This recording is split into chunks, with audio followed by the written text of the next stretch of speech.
July 16th, 1941. The war entered the atomic age.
has two ideas about making one giant workout group with 40,000 people and everybody checks in. Okay, good luck. The second one, those of you who used to watch, no, what's the name of it? Sports Center, or like those TV shows. So they have on the side, tell you what's coming up in 5 minutes. So he said, let's do something like this, but you're gonna have Zrika Hagan, Kortov, Bigel, Nemurim. I don't know what this is all about. Okay.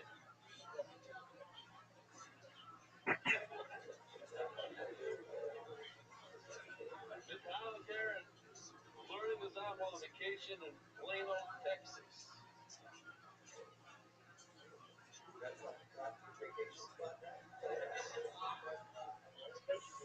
And it's interesting.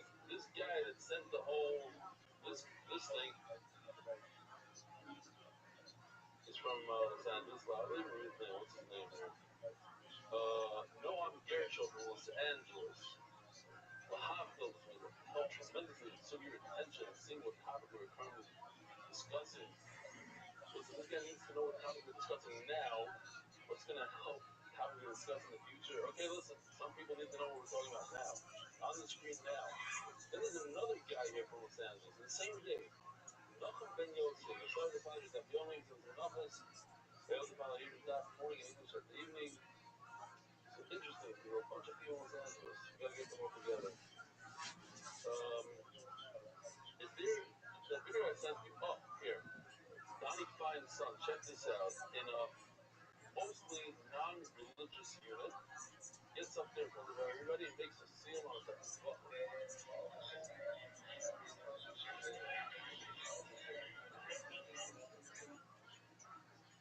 He learns every single day with us.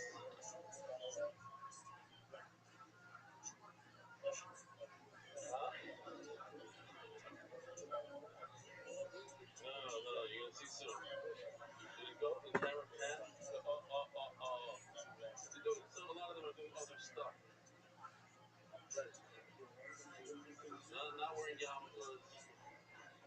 Doing the same for them. I think it's beautiful. Here he is. He just walked into the house. Look at the screen. What? Come on, get over. Get over. It's a kiss from Hashem that you walked in as I'm playing your video.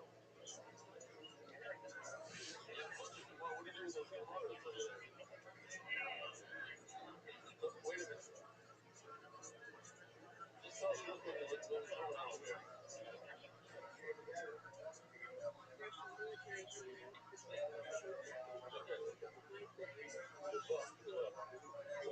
Okay, stop. Pause. Okay.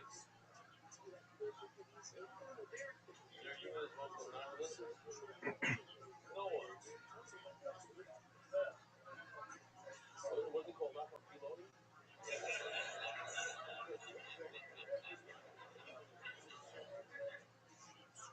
So you're the only religious guy. Get up there in front of everybody and get the seal. They don't know what's going on. You're trying to give them a seal in the photo. Really? So what do you do? Like you're doing TikTok or whatever you're doing now? Inspiration. Thank you. Awesome.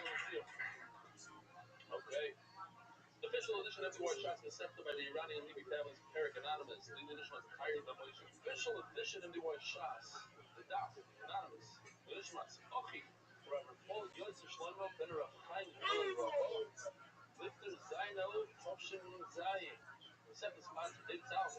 Dedicated memory of Obi Murray Shmuel Goldberg and Sweet Dirk from Bracha. The second sponsor Joel Gedali's Leaders was involved in Jack Gedali's Anonymous.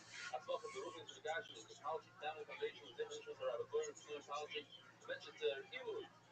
Anonymous, Shlomo Moshe Ben Zohar. Anonymous for Liverpool Shlomo and Arik Zom for Leah Bats Esther. Israel Malki. Look at this beautiful Malki Zohar Pesach. We're so proud of you. You got Mordechai Steigen. It's in the close family. Martin Penny and all the Oiskim and Torkim DY for Kofi Shalom Scharim.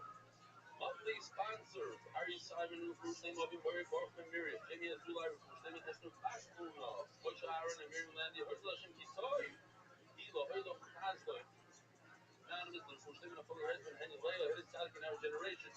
Anonymous in memory of Matzal, Mat Levis, Anana and Eskiya. Anonymous is supposed to burn that it's good and open and revealed away. We also Mordechai ben Batilea, Yehudas and Yehuda Lewis as a source for everyone in need of a shidduch of faith. Anonymous for the merit of Michal Ben Yisrael, yes, success and blessing in all areas of life. Printing Alan Cruz, the additional Shlomo Zal Ben Yitzchak Isaac, and Isaac Ben Tzvi Hershak Koyer, for Shlomo Yohanas Hanetam Ben B'Shem Bracha. Anonymous for the merit of Shlomo from Malka Batskaya, Chesed.com, helping Yidden David Tzibur with Kabbalah Minyanim anywhere worldwide. Lil Ishmas, Chaim Shalom Ben Betzalo. Weekly sponsors Alex, Abby, and Rivka Google for Isaac and Diana Amurgi. Your love and support means everything to us. We love you. Daily sponsors Yaakov Slatus for Four Slim, my mother Kaya, Yaakov Classic, Rindle, Karen Slatus, Four Slim, MDYR, Yosef Kaya Sar for Carlos Pereva, Four Slim, Yonatan Nathan Beba Sheva Bracha, Four Slim, Mordechai Ben Esther, Four Ayela, Daniel Zeb Ben Ayela Esther. Okay, so here's the question. Rabbi said, can a person bring a jar of Lavoina, with some English, and say, hey, Rabbi Shah, bring a carbon Lavoina. Is that doable? He said, no. He said, no. Anybody else? Anything? Like a can of cola, Lavaina, pizza? No.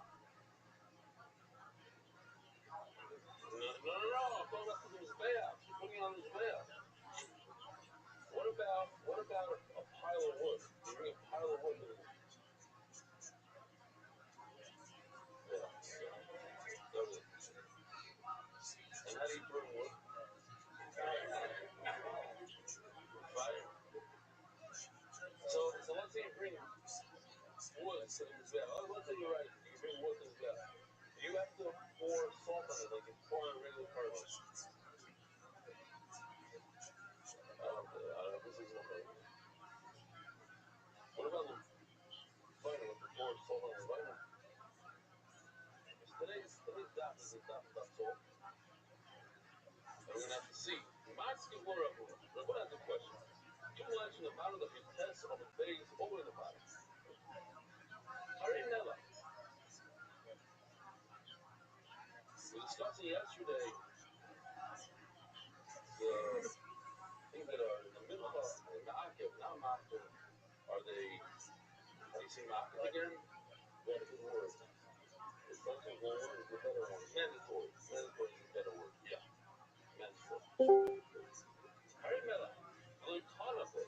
Tana in our Sugyo means repeat. Loitanabe Kro, the Torah doesn't repeat it twice. Umakabet. Salt is mandatory. It's Ma'akev. At least according to this Makom. This on your bris, Mela, Oilo. Shtei bris, Amur B'Mela. That's it. You review them. It's interesting. It could be you call it a Kitzur Hashem that a Kriyas Yamsuf, Zohar says that the water wanted a reward.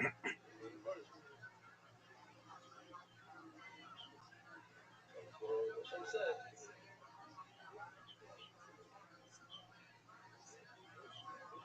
that no one will ever be marked with a carbon without salt. That was like the reward that the water got during the Kriyas Yamsuf. The Medrash says that when Rothschild separated the upper waters from the lower waters, so the water that was separated from the waters was very flat. Now they lost that closest Hashem. So I said, don't worry about it. I'll give you mitzvah kamayim. You get reward mitzvah kamayim. Mitzvah kamayim once a year. So Hashem said, okay, fine. We'll give you the salt for the components that also you get every day. So Shneimon says, but it has that you have a relationship with Rothschild. You're right next to Rothschild. You're there 24/7, 365, and what's the option? From your soul, it's not even you doing. Human beings are going to take the soul and remind them. So how is that a compensation? How is that? He says, yeah, when a ben hero does a mitzvah, and even if it's not the same, it's a lot. You see from here that it has at least the same effect as having closest to Jerusalem without the hero. For us, it's ben hero. We go this way, we go that way. The fact that we do, even though it's not as much, it's worth a lot more than somebody doesn't have the hero. Okay? Reb Shimon Oimer never found Riz Melach Edom. It's like Xer Shabbos says Reb Shimon. It says the word Riz. And never alone. Riz Kuna Tzoyel by Kurban. The same Shiev Shal Kurban is like, we know that you need a kind for Kurban. Not the Shal Kurban, it's like Melach. You need salt. Halo. We're saying that you need salt. It's not doubled up. It's no double washing. It's no soup. Says the Gemara, over Yosef, Rav, doesn't answer it.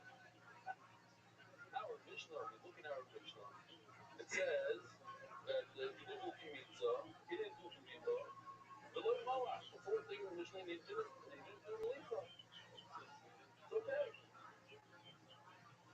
Cheer up. It doesn't say Melach twice. And therefore, if you don't do it, it's not the end of the world.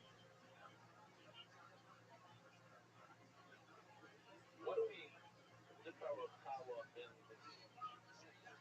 salt? Yeah, salt. Oh, Shulcha, and Rabbi.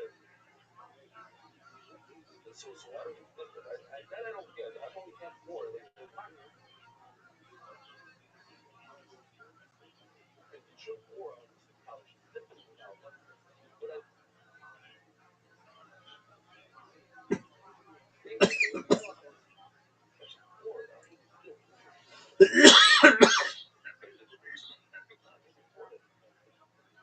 Okay? It comes from that idea. We go like this with our power, but it's called the smell that we're talking about now.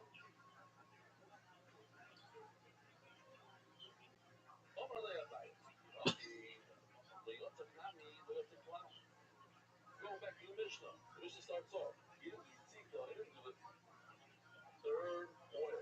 He didn't do lila. He didn't do tita. And then he didn't do he just said melach means he didn't do it at all. So then you have to say that the first thing the Mishnah outside means he didn't do it at all. But we know we already established. Hello, we already spoke about it. And we said that tzika means not that he didn't do it, but kind didn't do it. He's right. And now we're like, well, which we don't understand because we already spoke about it. And Gemara says, what about Bliwa? And Gemara says, okay, this is each word could be a different meaning. Just because tzika means that kind didn't do it doesn't mean that Melika doesn't mean the same thing. But okay. Gemara says, and now we're like, well, maybe it doesn't mean that he didn't Melika at all. It means that kind didn't do it. What do you mean? How come it's impossible? Well, Yisrael cannot come close. And what do you do with it? On his back. Yisrael can't get to it. What do you say, Mo? See what the Riz, the man in Talibé, brought down. So we had a similar shot yesterday. In other words, one of the things that I remember was Tia. It said Tia, like a lesson of, it's a month. Or it says, the other going on, it says Chukah, it says Torah. You don't need the word Chukah. So then, in order to say that it's mandatory, say another word. One of the words is bris. Bris means the covenant. I have a bris with you. But so you have to do it like as so. You can't just almost do it and not forget to do it. You must do it. as strong as repeating the puzzle twice. It says the word bris, you must do it. However, the problem is, why do you say that the Torah didn't say it twice? Well, it's one of a problem what the Torah didn't reveal. Don't say the Torah in parts, Torah Melech Dima. Now I'm going to show you the part. So it's going to be very, very understandable. Look at this. The Torah of Melech, Melech, Melech, Melech, just three times in the Pasuk Melech, not twice, three. So the Torah did repeat itself. Even as you said, Stami Soy, things, maybe the Torah, he says, why Melech? What's the reason? No, it says, because human beings don't eat food without salt. So how do they serve their original without salt? It's not proper. So you need to put spices and you serving the king of all kings should also. A woman violates the Gemara with the Tanya. This whole puzzle, you can't learn anything. These puzzles you have to do this. Either never call her Mela. Shenani, I feel like it's in the dam, she didn't require it. Well, they, now we're going into what needs to be salted. They, maybe you have to salt the wood. Maybe you have to salt plus. Shouldn't require this. They're also called the carbon. What am I? Minimum. Minimum, you finish out there above, what if Allah? So that's an interesting lesson, and try to remember it, because we're going to mention it 2-3 times here. It means that there's something else that comes together with it. Shahir Bud Kaiballah. In order to put the meat on the Mizbeach, you need wood. You need to burn wood. So the other thing, I told Shahir Bud Kaiballah. Wood doesn't need wood. Blood doesn't need wood. Meat needs wood. So what requires salt? Something that you need wood.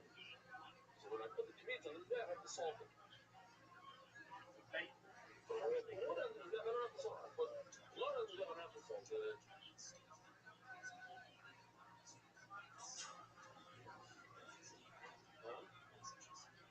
Yes. Oh, yes. Yeah. Shalom Aleichem. Yes. We jumped into it. We have about a half hour left. But on the base is very short. So let's see. Where are our guests tonight? Well, I haven't seen you in a long time. You okay? You doing okay?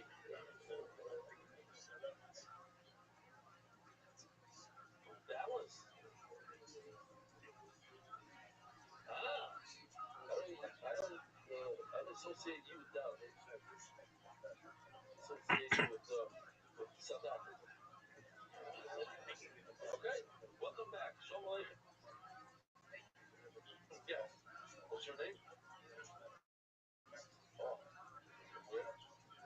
Aleichem is Leo. But I couldn't remember. You?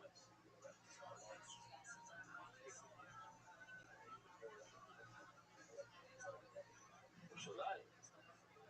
Aleichem.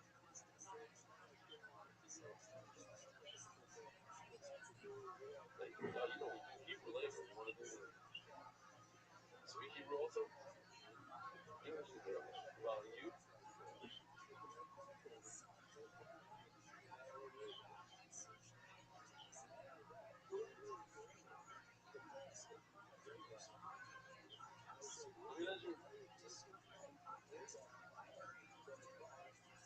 The guy next to us is Leo. What's your name? Shmuel? Good name. Ah, you're already here, so.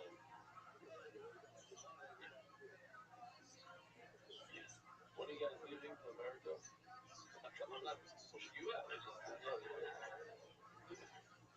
Thursday. What? Next? Ah, for you? Okay. Well, this is a guest there. You know, we had guests here.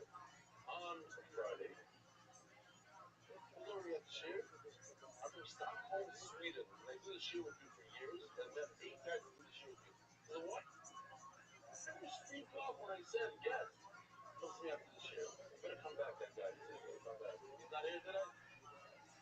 What are you going to do? He's here? Oh, okay. What's your name? Rob? Oh, that's not nice. Listen, now, look, you look at this like Stockholm City. I was there when I was a kid, actually. Yeah. Really? Nothing changed. What?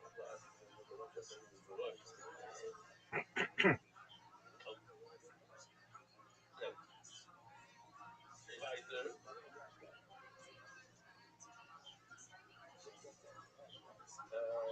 Oh, מה אני יכול ללמד שאחרי בוא נוכל ולא, אפילו לא בוא נוכל. אז tomorrow, if I'm Mincha, then it's Shemater. What does the Mincha do? What does the Kmitza do? The Kmitza allows you to eat the Shirayim. Yeah? It's one of the material. If you put the Kmitza on the Mizbeach, then the Kohen can eat the Shirayim to the Matter. After all, Shemater. So maybe anything that allows you to do something else would require salt. For instance, Avidam, Shemater. What about blood? Blood allows you to eat the rest of the carbon. Similar to Mincha. So here's another, or we're going to remember this. This is one of the something we have 2 meals in today. Ma'al Mincha Secha. It has to be from a Mincha, but loy ma'al the Mincha. You put salt on a Mincha, you don't put salt on blood. Okay? Maybe you should put the salt on the Shirayim part of it, so you see on the chart the Shirayim also. That was like my carbon. Carbon don't know, but in Kula, where do you put the salt? On the carbon part, not the edible part that's not the carbon, and the part that goes on is there. Right there, the carbon. Okay, so the thing on the top left, meat the part. Now, what about top right? I got it. So the boy just came, boy, you want to clear. By the way, if you didn't do soda tonight, good from here. This Rabbi Schwartz boy for me. I like it. It's chunk, big, nice pieces. And it has a nice smell. You have to make very unique something. Somebody said, I said, it's easy. You can do a bracha. It smells really good, but it's sap, and I don't think he's a chapter. See how it sounds? You're wrong. I know. I'm not a big woman that you can build a look. It just doesn't sound right.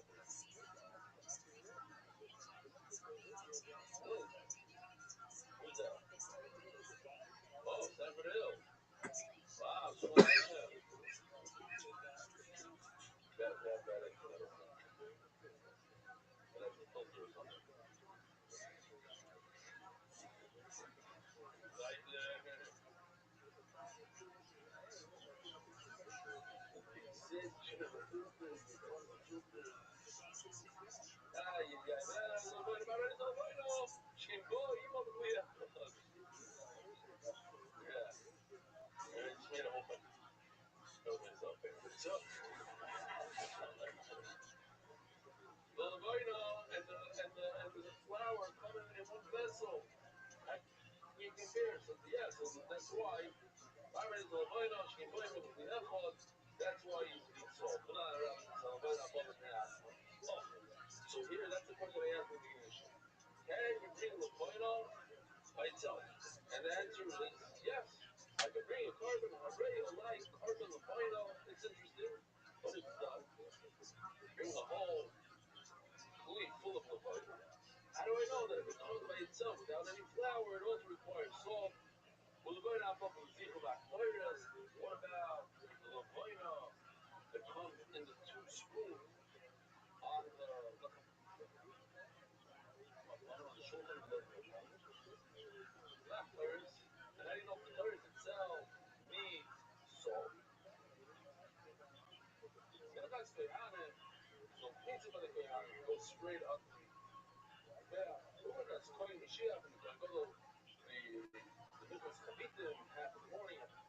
You know what I mean? Sucking, a bit of that comes together with the wine that comes with the certain components.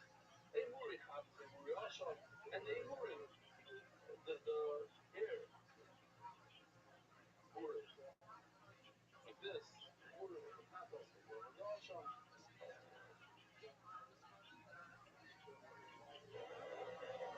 I love the detail of it, like literally, like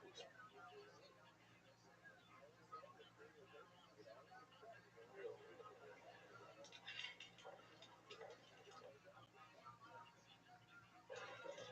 They muri culture. What culture? So Rashi said something interesting. I want to know this about Rashi. He said, because it bothers me right away. Look at Rashi. If you're talking about Katos and Asham, so what else is there? What other culture? You cut your mother that are not addressed by the Gemara. Yeah? It says Chatos, it says Asham. So what else is there? Nothing else on the list. Oh, says Rashi, yeah, there is something on the list. Shlomo, they bring on Shavuos.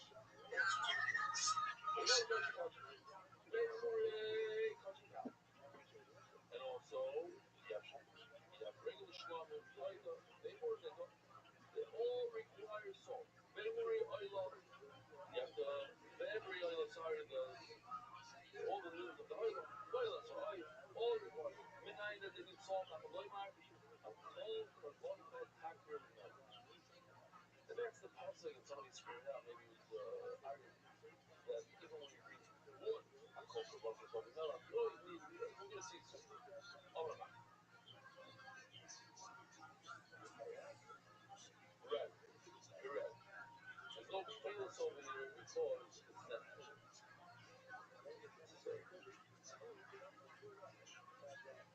Oh, my. It's written like tomorrow.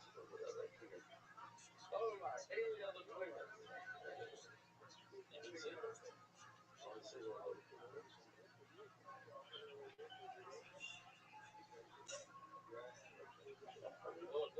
get over here. Look. What does it say over here? Sorry. Oh, my. Any other claimants? I can't wait to get there. It's going to be somewhere. I don't know. It's coming up. All right, any other claimants? He's not in the route. It's a little boy now. And I know that he saw the little boy in Marani. So the boy knows he said the reason why the Levina needs salt, how do I know that Levina, the frankincense requires the salt? By the way, you can return that frankincense. It's okay. I don't know. Sorry, pocketed. Where's it? It's still going around. Okay. Good. As long as it's moving. I get a little nervous when they're walking out with my stuff. Yeah, that's why I'm walking in. Correct.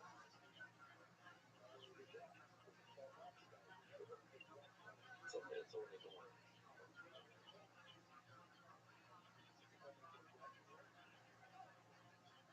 Right.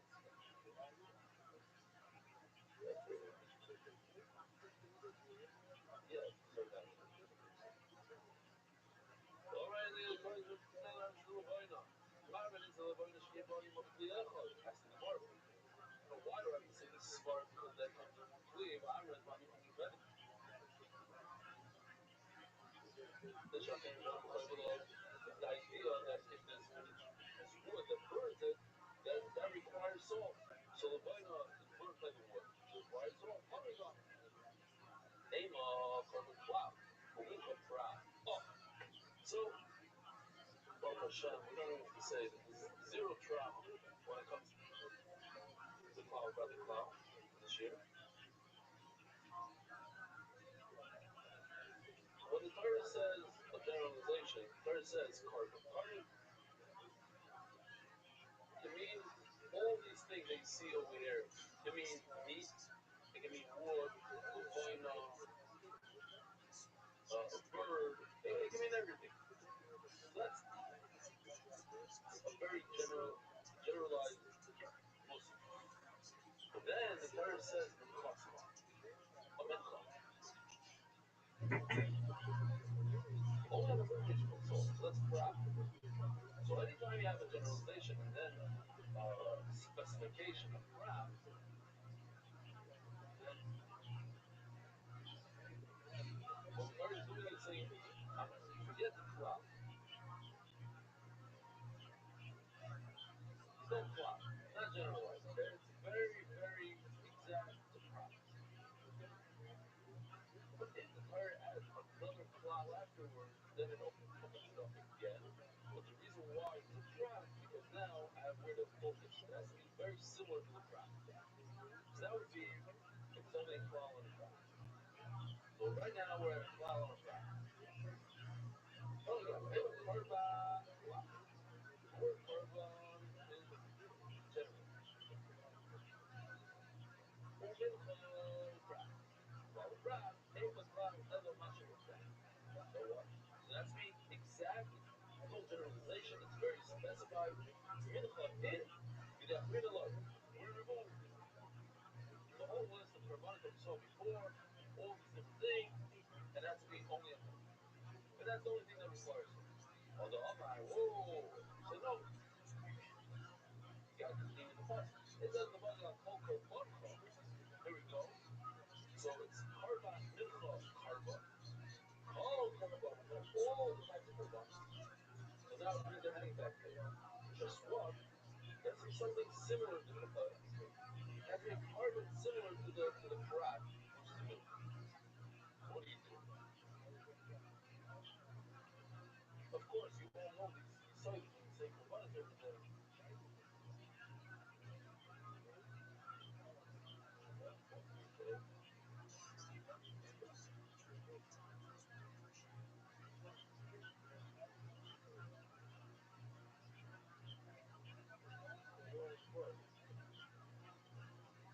You know what?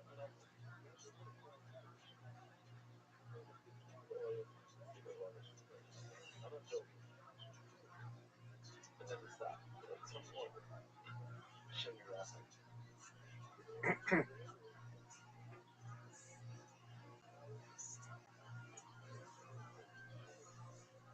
Should continue on still 120 single runs every day. Another one, another call out. Cloud, he tried this cloud. Yes, another. So you have a generalization of both sides of the sandwich. So you have to take the middle thing, a very specific thing called a crack, which discusses it with God. So we learned from that to the general category. That was not Rabbi Koyer Shachir Boil Koyer. We're still in that thing over there. The wood, there's wood that's burned because of it. Oh, Shachir Boil Koyer. So everything in the cloud has to be something. That's why Yoshi put the fires over there. It's wood burning. If there's wood burning, you have a carbon that needs wood to burn. Then it requires salt. I told you I about put it up. I heard the Bible put it up. It's it. Oh, it's it. If anything has wood, then it requires salt. So now let's go back to a different question. Same question. If I bring a carbon that is wood, does wood require wood? Probably not. So then why? Then I shouldn't have salt. Only something that requires wood. So the word is saying obey. That wood requires wood. When you bring a pile of wood, you're not lighting it. You light underneath it. You light the wood from the piece of meat. Therefore, wood doesn't require salt. So what is it? What's your name? There's wood. What? Wrong.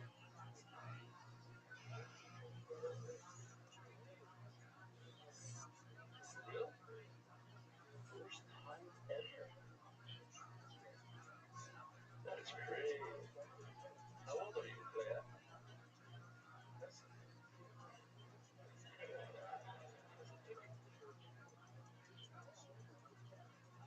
50-something years together. That's unbelievable. Wow. And why did you come stop? You were scared of flying, by the way? Just never I know people. You know what? No, seriously, what's his name? I know my friend that used to play basketball with from Montana. Yona. Yona.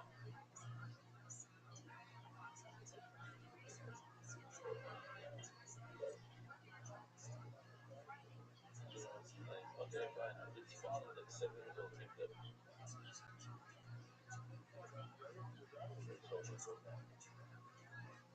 Yeah. Last name was okay.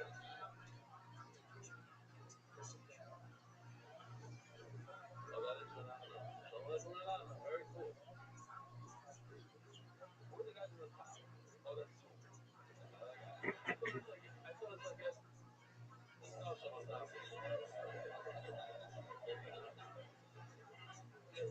Yeah, no idea why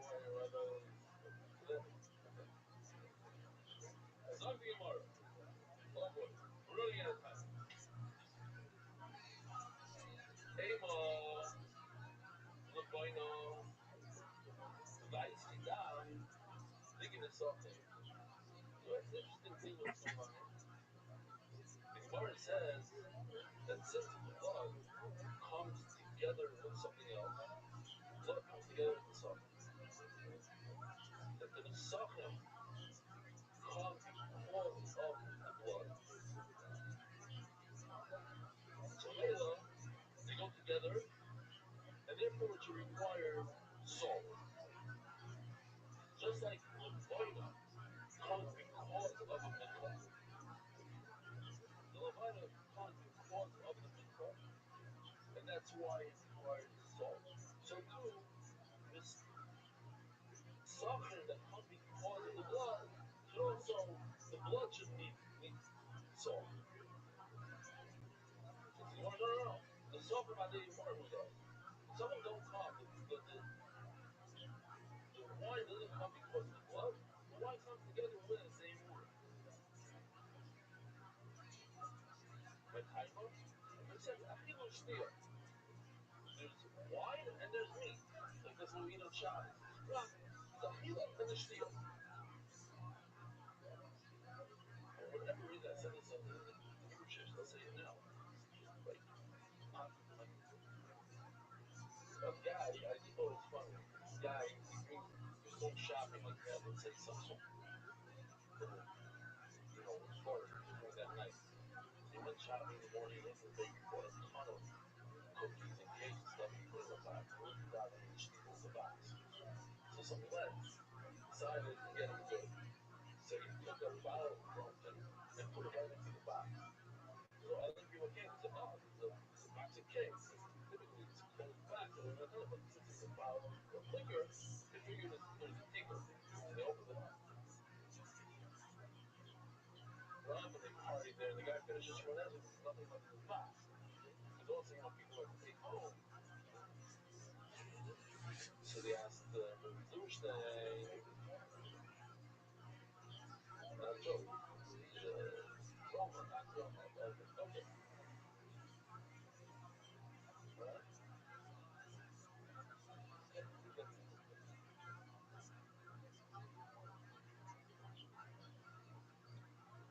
Talking about Adrab, Kapot,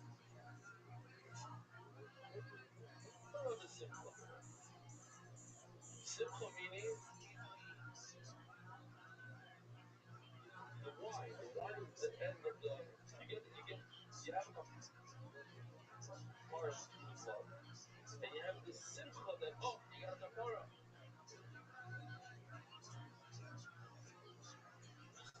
You don't have to drink the wine. Just drink wine. It's like part of the simcha is a year that comes from the road. And it tells the road like a little bit over. So I read about this Iberia, this massive Iberian. They want to know. We get a kapara. So I said, "What do you want from me?" I want the Lord to give me a tikkun. So he says, "Okay." So take 10 lemons, squeeze them, and drink the juice with one go without any sugar or better than water. You That's it. That's this big up here. That's it. No. That's just a white that squirt over your face, and then when you talk, I don't know. I was driving over there, but it's Yisrael. He makes a joke. Yisrael. Hello, Leboina boy emo pliacha. The reason why Leboina gets solved and comes together to make one thing. There's something about it pliacha. The something are separate. The wine is separate. That's why there's no salt. But let's say everything scotch and roll, scotch and fully verbal wood goes together with it goes together with all carbonates. That's why you need salt. As the water vapor or macro for shakir, but for below, and on terrace, this pizza comes together with wood, but and it also is a macro. So basically, there's two things going on. Maybe you need two things. Maybe it's not enough that you just comes with wood. It comes with wood, but also it's a macro. I comes with wood, but I'm on terrace. So maybe you need two things. My name, the Bible, the Shire, the Lefina that comes from the together with the Lechem Hachana. It comes from the Shulchan. It's the matzah for the Lechem Hachana. Without putting it on the fire, you don't get to eat the Lechem Hachana. It's also something that needs wood. So you have two things going for you. You have wood and you have a matzah. How do you have your life? Anything that doesn't have these two things, die. No. This is Am Chasecha. Love is just a matzah. There's no wood. The blood, so that's one thing. So then, if it only has one thing, the Torah, you know automatically it doesn't need salt. So then if you know automatically it doesn't need salt, why do you need a Pazman Kosecha? You need a Pazman Kosecha because that's not how you figure if something needs salt or not. It's not only on one or two things. Obviously, it's not about two versus one. Otherwise,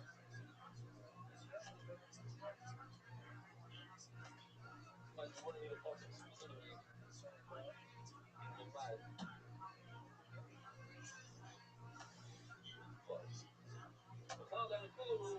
Even if it only has one thing going for it, it doesn't need salt. Oh, my.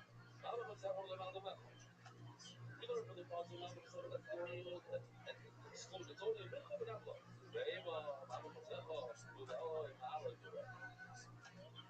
Maybe it's you don't need to put salt on the lid. No, it makes sense logically that you should have the salt lid. Shikei, in my Gemara it says I like it. H minitma. They actually changed. Those were other changed the what everybody else has. Hashbot tma. But here, H minitma. Fire in the tuma. But we don't even do this. We don't use the last sound. But basically, it stands for this right over here. As the market explained. What am I missing? I feel like I'm showing you some video.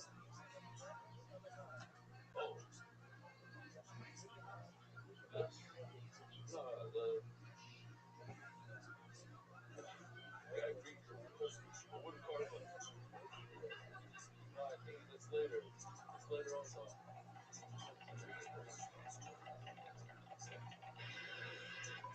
No, let me show that later. I have to show it later because it's later. I'm just moving on here. All the good videos are for later. Okay, that's also later. So what is that? Okay, 8 minutes. So I'm saying you have to salt up these limbs. Why? Because they have six things that are similar to them. What are the six things? You have to burn it with wood. You have to burn the limbs with wood. Just like anything else. Ishim k'moisa. You need fire. B'chutz k'moisa. They're outside of the heichal, but sometimes blood is different. Blood is inside. Blood.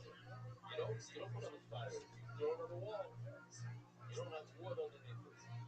Noiser k'moisa. They burn up the noiser. We go from total k'moisa.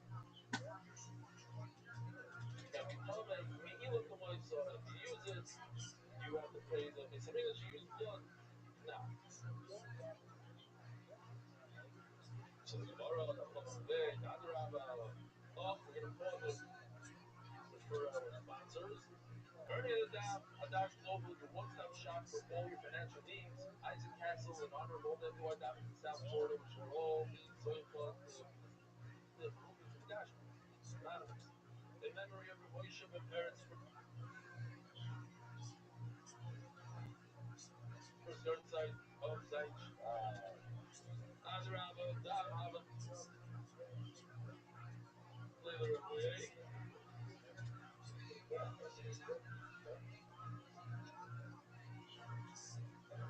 Hold on, we're gonna take a comment from Arya. Go.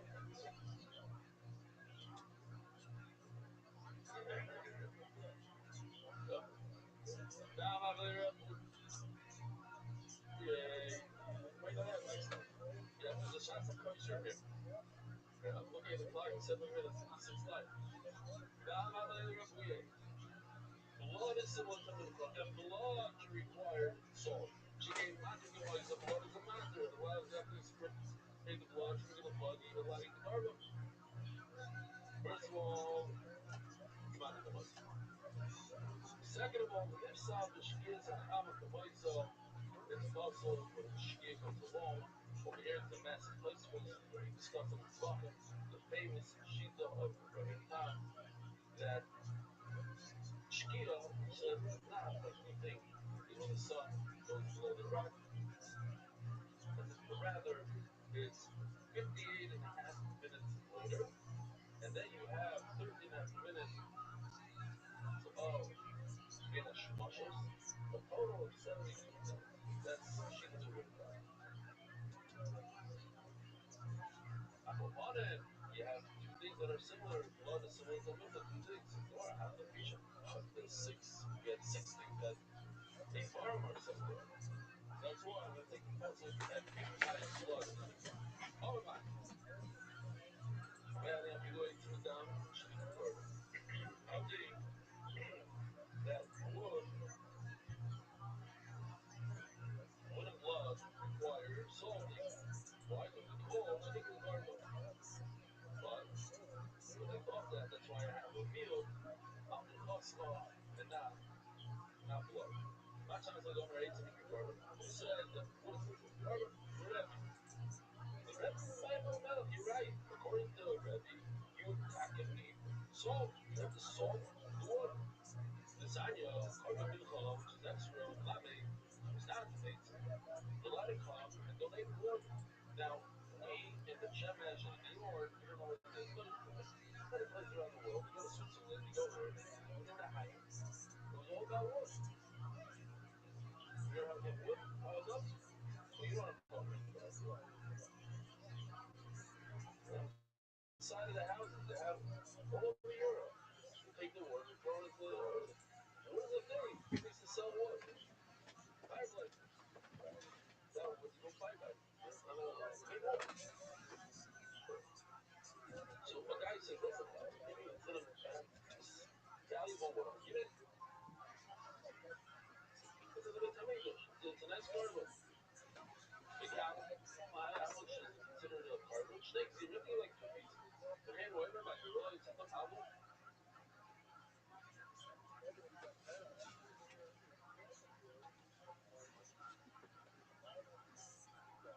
What about late? It's a carbon. It's a carbon.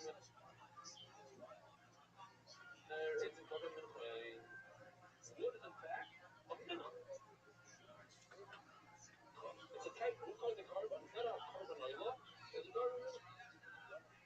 Look, we put it well out. My gosh, you might have to take it. Let's see if we even have a gosh. I don't even know if we have it. But you know what a gosh? Let's just take it, the wood, and bring it to the mizbeach on the southwest corner. We're gonna finish us. There's a warning so that everybody knows. Southwest. That we can meet every shit in the world. We know southwest corner. Anything else? Look at that. Maybe amazing go midnight. What do you think you picked up everything? Who's gonna go show? Well, my Rabbi, Rabbi, listen to this. You're not going to believe this. 18 to 1 pizza. How in the world do you do pizza? So that's this video right over here. Let's watch it. Schmack. Why is it so geschmack? Because I told Yoshi to do this video a half hour before shit. Well, maybe an hour.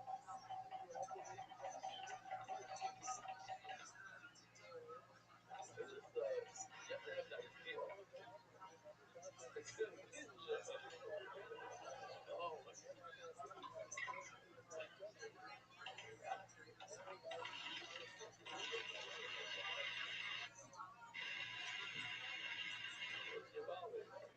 How do you do pizza one? Rashi at the end of the Masechta says you have to make it into sawdust. And then you do pizza. That's what he says. Break it up into small pieces. Schmuck, huh? Come on, you can't complain about this one. Are you gonna take it? Wow, but the Emet on the Chatchila. I'll take it. Wow, you're tough. Baba Rava, he's on the Yarkov side. He's on the same team. What? He's the guy that writes those anonymous emails. Baba Rava, you're to me. Hey, to do it, pizza. You need to do pizza. Baba Rabbi, 18 Tzrichim 18. This is unbelievable. You can't just put. Oh, so here's just a shotgun video. Hold on. What was it?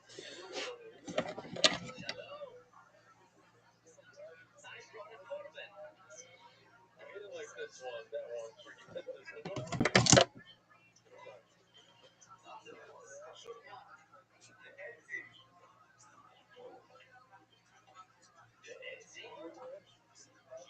Go to I mean, you can lower it a little bit.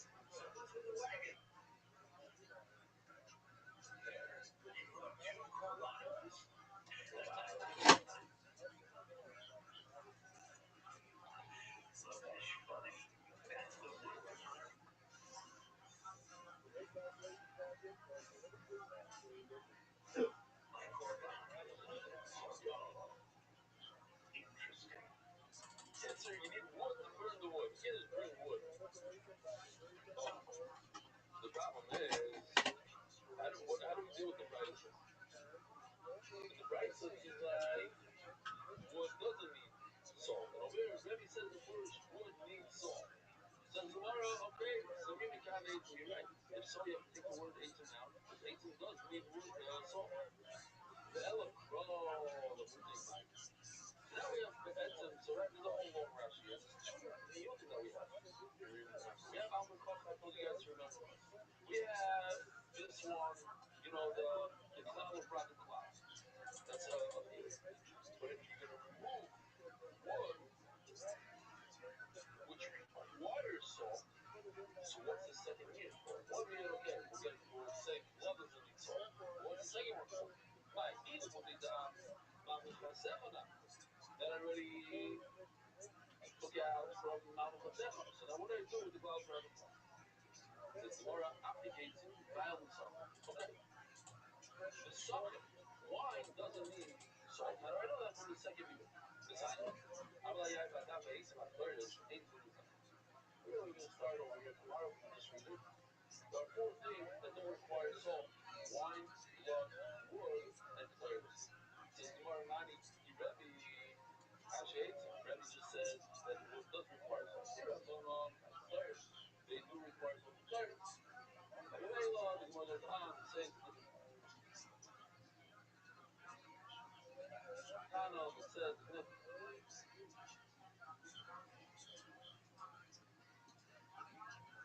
Okay, so Rebbe just says that wood.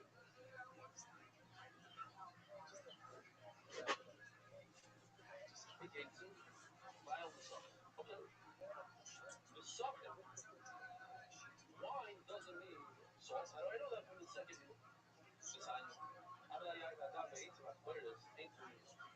We're really going to start over here tomorrow. We can just read it.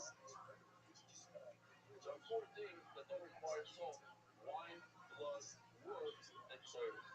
Says Gemara Nani, he Rebbe Hashem, Rebbe just said that wood does require Shapira Bonon, third. They do require just a third. And Layla, the Gemara goes on to say the Makana that says that you can finish tomorrow. Rabbi, have a wonderful day. After the ball,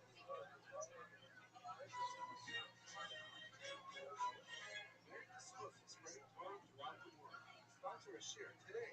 Enjoy sponsor products. Sponsor enjoy that one.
just so that yes.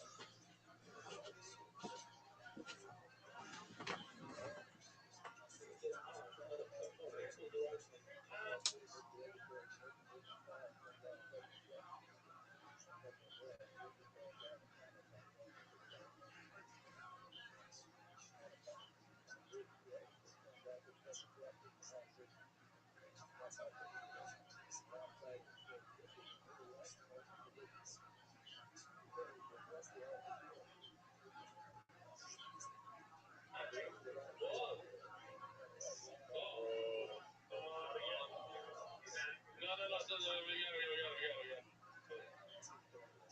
Well, I said I noticed again that I want to say who.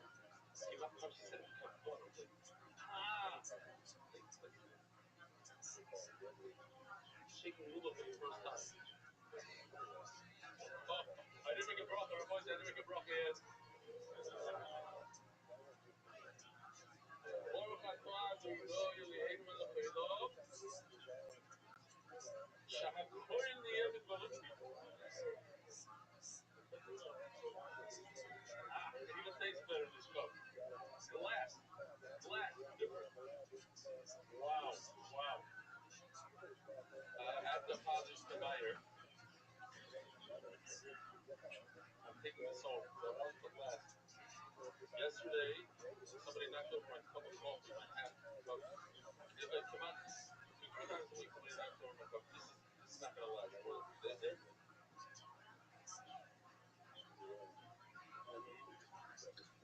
L'chaim. Schmack. Rabbi Sai, Renana, join us on the Shabbos. We love them too. Eat some more. Rabbi and Renana are going to start. I'm going to read it. I'm going to do a cartoon. It's very, very funny. It's from, I can't say the guy's name, but he's related to Reb Bevel Hotness. He says, his brother, he says that he was watching the Shams of Atlas in America. In the beginning, he was a little sad that he wasn't there. And then he said, I'm going to bring the Atlas to my house.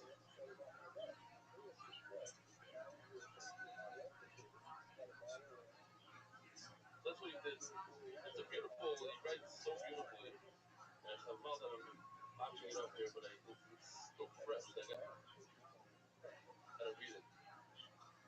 Anyways, so he invited Ireland Heimlich with his mishpacha in his house. Now, he was in more of a call it a modern kind of shop, close by to the Shemesh. He himself is not. He's more like the Rav over there. Not an official Rav, they treat him as the Rav. But he's certainly not Yerushalmi. Ireland is Yerushalmi. They invite Yerushalmi Mishpach to his house. On paper, this shouldn't have happened, but in actuality, it was mamish magic. It was the Torah, the Semiras, the food. More than that, it was a personal relationship, a human relationship. The women found something to speak about. The kids, the older ones, they became friends right away. And something that really melted my heart was to see the smaller one. Even though my younger son doesn't know a word of Yiddish, and Ireland's daughter doesn't speak Hebrew at all, they played for hours together without any words. It was the language of Achdus.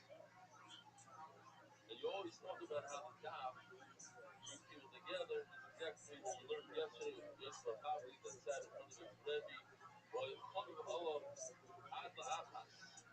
What's Ad Achas is explained is the Torah, the daf. It bridges the gap of language and culture.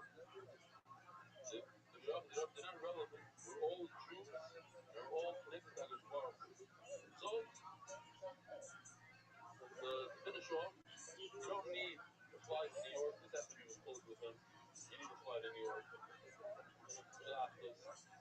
Beis Hashem, when Benny gets into he's into it already, but when he's mamish full time, we're gonna make a Shabbaton here that's gonna be the same like in America, Beis Hashem. You don't have to go to New York, but it's enough to add one share at the Shabbos table. And from here, I'm calling out to everybody: invite people from the shir and make a Shabbos Achdus, a private Shabbos Achdus. It's cheaper and it connects the hearts. And maximum, you learn a little Yiddish or English. And thank you for letting me be a part of this unbelievable organization. I have no problem that you show my picture, but please don't say my name. This is Yaakov Shatnas and Arele. What's his name? Yeah, it's unbelievable. Yaakov's a powerhouse in Hebrew Shir. Is a Baltic guy. Ireland, and I brought Ireland.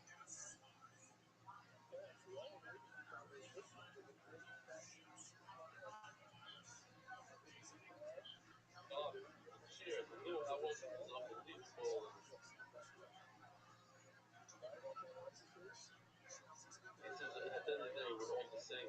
Same smiras, same. We're all the same.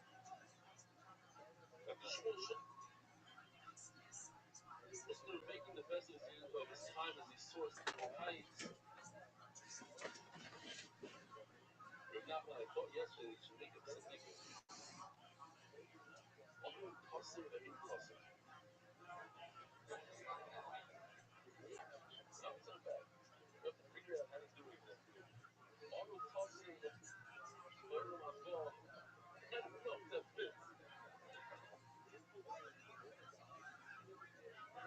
I don't know.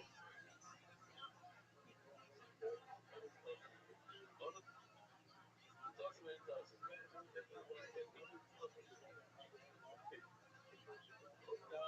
We're going strong since my cousin, this guy, best way to ski. What the best way to ski in Park City says while learning with them. What's the best way to ski? NY Sussman also wants to be anonymous. We're not going to say his name. What?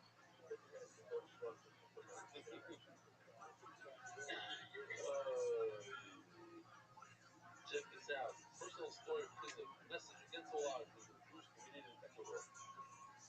Rabbi, I love your shir. I wish I could enroll more people in Ecuador. Ecuador! All right, Big Dog. Maybe your IT super team could use AI, have captions in Spanish. We're working on it. Have Shulchan Aruch Kabur of around 8 people. If there's a chance for them to understand your shir, I'll definitely enroll. Rabbi, it's love. Thank you, Dania. What else? Well, I don't know what the fuck that second part was, but All right. What do you think? But when Noam got up on Friday night both of us and announced all we want to know is what is your name, he immediately began to understand what everybody Yeah, was pretty about. Signed interesting. up and started learning. Most interesting. Myths are fake. Without even knowing it. You think so? While the balance trip, my wife stopped at the college to show the security, which that's his stop. Yeah, I mean, I don't know for sure. That lecture at the end was like really red pilled. Oh yeah, totally. Um, and it's amazing that it's so old, and like the guy's like, I swallowed this, I swallowed this, I swallowed this. Nothing's happening to me. And just like the thing about like right after Hiroshima and Nagasaki happened, they're like people who survived it from like just like 4 miles away or something. And they're like, yeah, everything was fucked up and it blew out the glass and stuff, but like we feel fine. And they went on to live like for years afterward, which is not what you hear. You think that like everyone died there, and then you think that like the radiation was so bad that like everyone was born with like 15 heads afterward. And while there are some pictures of people that I've seen that are like affected by radiation, that could have been by a lot of different things, not necessarily that. And it was really interesting the early pictures that they took of like atomic weapons, and they're like, look at the clouds, they don't move. This is like an overlay. And it's like, oh yeah, it is an overlay. Like, what the fuck? Like, I just believed it because everybody else believed it, but um, and then how it looks like they used miniatures on that stuff. How they like blow up a fucking giant like house and car and trees and stuff, but like the camera doesn't shake at all. Doesn't even move. Doesn't even like think of moving. And I know that they say that like, well, the way that we did it is with mirrors, and we had like a camera like miles down a tube away, and we shot through mirrors. But it'd be like there'd be degradation of the camera. It's not like you could have like fiber optic wire that carries all this information really quickly. It's like they, I mean, and well, and then they explain like when they Why were, is it so impossible to build a bunker for the camera? it's not necessarily impossible, but why wouldn't the camera shake? And it's in the air, and then we'd Yeah, I have mean, you can't see the. Oh, I see what you mean. Like it's high up in the air. exactly, we'd see it. Like they'd be like, "This is the bunker where the camera was." Like there's no evidence of that. There's not there. There isn't like a concrete structure where they're like whenever anybody asks this question, you could just be like, here's the building where the camera was stored, and like it was 2 miles away, and they used all these different mirrors. There's none of that. They just say it was in a bunker, and it's like, okay, where's the bunker? And they're like, oh, God, why are you asking so many fucking questions? And it's like, it's a good question. Like, we have cameras that can survive nuclear weapons blasts. Um, I mean, I I know what I go through with cameras, and it's not the same because my cameras rely on the internet. But I know even the cameras that I have, GoPros and stuff, they have so many different crashes and issues that occur that it's like 70 years later, and like the equipment's better, and um, on top of that, okay, the camera blows up or whatever. Well, the camera doesn't blow up, but it's like in the air. Like if you notice where it's shooting downwardly on that house, so that means there's at least a structure somewhere that no one's ever seen that is up in the air. That's a bunker, but no one's ever seen a picture of it. Yeah, no, the photo that they have of like the supposed bunker in like the museum that looked like kind of like a manhole type of thing, like it was in the ground. But there's certainly no 30. I mean, I'm assuming there's no 30-foot tall camera bunker there. Exactly. And if there were, it better be pretty strong because you saw what it did to trees. So, like I would imagine that if it just knocks down trees like toothpicks, like doesn't even blink, then this bunker better be like really big and strong and full of concrete. It would be like a small pyramid or something, but there's no evidence of. They don't show it. It's not, and then why don't they show it? Why wouldn't they be like? I mean, here's a good question. Why didn't they do a like before and after tour of that house and that car? And they'd be like, okay, here we go. Like we know they had that technology, and just go out there. All right, here it is beforehand, and we're gonna see what happens to it afterward. No, you only get the miniature version of it, or what very much looks to be the miniature version of it, to scare the living shit out of every single American in 1940s, 1950s America. That oh, this shit is nothing. Like you can't fuck with this. Um, and then another interesting thing, they'd be like, well, my grandpa worked there. Okay, that's cool. Did he press the button? Well, no. Okay, what did he do? He was a staff sergeant, lieutenant, corporal, and be like, okay, well, he was like cleaning latrines when they were doing this, like that. And not to disparage that, there's nothing wrong with that, but it's like just because your grandfather was on this island or on the base does not mean that they were like, hey, let's tell this guy.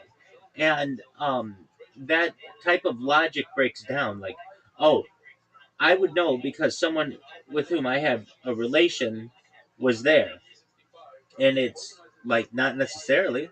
Another interesting thing when they were talking about doing the bombs on like Bikini Atoll and like the islands of the Pacific, they would be like they would tell one group on one island, yeah, there's going to be a nuclear blast over there, and the other group they would say stack a bunch of TNT there, and we're going to use that in comparison to the nuclear blast, and then they would just blow it up, and then everybody would be like, wow.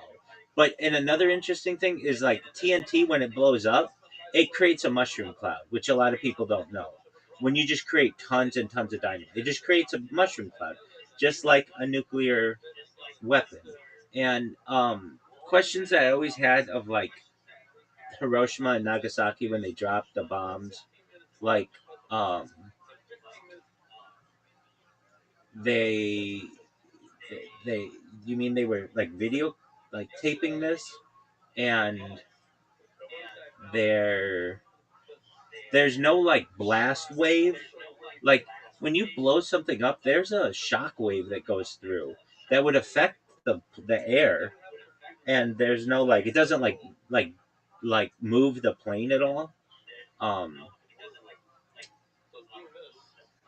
so and another interesting thing when they're like, the next time that you're told that your country needs to invade another country because of nuclear weapons, and it's like, well, we just signed a ceasefire for this bullshit. Like, and the same was true in Iraq, and the same has been argued for the Cold War with the Soviet Union, and the same has been argued with North Korea, and then on top of that, another interesting thing, they're like, this is the perfect lie to tell people because it's super advanced science that people can't really understand, so they have to trust you, and then it creates a secrecy state where if you're in the government it creates like different classifications and stuff, and not everybody can talk about it. And then as well, it just allows for like unlimited budgets. It's like, oh well, we're in a race against the boogeyman and we need to defend ourselves against it. So I'm glad we watched it. It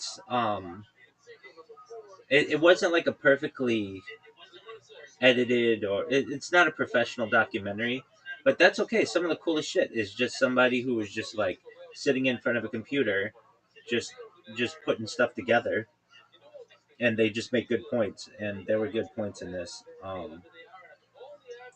Do I think nuclear energy exists? Absolutely. Do I think nuclear weapons exist?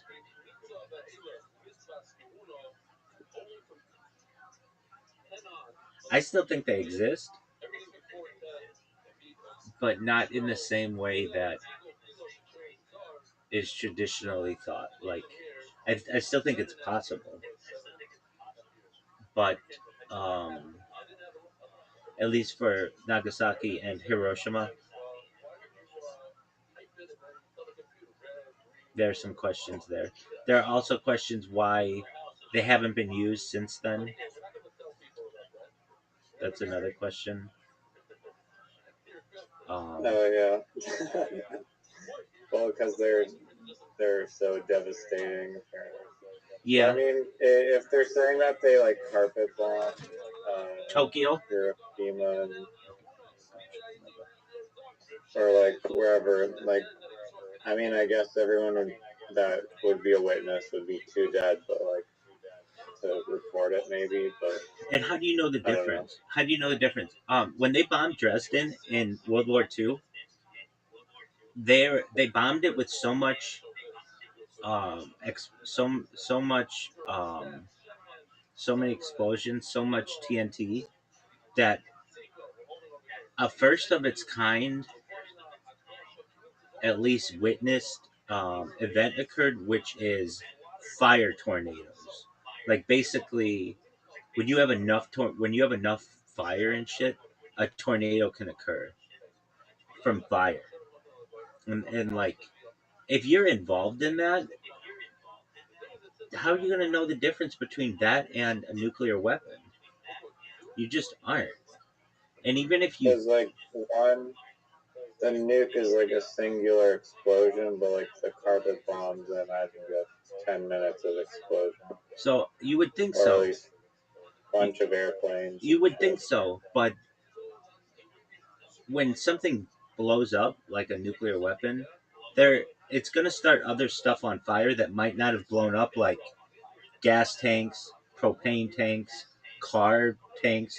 So there's gonna be boom, boom, boom, boom, boom, no matter what.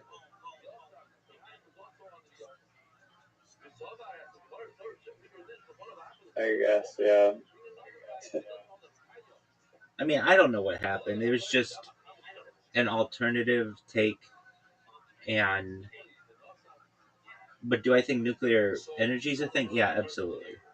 Um, It'd be interesting though if there are like more like witnesses from Japan in those areas that would perhaps inform us one way or another. yeah, that's a good question. The only thing that I really saw were those Jesuit guys, and what they said like made a lot of sense. They were like, and they were interviewed after it happened. Like, let me just say this: if I drop the biggest nuclear weapon that's ever been dropped, uh, up to that point on or like on anybody of a population 4 miles away from you, you're gonna think you're dead. Like I would think that like everything within like 50 miles would be dead. Not that it just broke the glass and that like their building survived and that they didn't have any radiation.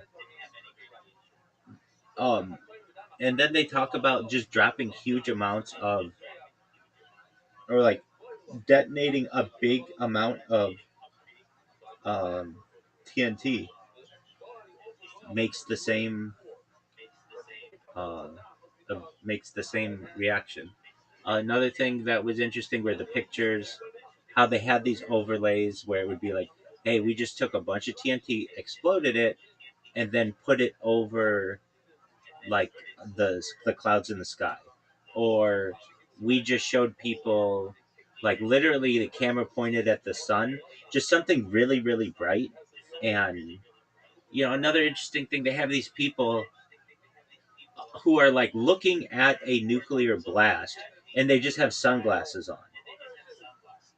That's another interesting thing. Um, you would think that, like, think about everything that they would do today to protect you from that. You would have like lead shielding, but they literally just had sunglasses on. I've heard another thing that you get a bad sunburn from a nuclear blast, but um, I think the same could probably be stated for if it was a larger Didn't amount of TNT. like the lecture guy at the end was saying something about how it was like 5 Mile Island or whatever, or Three, 3 Mile three, Island. 3 Mile Island. Yeah, Like what was it? it's called 3 Mile Island. It's in New York City or Oh, near New York yeah, City. yeah. I may be butchering this, but he said like the amount of whatever radiation from that like explosion or whatever was like 5 times less than what you get in like a doctor's office for like if you're a cancer patient getting radiation or something. Excellent point. Yeah, or an X-ray. They had there's this story. Joe Rogan always talks about it, but and generally it was women. The nurses who were the first people to start the use of X-rays, they all got this weird kind of cancer in their hand. And normally people don't get cancer in their hand. It's like extremely rare. But they all got it. And the reason why they did is because every morning when they would turn on the x ray, they would put their hand in front of it to test it to make sure it was working without any lead protection. And over the course of time, that led to cancer in all of their hands. And they ended up all dying from it, or very, like, essentially. Um, and Thing. yeah, and there had to even be a big push in like the dentist office to for people to have lead shields. Like there was pushback on that for a long time. Like, oh, that's just closed-minded thinking, or that's pseudoscience, and it's like, no, you don't realize this is really dangerous, especially for people who do it all the time. That's why when they take X-rays at like the dentist, they're always behind a lead wall, and that's why they have to cover your genitalia up. But even those kind of X-rays are really powerful. Same with the naked body scanners at the airport; those are pretty powerful as well. And um, yeah, I found it interesting, and I like alternative theories on things. I don't always agree with them. Like for some of this, it made it seem like nuclear energy was not that beneficial or that powerful or even existed, and I certainly think that it does. Um, but I mean, I've I've got to say, like I've seen the effects of it. Um, University of California at Irvine has a um, nuclear power plant. The or I shouldn't say a power plant, but a nuclear um, testing site. Um, a guy with whom I'm a Freemason has invited me previously to go see it, and I had plans to, but then the first pandemic hit, and then obviously I've been streaming since then, and I'm sure they wouldn't let me take my stream in there. Um, and They might if you say it's for like a YouTube video. yeah, um, and like I've been to um, particle accelerators. But the thing is, that stuff's so small that like you can't tell. You're looking at a computer screen, and they're like, "Okay, this is traveling the speed of light," and it's like, "Okay." I mean, who am I to say that it's not? I don't know. Um, there's when I first started this stream, I used to like to hit golf balls at random like locations in Southern California, especially I like to hit them at the beach, into the ocean, but like barely I ever like made any balls, if any, into the ocean. But there's a nuclear power plant. It's called San Onofre. It's between uh, Orange County and San Diego, and I would go there. It looks like two big breasts, it looks like a woman. Everybody calls it the tits. It looks like a woman who's like lying on her back with like two tits in the air. It's like two big domes, and I would just hit random golf balls at these things, and that's one. But like at least in So wait, California, you hit the structure or just not hit the structure? No, like, I'd hit the shit out of it to the point where my balls are like bouncing off. And I've got it on camera. It's on the back tapes, as I say. And then one time I was doing it, and there was like train tracks right in that go like right along the area there, and I was like, oh, like I bet these train tracks aren't used anymore. Like I bet they're abandoned. And so I'm like, I bet I could hit the ball off the train tracks. And I'm hitting it off the train tracks. And then I hear doo doo doo doo doo doo, and I'm like, oh shit, there is a fucking train coming down. And so, yeah. So I'd hit them.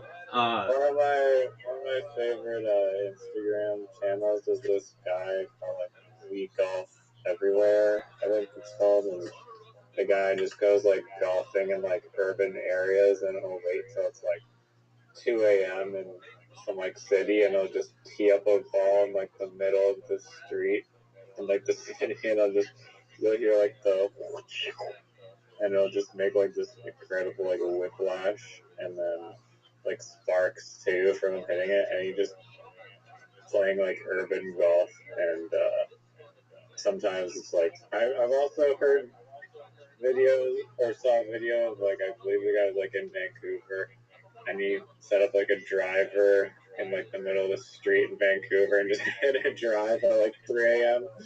and then like 6 seconds later you hear like a smash of a window. Which is not cool, but funny. Yeah, I didn't do it in anywhere where I knew I was going to do damage anywhere, but I would do it into the Pacific Ocean. It's just such a beautiful shot of taking swings in the Pacific Ocean. Did you buy the golf balls from the range and then just chuck them in your car and go to the That's exactly ocean? Right. So I would I had this card that allowed me to get unlimited golf balls per day. Uh, or I shouldn't say unlimited. I shouldn't say that. No. But it allowed me to get 2 buckets of balls per day, 2 large buckets of ball per day at Tiger Woods' golf course, and I got I got 3 of these family passes, so I could hit 6 buckets of balls a day. I was hitting so many balls that it was like I have so much footage of my golf swing because I really wanted to get it down, and there was really like everything was closed in LA, like You must have been like good at golf. Yeah, Doug, my swing, I straightened it out finally. It took me a long time, but I did, and my swing just is absolutely beautiful. And it's like a lit up, so I could play at night, and you see the ball just fly into the air. And so this one day, I'm like, you know what? I bet I could just like no one's here. It's really late. It's like 10 p.m. They're about to close. I bet I could just get 2 buckets of balls and put them in my car, and I do, and then I'm like, oh, tight. So then that sounds great, but then one of them like falls over, and I've got balls like every time I'm driving, they're like rolling all over my back seat and my trunk and stuff, and I'm like, oh wow, all right, whatever. So then I go to like, um, there's San Onofre Beach, and then I'd go to Malibu Beach. I'd go to all the different beaches and then just take video of myself hitting balls into the ocean. But I've started to feel badly about it because I was like, this is like, I'm not the biggest environmentalist, but I do care about the environment. And I'm like, you know what? This is probably not like that great. Like, if I start to do this and I go viral, other people are going to want to do this, and they're going to want to hit balls into the ocean. Um, and I can't even tell you like if I actually for like 100% was hitting a ton of balls in the ocean, because a lot of times it was at night, and a lot, well, not always, many times it was during the day too, but I have pretty bad vision for distances, so I couldn't even really tell how far it was going, but I could just see what my swing was doing. um, Were you elevated? yeah, so like off a cliff. Yeah, it's gangster. Yeah, and not only that, I would hit it over a road, the Pacific Highway, Pacific Coast Highway, over cars, over a cliff, onto the beach, maybe in the water, maybe not. And Were there people on the beach? Or yeah, yeah, definitely. But it wasn't like a super populated beach. But it's like where all the ritzy, like actors and actresses and super wealthy people live. It's Malibu, so, um, and I would also find that I would get a spark, just like you're talking about. When you hit that ball, like there's a spark that happens sometimes. And where else did I hit? Well, the highlight was going down to the tits to the San Onofre um, nuclear power plant and just bouncing it off of those things. And yeah, that was a lot of fun. Where else would I do it? I did it there. I did it in Malibu. I did it in San there's like Onofre some Park. prank that people do, and they'll go to the golf course and then at a driving range, and then they'll bring like this. It's like a little firework. I forget the name of it. Like Yeah, this I've like seen that. tiny, tiny little firework, and then they hit it, and they're just like, Yeah, and then exactly. everyone at the range is like, what the fuck? Right. I would do a thing to try to see what kind of reactions I would get out of people. I could hit golf balls really, really quickly, like one after another, after another, after another, after another, after another, and to the point where I've gotten it so the whole tee box stops and starts looking at me because they're like, "What the fuck is this person doing?" They're just swing, swing, swing, swing, swing, swing, and the only thing that slows me down is having to put the ball in the tee. I really tried to get it down where I could take. This is a really hard thing in golf. If you can do it, you're pretty talented. Where you have the tee down and you take your driver and you can roll the ball onto the tee. It's very, very difficult to do. And I always wanted to do a top golf, but at the time LA didn't have one. And so the best thing I could do is um, just swing really hard. I would also decorate the tee box with like feather boas and like lights, like because I was on camera and I was playing it up, and this is like the infancy of me of when I started to um, do the golf thing, and then I would find that I would like get off work at like I don't know 3 something like that. Sometimes earlier, sometimes later, and I'd go like grocery shopping at OC Kosher, the local kosher market, and then I had like the entire evening to just play golf, and everybody's like, it was the pandemic, so like people weren't like as like wanting to go and do things, so I'd go get these golf balls, and sometimes I wouldn't even realize what time it would be, and my car would almost get locked in the in the parking lot of the golf course. So I had to start changing where I was parking. There's a school right next to the first tee, Tiger Woods' charity, and I would just park there, and I made so many videos in this parking lot just and then but I knew I had to start like watching myself. I didn't realize it, but that school was like a place where cops would go and sit for long periods of time and just like wait for people to go down the street really quickly and then go and like arrest them or whatever. So um, I have like just many different um, videos of me doing that. And then I also spray painted my club. I spray painted hot pink, like with glitter, and I just did everything I could to just yeah, because like it was already funny that I'm like swinging a club like really really quickly, but now let make it look like a huge dick. Like that was hilarious to me, and then when I would hit it, it's fucking straight every time, which was tight as fuck. So anyway, all this getting back to nuclear power plants. I used to bounce golf balls off of them, and I'd like to do that again in the future. They're retiring that nuclear plant. California hasn't built a new nuclear plant in 30 years or so. It shut them all down basically. There's only been one, I think, nuclear power plant open in the United States in the last 30 years, and that's in Georgia. It's like there's a lot of bad um,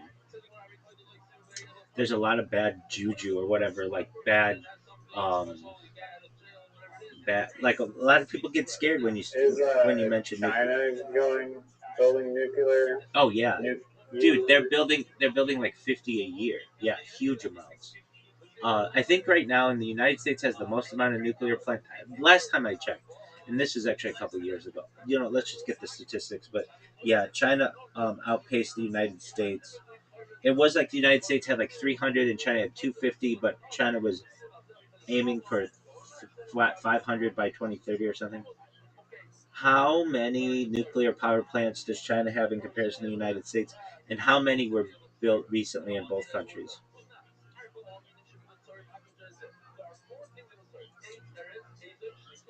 Yeah, they've been just rapidly. So I don't believe this. They have the largest nuclear fleet globally with 94 operational reactors. Oh, the United States has 94, while China ranks second with 62. Hold on, though. There's something different. I remember reading about 250 and 300, something like that. Um, let's see here. And this was around when Joe Rogan did episode 1992 of the Joe Rogan Experience. So maybe like 5 years ago or something, maybe a little more than that. It was an episode with Oliver Stone, who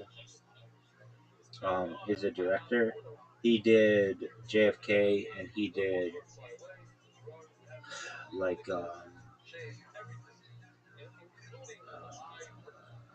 Apocalypse, not Apocalypse Now. That's Stanley Kubrick. He did he did another one of those, Platoon, I think. Yeah. Uh, okay, hold on a second. What's the statistic with China having 250 and the United States having 200 or something like that?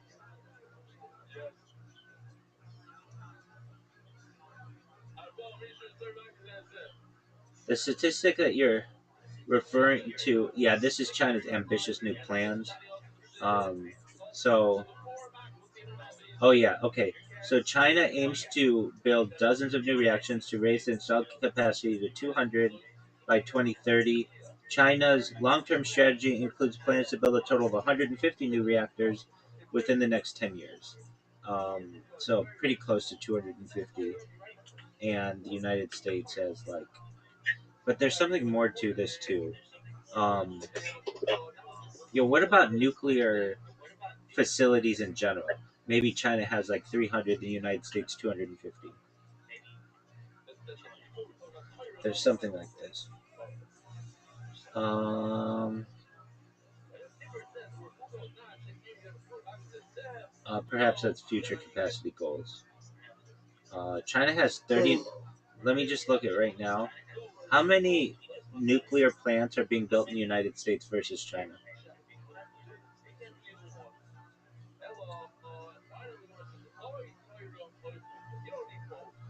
This is so interesting. China has 39 being built, and the United States, guess how many we have being built? Like 1 to 5. Zero. And that's going to make power in the United States extremely expensive. All right. Do you want to lose before you go to Wouldn't bed? like private equity want to invest in nuclear? Yeah, Nuclear. yeah. They're about like the most amount of money, most bang for your buck though, and that's still like like natural gas and coal plants. Yeah, true. So, I mean, they're doing the thing. They're doing that with like wind and solar. Yeah, but that's all bullshit. Um, Wind. Those wind turbines need a diesel engine to continue to move when there isn't any wind, so they actually burn more gas than they save. Or something like, I know they need an engine. Maybe it's not they burn more gas than they save or whatever. But additionally, they kill lots of birds, and they need a lot of maintenance. So those are like, I'm not a huge fan of. I one time thought wind was really cool, but then I learned, dude, just put the turbines in the ocean and don't make them so big. And it was like, oh, well then you don't need wind anymore.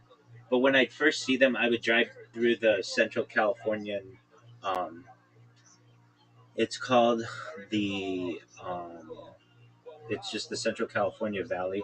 It's called the Grapevine as well. Some aspects of it, and because of all the like like 50% of all the produce in the United States is raised in this one area of California. And they have lots of wind farms there as well. And I would see them and I would be like, wow, that's the future. Because we didn't have them in LA. And so it was like the first time I saw them en masse. Um, and then um, the solar plants, they work, but they just aren't super powerful. But they do have this one really interesting thing between it's in California between just right on the border of the California Nevada line. Um, or it might be in Nevada. Right on the line. It's right literally on the border. What's that solar plant on the border of California and Nevada? It is the Ivanpah Solar Power Facility. It is in California, but just on the border, like right before you go into um, Nevada. And it is a concentrated solar thermal plant. It's basically all of these different solar panels that are firing on this like central spot in the middle. It's like a bunch of mirrors. It's not, but it's basically like that. And it creates a lot of power there. And I've always thought that and there's like one central pillar in the middle that's like super bright. Like you can see it for a lot. Yeah.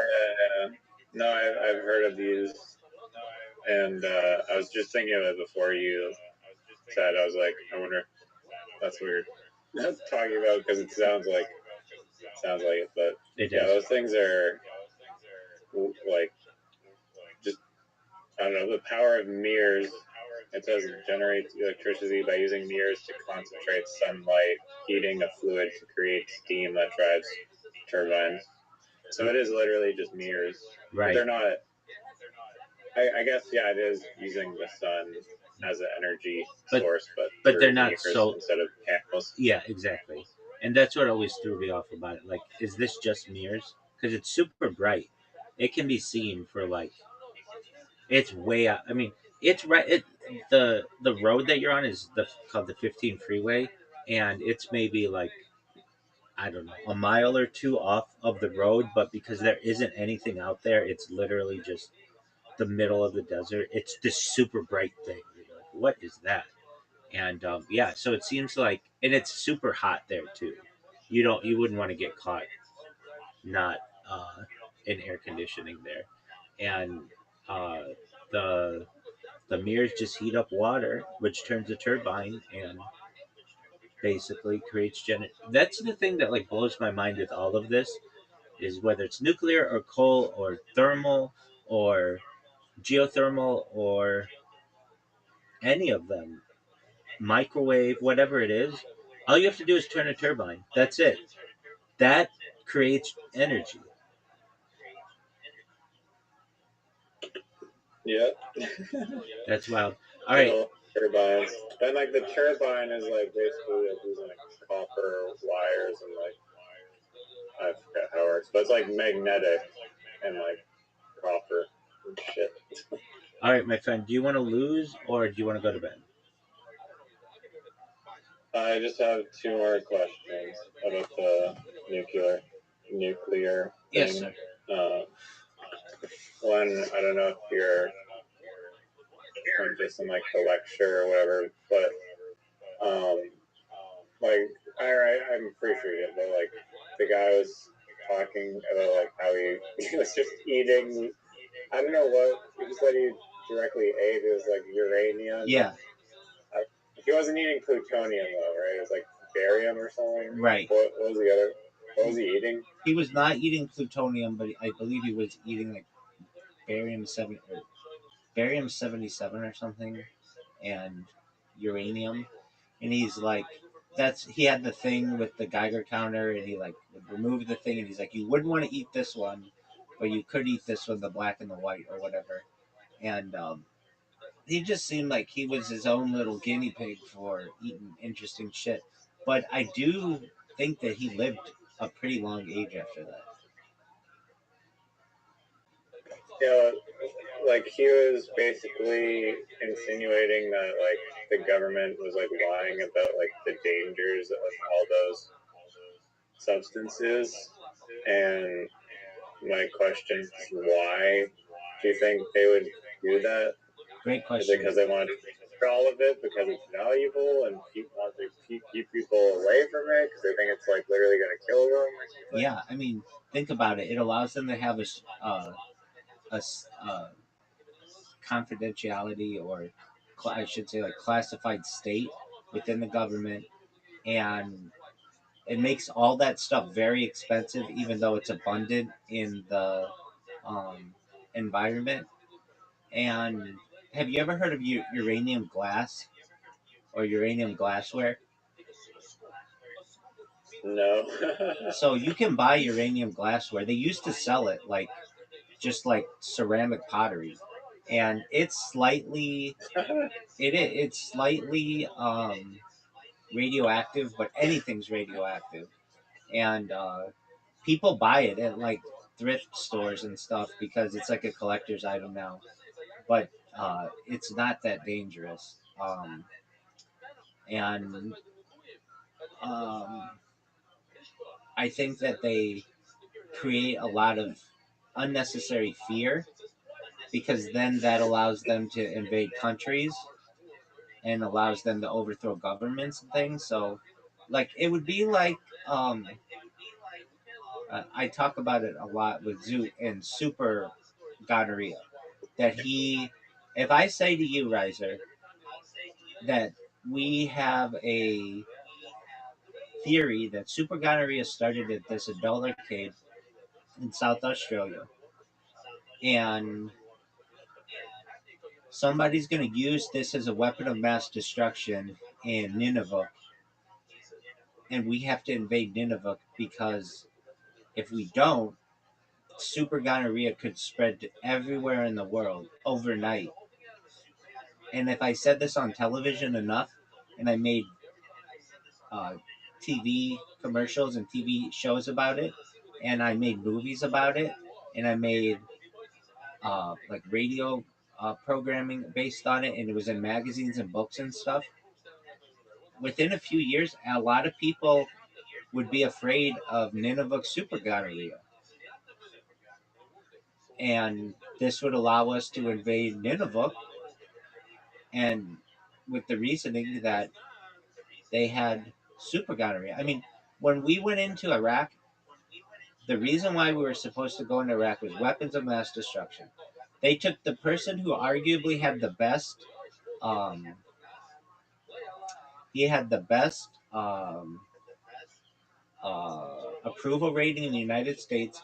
He was a general known as Colin Powell, and they had him go in front of the United Nations and have like a little vial of like uranium 2 something, and he's like, "This is an example of what uh, Iraq has, and if this were to get out, they could create a nuclear weapon, and that could endanger everyone in the world.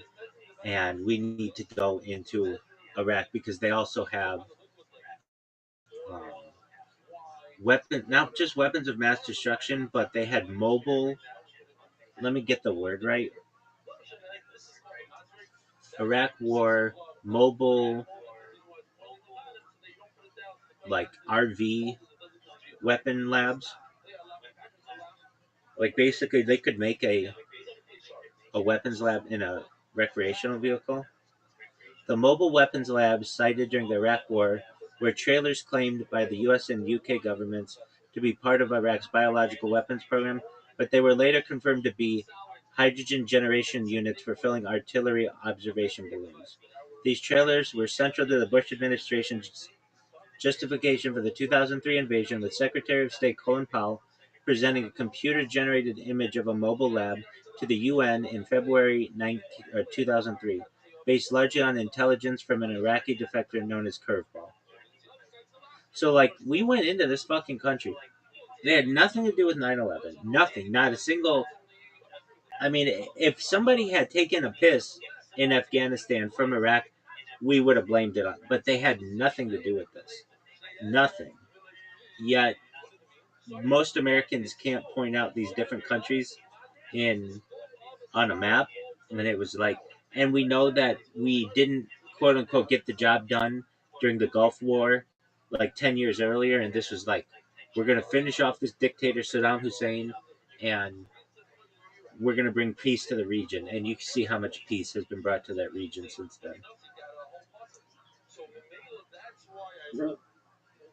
So your question, your question was like, well, so what's so dangerous about it? Just having like the idea of this allowed for $1 trillion in contractors to rebuild Iraq, and a lot of um, destabilization of countries around the world. Again, it's like super gonorrhea.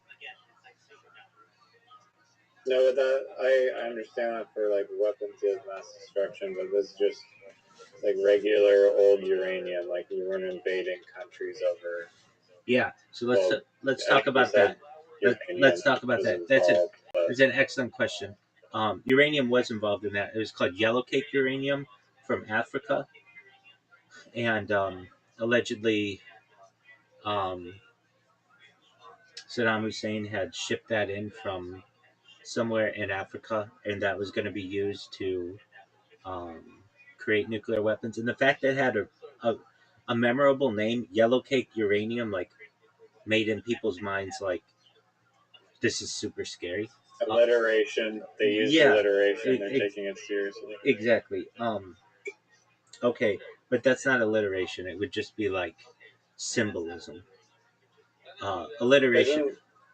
Alliteration. Yeah, yellow cake, uranium are different. Yellow cake is a Y, and you're. Oh, I get what you're saying.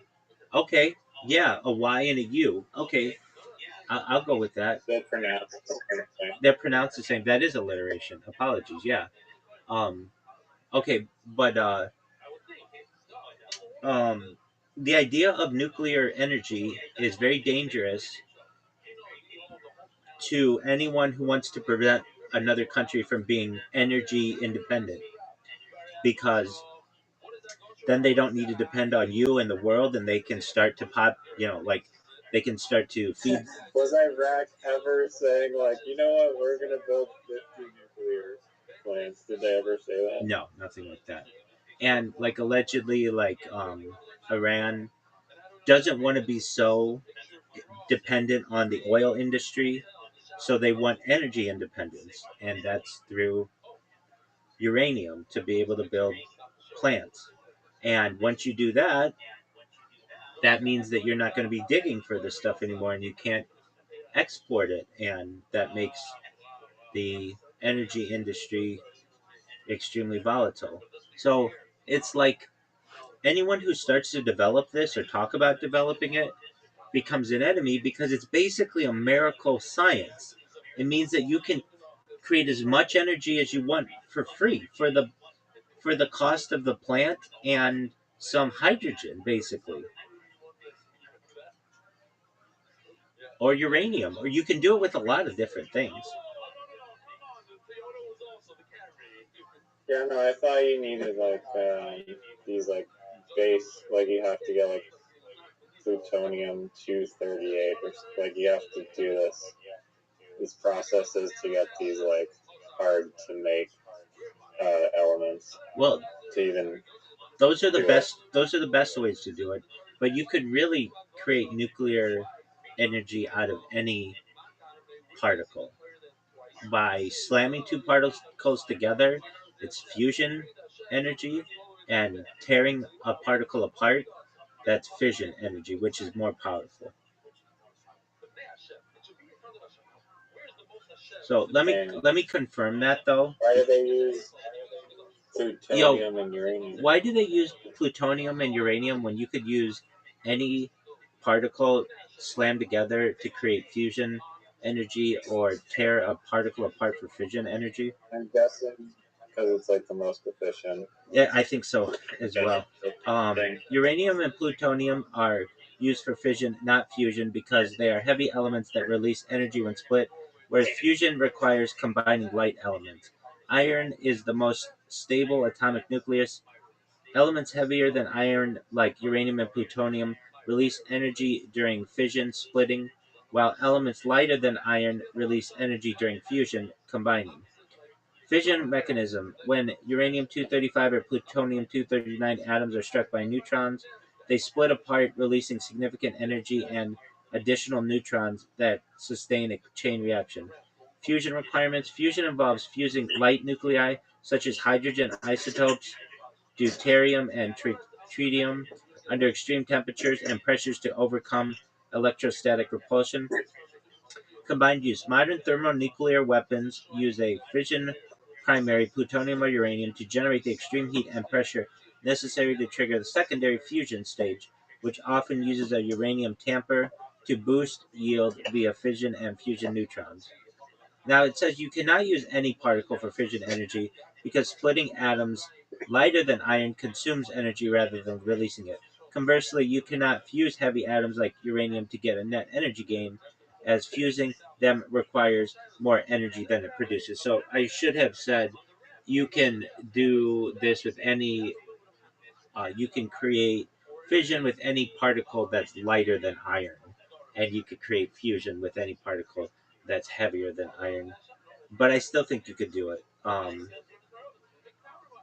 Name a way that you could use like um, gold, which is an element, to power a fusion plant or a fission plant. I think it can be done in a super like scientifically advanced way. May not be the most efficient, but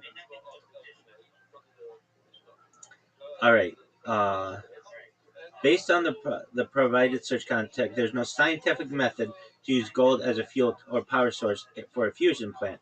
In fact, the context indicates the opposite. Gold is a heavy element that cannot fuse exothermically, releasing energy like hydrogen and helium. Instead, powering a fusion plant, gold is currently proposed as a byproduct or revenue stream in the following ways: the transmutation in breeding blankets, fusion startups like Marathon Fusion proposed using neutrons, yada yada yada, gravitational mass. Okay, so that's what Brave is saying, which is fine, but it doesn't really get into the like theoretical stuff as well as I like. So I'm gonna go to ChatGPT. Yo, dog, I'm talking like in like a million years, really scientifically advanced. I think that you could do both fusion and fission with gold to power stuff. Steelman this for me, how it's hypothetically possible, please. In a civilization millions of years from now, advanced than ours, the distinction between power generation and matter engineering and stellar physics may completely collapse. What looks impossible could become routine in industrial chemistry at relativistic and quantum scales.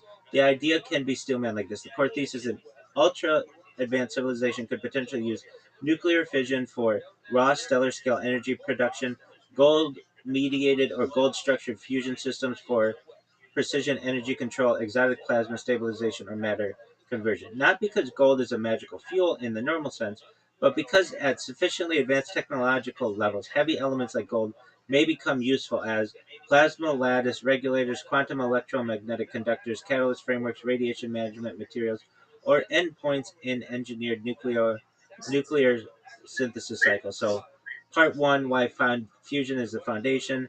Part two: where gold enters the picture. Part three is hypothetical gold fusion. Gold is an exotic is gold in exotic fusion cycles. Is Then part three is a fusion plus fission hybrid systems. Part four is stellar engineering. Part five, the real scientific principle behind your idea. The strongest version of your element is of your argument is not gold burns like gasoline. No, I'm not saying that. It is an ultra advanced civilization may use heavy elements like gold as precision nuclear engineering materials within fusion based energy systems. That's exactly what I'm saying. That is actually scientifically defensible in speculative physics. And I just took any element, it didn't matter, whatever. Um, because once a civilization masters atomic structure, plasma confinement, quantum field engineering, relativistic material science, and nucleosynthesis, matter itself becomes programmable. And I agree. At that stage, stars become furnaces, elements become software, and energy production becomes materials engineering at the nuclear level. That is the strongest steelman of your concept, and I agree with that. What I'm basically saying is, given enough time. That's just a matter of time. That's what I'm saying, and that's all I was saying in this. I wasn't saying that it's the best way to do it, or we can do it today. But I'm saying with any of the periodic table, given enough time, you'll be able to use any one of them to either break them apart or slam them together and create energy. Yeah, we might need to wait a few million or somewhat years. Reverse aging, life extension technology, mind uploading technology. Next question.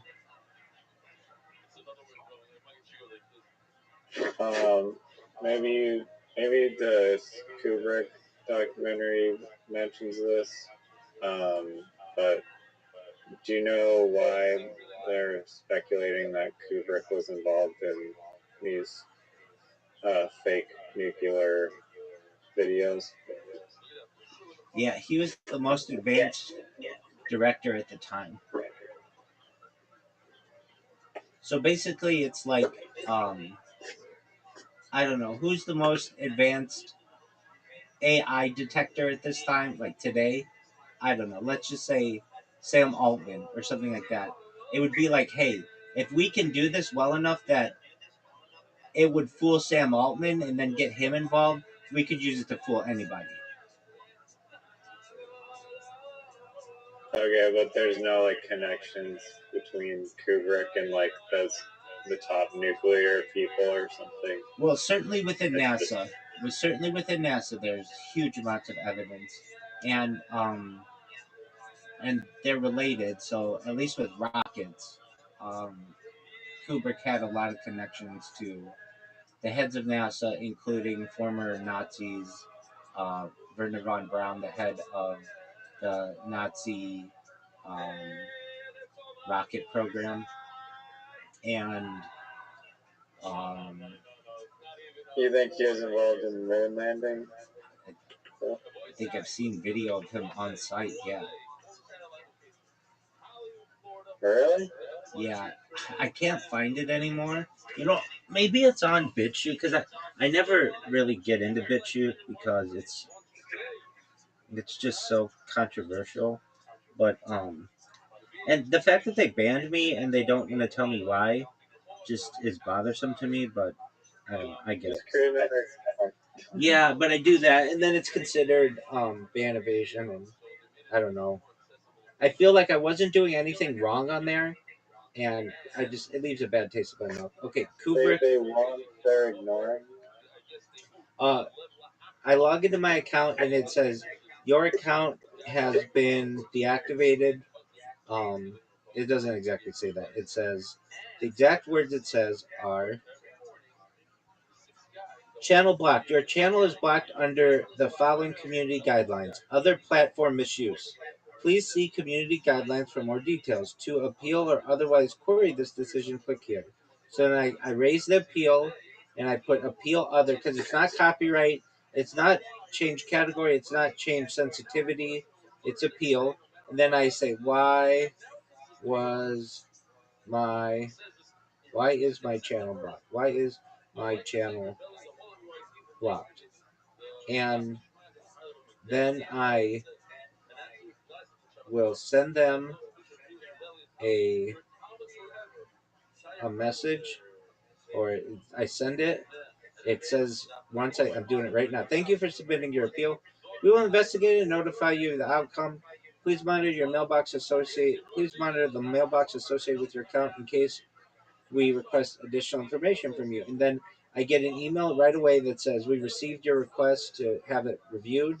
And then about 2 days later, it'll say we have. I mean, I'll read you exactly what they say. Because I keep doing this. I keep just re. Um, I just keep reappealing. Okay, so BitChute. So, it says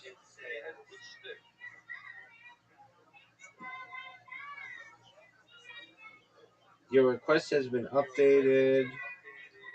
We have reviewed the channel and found it does breach our community guidelines. Best regards, the BitChute team. BitChute support website, DSP 30 North Gould Street, Sheridan, Wyoming, 82801 USA. That's all it says. Dang. Yeah, so like all they say is, "Whoa, no way!" I got an earlier email that says we reviewed the video and found it does not breach our community guidelines. And then the most recent one, we reviewed the channel and it does breach our community guidelines. So maybe my channel.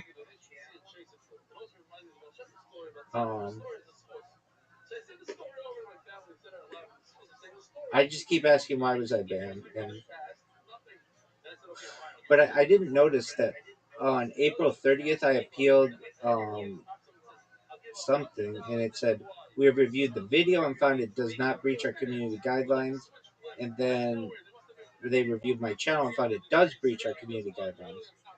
And I mean, I don't know, you tell me, but I'm gonna use their platform. So if I type in Kubrick, it's like this really rare Kubrick Desert Apollo.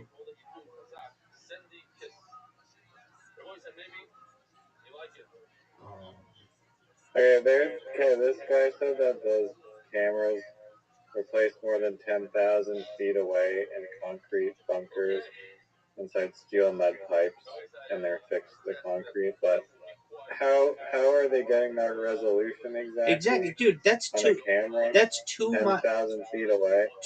Did you say 10,000 feet? Yeah. That's 2 miles away. Yeah. No, I mean, when you zoom in on my state-of-the-art iPhone camera, it goes blurry from 100 feet away. Thank you. But in the 1940s, their camera had a good enough to zoom, or somehow it was amplified by what? Like, how would you get that resolution from 2 miles away? It's an excellent question. I mean, that's why I've always questioned it. Okay, so on BitChute, I'm not finding what I want, but maybe somewhere on Kubrick, Apollo, Desert.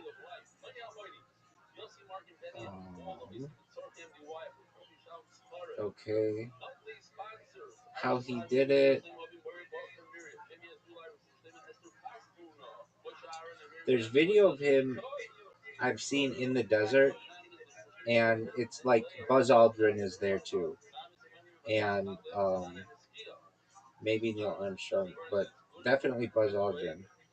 And okay, so there's another interesting picture, a picture um, of Stanley Kubrick with like all these heads of NASA and astronauts. Um, Yeah, no, there's bedsheet stuff on it, and room 237 has like a 9-minute part of it, so I don't want to spoil it, but I do believe, I don't doubt that happened. I was more so looking for like the nuke connection, but it sounds like it's there maybe like a few points away. Okay, so I see that 9-minute thing you're talking about, and um, I'm not watching it. I'm just gonna scroll through it and see if I see the video that. Oh. Yeah, I don't see. Club 14 doesn't prove nuclear bombs exist by itself, but nuclear bomb tests created a massive measurable spike in carbon-14 levels across the entire planet.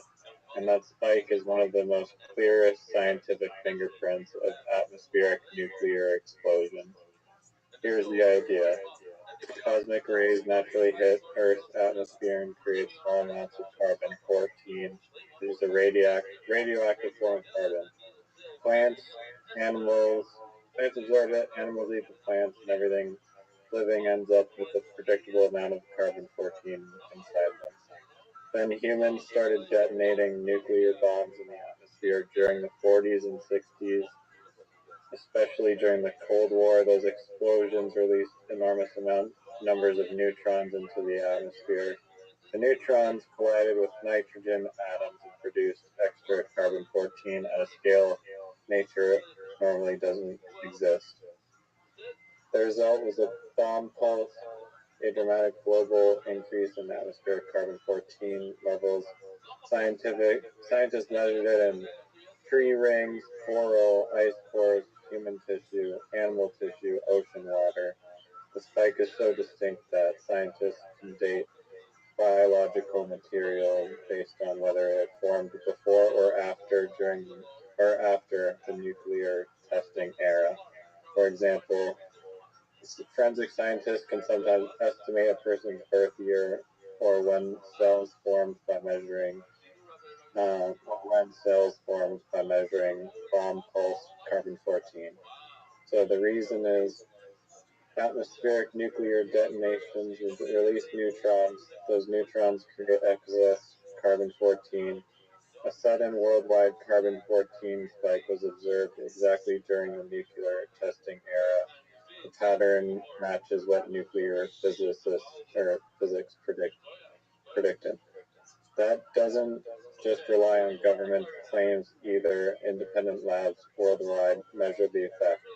The carbon-14 spike is one of the many physical traces left behind by nuclear testing alongside radioactive isotopes like cesium-137 and strontium-90. So, I mean, to me, there's small evidence that the nuclear bombs exist. That doesn't mean that. No, hold on. They even said that when you create a huge explosion, it creates radiation. So why couldn't it just be that radiation?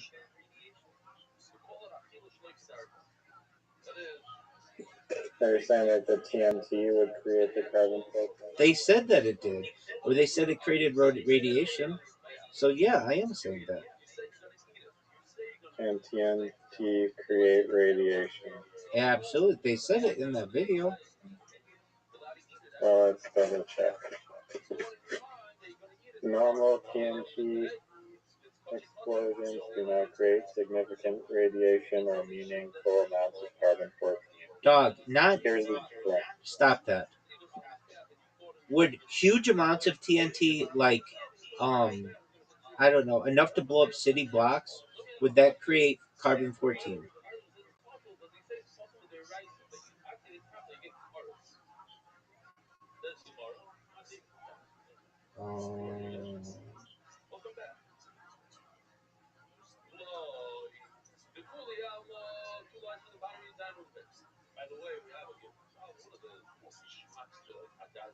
Hold on. Do huge amounts of TNT produce radiation?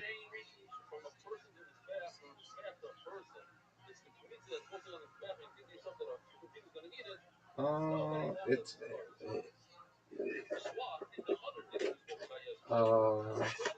Even absurd amounts of TNT would not create a global carbon-14 spike comparable to nuclear testing because the limiting factor is not energy alone, it's neutron production. yeah. But I heard in that documentary that they said that it would create some kind of. It creates small amounts of radiation, but the neutron production is not like equivalent. Okay. But who's to say that they measured it correctly?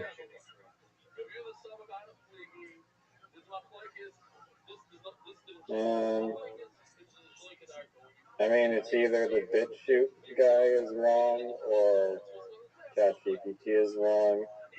However you want to weigh and assess that is up to you. As much as I want to believe the BitChute guy, I don't know. I mean, perhaps maybe all their TNT facts were not exactly 100% accurate.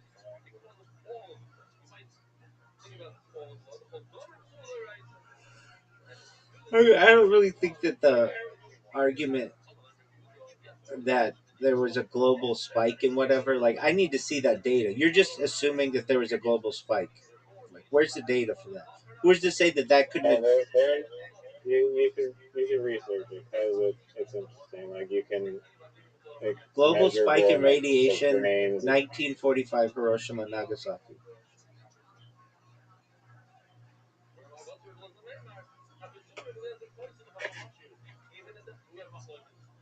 Okay, so this says global radiation spikes from the 1945 atomic bombings of Hiroshima and Nagasaki were localized and transient, with the vast majority of radioactive material drawn into the upper atmosphere rather than deposited on the ground. Because the bombs were detonated as airbursts at altitudes of roughly 600 meters, ground level contamination was minimal, and residual radiation levels in cities dissipated rapidly. So, what are you talking about?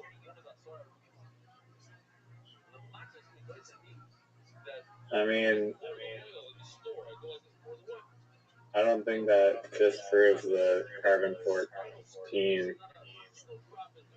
Like, you gotta go down the carbon 14 rabbit hole, and I'm not an expert in it, but from what I have seen about it, you can measure it in tree rings, coral, all sorts of biological.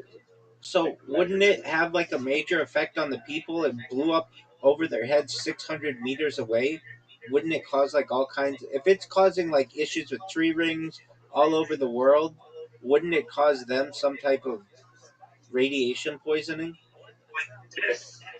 No, I'm not saying the Hiroshima whatever one. I mean, it just said in the answer apparently it dissipated into the atmosphere rather than the Earth, but that seems a little wonky to me because radiation loves to stick around and not go away quickly at all.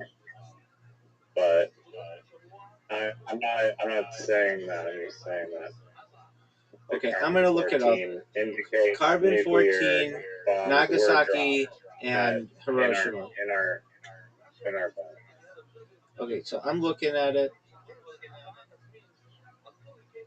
Uh,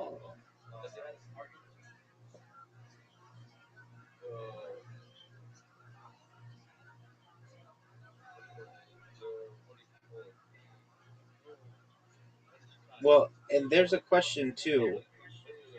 How do we know it was from those spikes? Because the Soviet Union was doing their own testing as well. I don't know if they were doing atomic testing yet. Let me see. When was the first atomic test of Soviet Union? So they did one in 1949.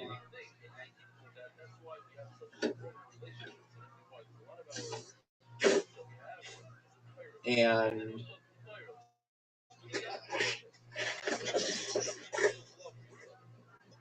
so how do we know it wasn't that one?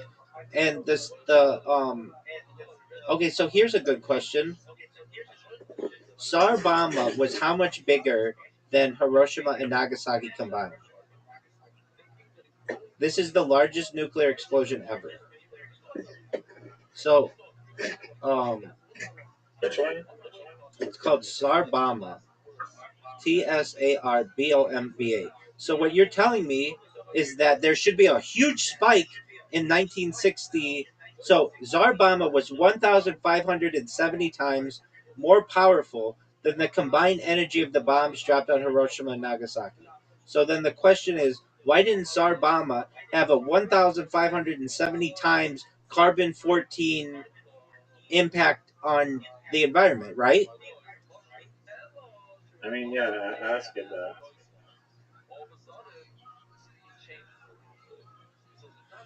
1,570 times spike in carbon 14.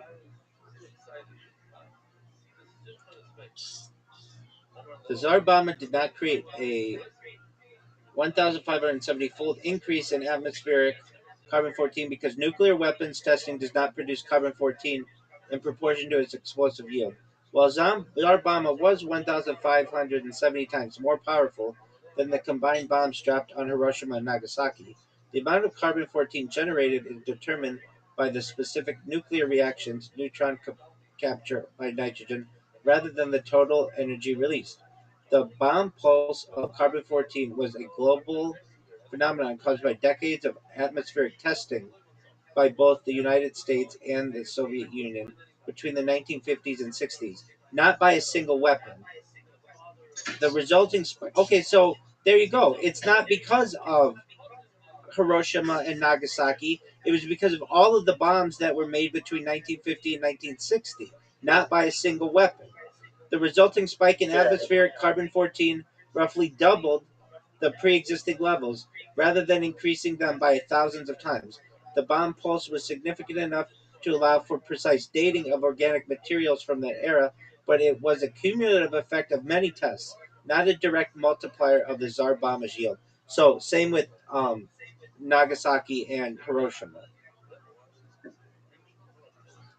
So you're Yeah, no, I'm just saying that it is like very good evidence that nuclear bombs were being used and that they are not fake. um okay, well let's look at what else can cause carbon 14. What aside from nuclear weapons can cause carbon 14 in the atmosphere?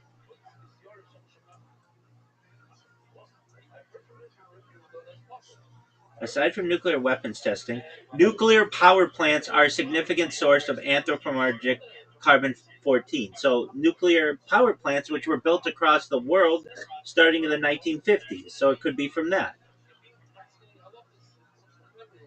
They had them in the 50s? Yes, they Damn. did.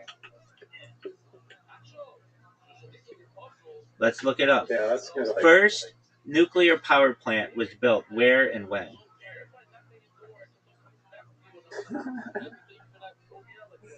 It was Just like 1951.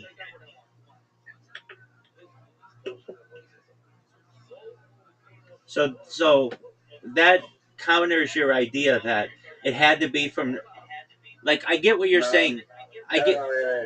Because then like there's like some anomaly of spikes during from 40s to 60s, right? But the nuclear power plants continue to exist today and were continually being built. So if it was being caused by the nuclear plants, then you'd see the exponential rise in carbon 14. Not necessarily. They could have controlled it better, which they learned to.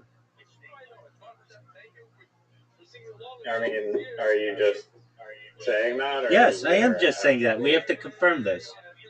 Yo, has carbon 14 been able to be controlled better since the 1950s due to advancements in nuclear energy capture?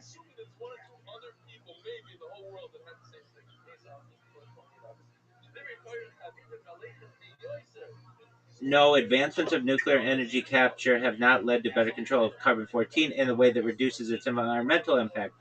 That's not what I'm saying. Instead, nuclear reactors now constitute the only major source of anthropogenic carbon 14 since atmospheric weapons testing was banned. While modern plants utilize energy engineered solutions like ion, okay, so it does though. They do use structures like ion exchanging resins to capture some of the isotope. The overall inventory of carbon 14 continues to grow as power production increases. Okay, so you're saying that there's a spike, which I think it could have to do with, yes, there is a spike, but that spike hasn't dropped. It's just continued to go up. Well, I ask how they can confirmatively say no that it was caused by carbon-14 from nuclear weapons in the atmosphere versus the power plants. How could you tell that carbon-14, like its effect on the environment, is from nuclear weapons and not nuclear power plants? It's a good question. That's the key question. I think you couldn't. Scientists distinguish the source of environmental carbon-14 primarily through historical timing and isotopic measurement. The massive spike in atmospheric carbon-14, known as the bomb carbon or bomb pulse, occurred abruptly in the mid-1950s due to above-ground nuclear weapons testing, effectively doubling the natural lead levels. The spike is clearly visible in the annual growth rings of trees and other organic records, providing a definitive marker for anything formed after 1955. Okay, but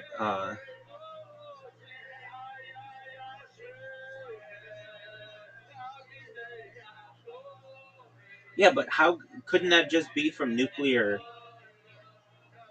power plants? The first nuclear power plant was in 1951. I don't believe you. I want to counter you and say that I don't think you can tell the difference.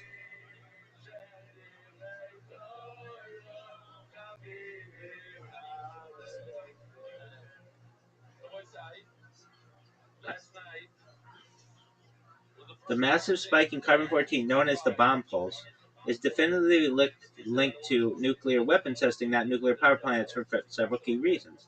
The spike began abruptly in 1955 and peaked in 1963. Well, Reiser, why didn't it start in 1945 when you had the nuclear fallout from Nagasaki? Now that's a good question. Now that's a very good question. Okay. So then, why didn't you have uh, the spike begin in 1945 when Hiroshima and Nagasaki were dropped? Why did it take 10 years?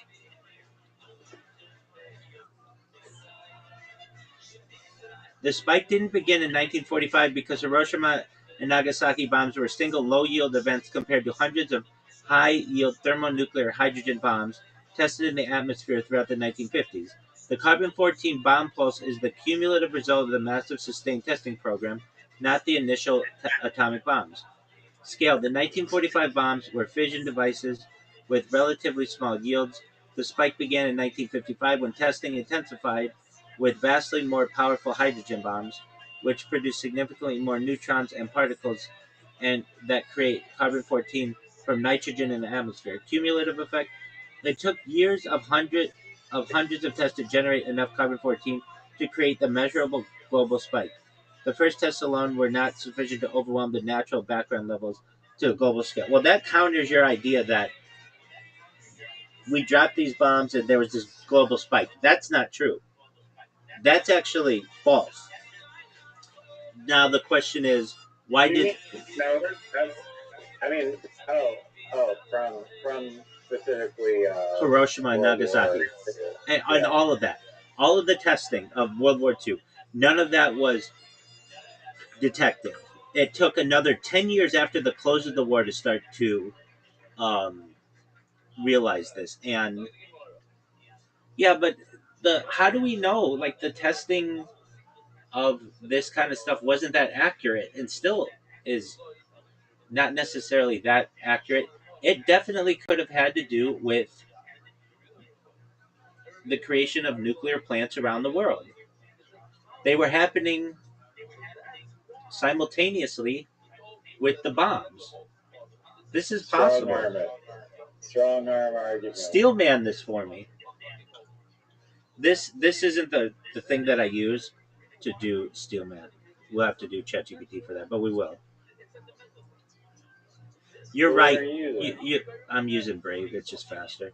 You're right to question the certainty of the data, and it's a valid point that nuclear power plants began operating in the 1950s, overlapping with weapons testing. However, scientists can distinguish the sources of carbon-14 through several robust methods. The scale and timing of the spike.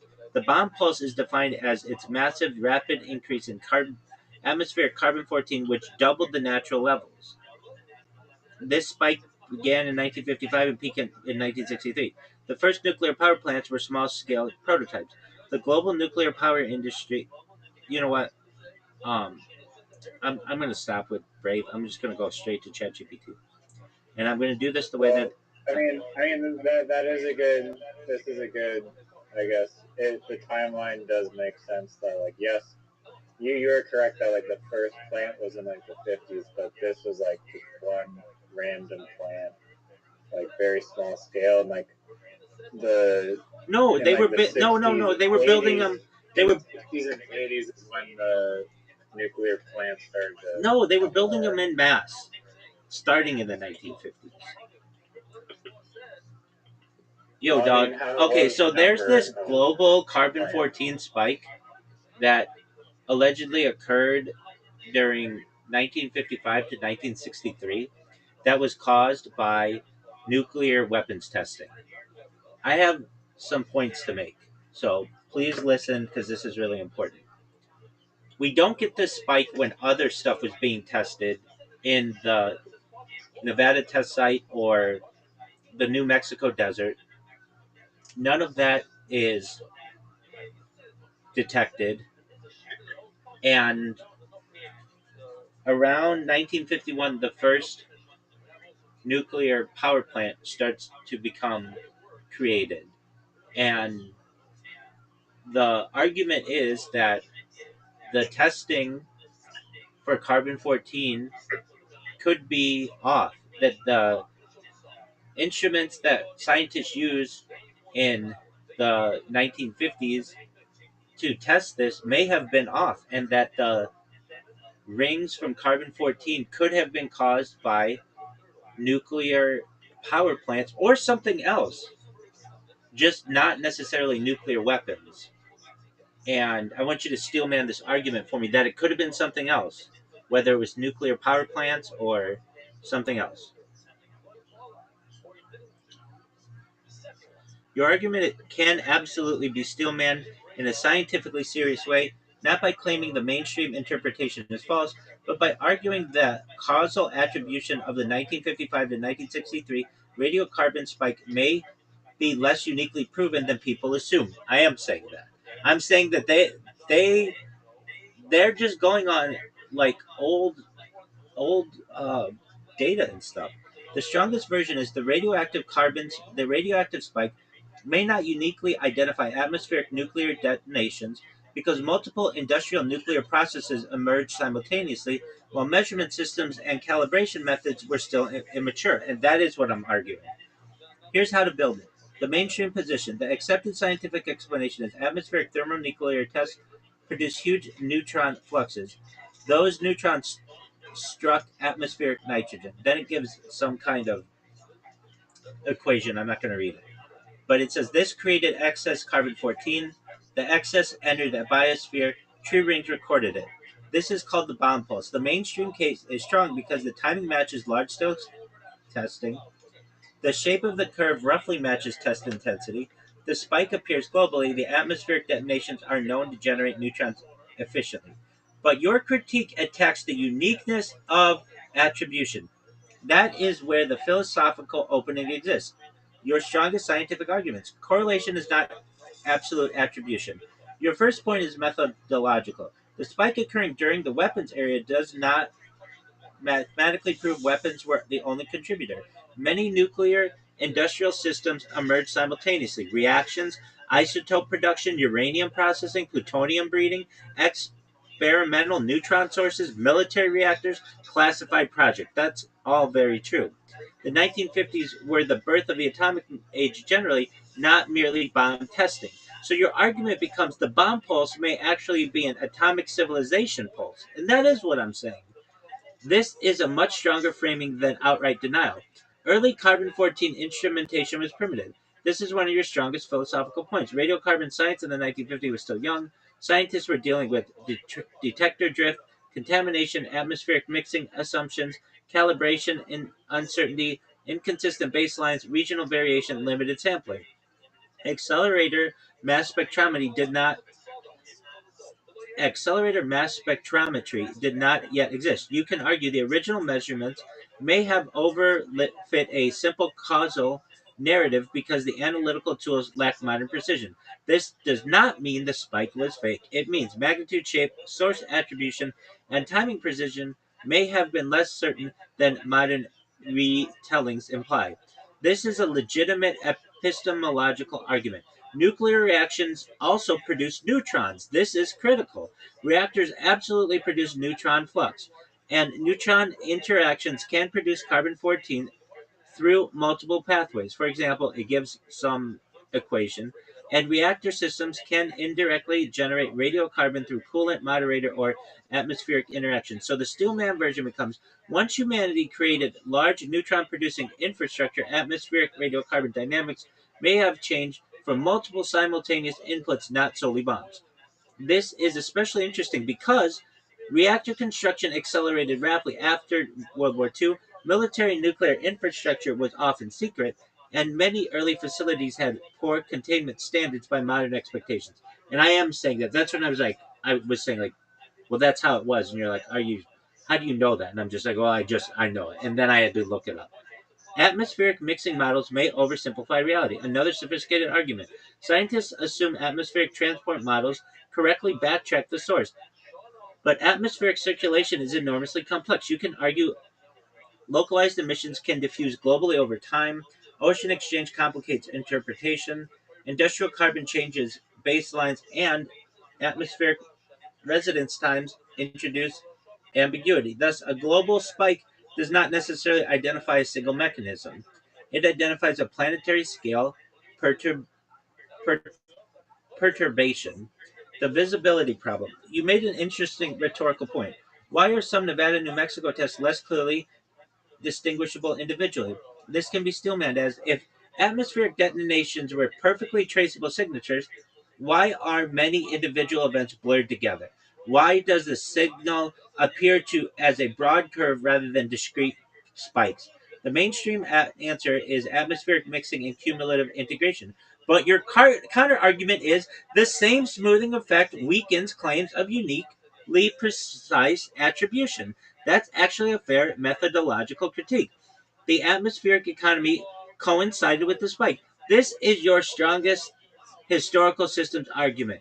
The 1950s saw reactor construction, uranium enrichment, plutonium production, medical isotope extraction, naval reactor deployment, experimental breeder reactors, industrial neutron research. So you can argue the bomb pulse coincides with the birth of civilization scale neutron engineering generally. Thus, bombs may have been bombs may have dominated.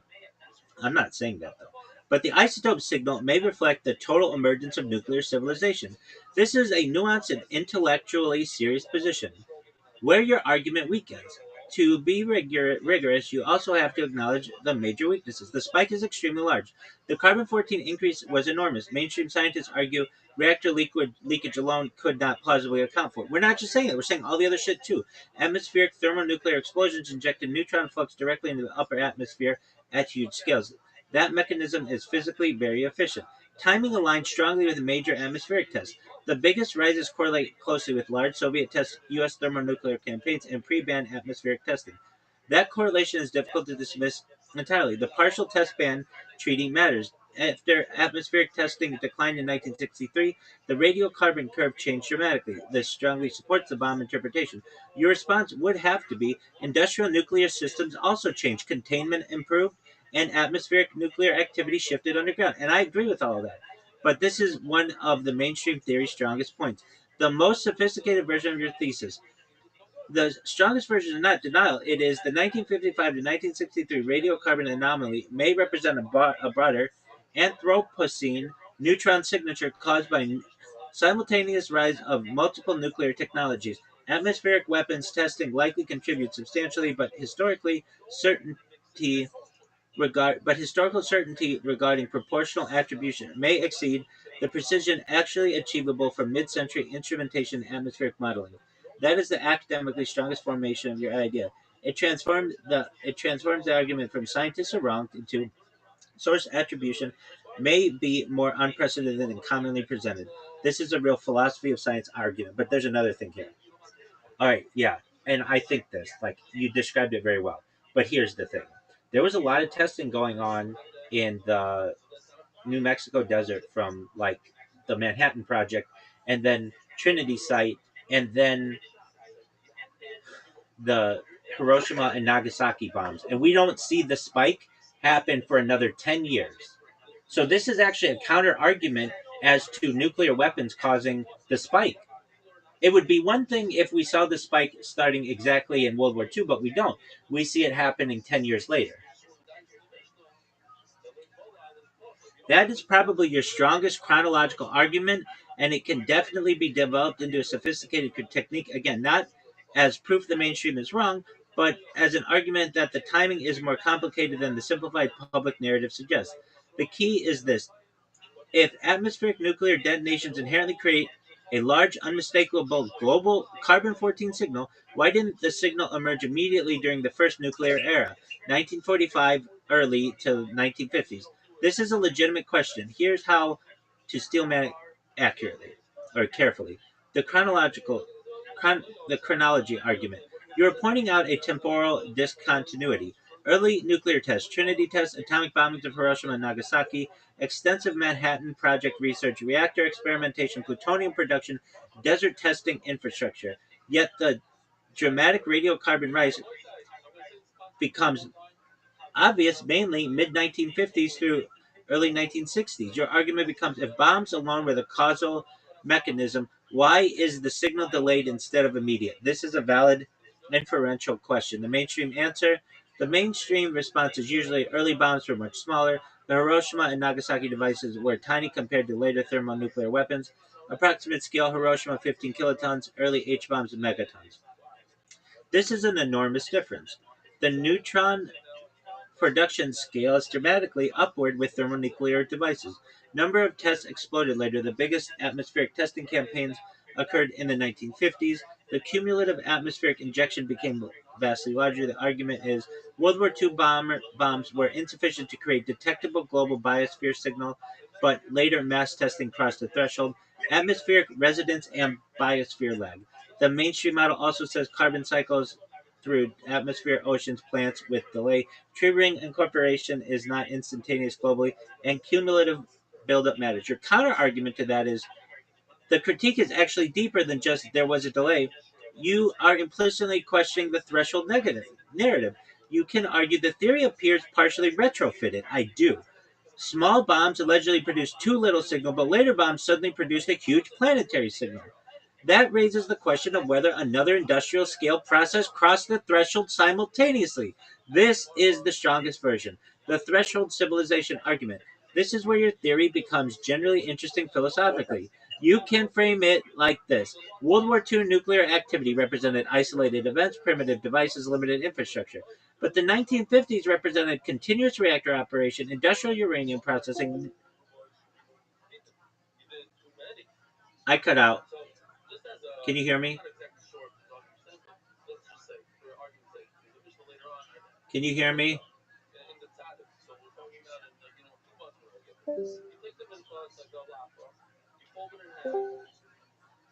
I'm coming back. I'm coming back. Just a moment.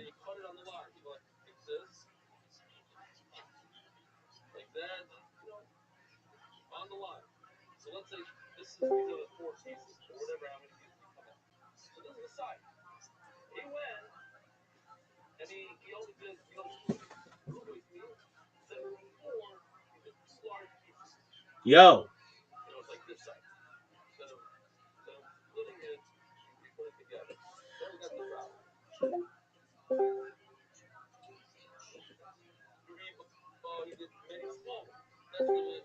Yo. Yo.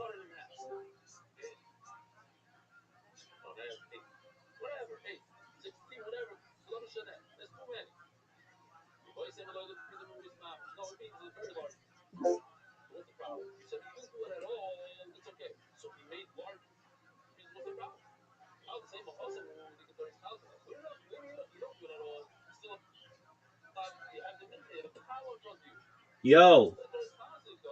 Yo. Yo.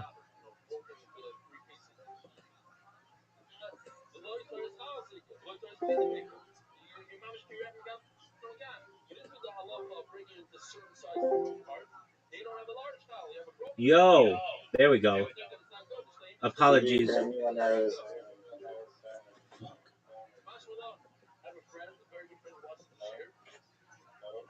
assuming because you have I can't hear you. I can't hear you. I can't hear you. Just one moment.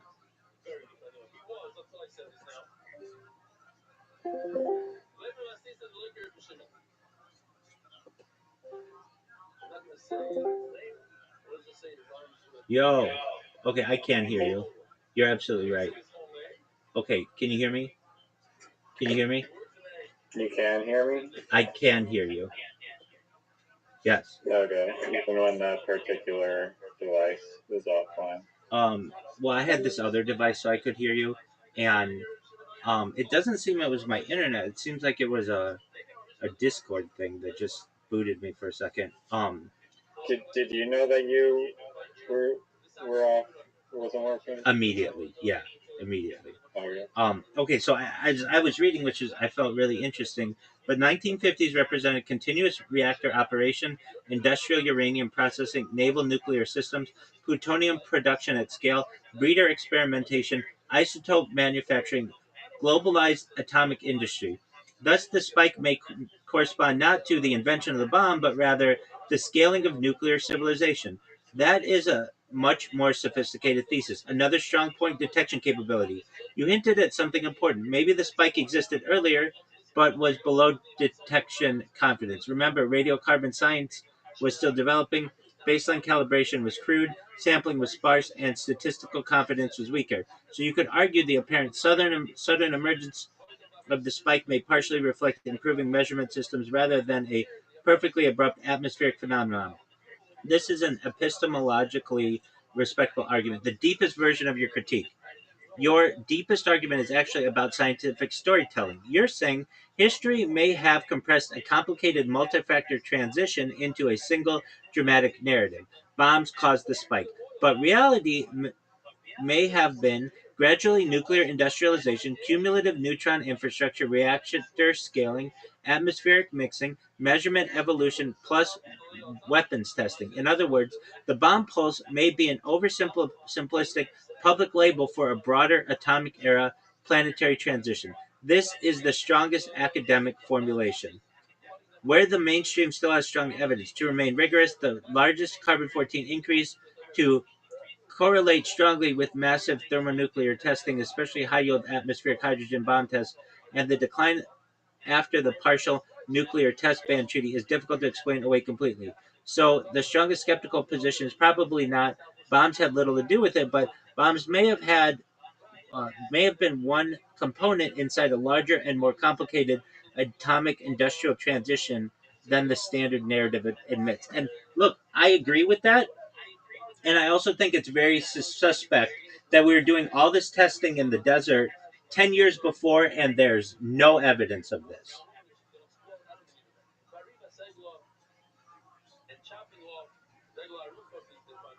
You're muted. I just asked how many nuclear bombs were tested after World War II versus before Hiroshima, and it said that they basically did one Trinity test in New Mexico in 1945, and then there was the two bombs that went off in Hiroshima and Nagasaki. And so apparently there's only one, there's three bombs, the one test, and then there's two bombs that were dropped. And those are the only two nukes before, before World War II ended. And during the Cold War, that's when like 99% of all nuclear detonations happened, some of which were thermonuclear hydrogen bombs that were thousands of times more powerful. But we just talked about like thousands of tests. We just talked about thousands of times does not mean more carbon 14, because I gave the argument, then why didn't Tsar Obama give off a huge spike? Now, why isn't it this? Why isn't it if we go to the trees that are close to the nuclear testing facilities in New Mexico, don't we see a spike? Isn't that a good question? How do you know that there isn't a spike there? I think that would be used as an argument that you can test the spike, but we'll see. Yo, if carbon Well, 14 no, I if carbon 14 can be used as a test, then why couldn't we test the trees around the Trinity site and around Nagasaki and Hiroshima? And why don't they have a testable amount of carbon 14 in the tree rings around 1945? That's a good question. Your question is actually a very sharp one because it forces a distinction between local radioactive contamination and a globally detectable atmospheric carbon 14 signature. And that distinction is where the mainstream explanation either survives or becomes vulnerable, depending on the evidence. First, a correction. I think you meant the atomic bombings of Hiroshima and Nagasaki, not Kurama. Yeah, I was just talking to my phone. Your core argument. You're basically asking if nuclear explosions create measurable carbon 14 signatures in trees, the trees near the first nuclear detonation should contain an obvious 1945 radiocarbon anomaly. This is a scientifically legitimate question, and the Steelman version is even stronger. If the 1955 and 1963 bomb pulse is considered such a clean forensic marker, why do the earliest and most famous detonations not create an equally famous and obvious dendrochronological spike? Dendrochronological spike. This is a real methodological challenge. The mainstream response. The mainstream answer would be several things at once. The World War II bombs were too small. Dog, these things were no. The first bombs were tiny compared to the later thermonuclear tests. Approximate comparison. Hiroshima 15 kilotons, Trinity 20 kilotons, later H bombs multiple megatons. A megaton weapon can be hundreds of times more energetic. The argument is the early detonations did create carbon 14, but not enough to measurably perturb the global atmosphere. Local trees are not ideal atmospheric integrations. The rings don't instantly freeze the atmospheric chemistry of the day. Trees absorb carbon seasonally, mix carbon internally, vary by species, and may dilute short lived local anomalies. So even if a local carbon 14 pulse occurred, it may have been brief, spatially uneven, or biologically smeared. Fallout does not equal carbon 14 incorporation. Many people confuse radioactive fallout with atmospheric carbon fixation. A bomb can produce intense local radiation without necessarily creating a giant biosphere wide carbon 14 signal. The mainstream theory says that the famous spike emerged only when repeated atmospheric neutron injections accumulated globally. But we're going to get back to that. But here's the strong skeptical counterargument. Your critique attacks a subtle inconsistency. If the mechanism is valid, why is the logical signature so elusive? Yes, I am saying that. You can argue the absence of a dramatic, easily identifiable 1945 tree ring anomaly weakens the intuitive simplicity of the bomb pulse narrative, especially because Trinity was atmospheric, Hiroshima and Nagasaki were atmospheric airbursts, neutron fluxes were enormous locally, and nearby trees physically survived in some regions. So the question becomes, why is the later signal so clean globally, but the earlier signal is so hard to isolate locally? This is a fair scientific challenge. Your strongest version of the strongest version of your argument. The strongest version is not there's no carbon 14 from Trinity. The strongest version is the expected relationship between local nuclear detonations and dendrochronological carbon 14 signatures appears less direct and less intuitively robust than popular explanations imply. That case is much stronger. An even deeper critique, signal attribution. You're also implicitly challenging whether atmospheric carbon 14 data uniquely identifies bomb detonations. Because if small detonations leave weak, ambiguous signatures, but later global signals are inferred statistically, then attribution becomes model dependent, meaning scientists rely heavily on atmospheric models, calibration assumptions, and cumulative interpretations. Your argument is basically the bomb pulse is partially an interpreted reconstruction, not merely a directly self evident fingerprint. That is an intellectually serious philo- philosophy of science point.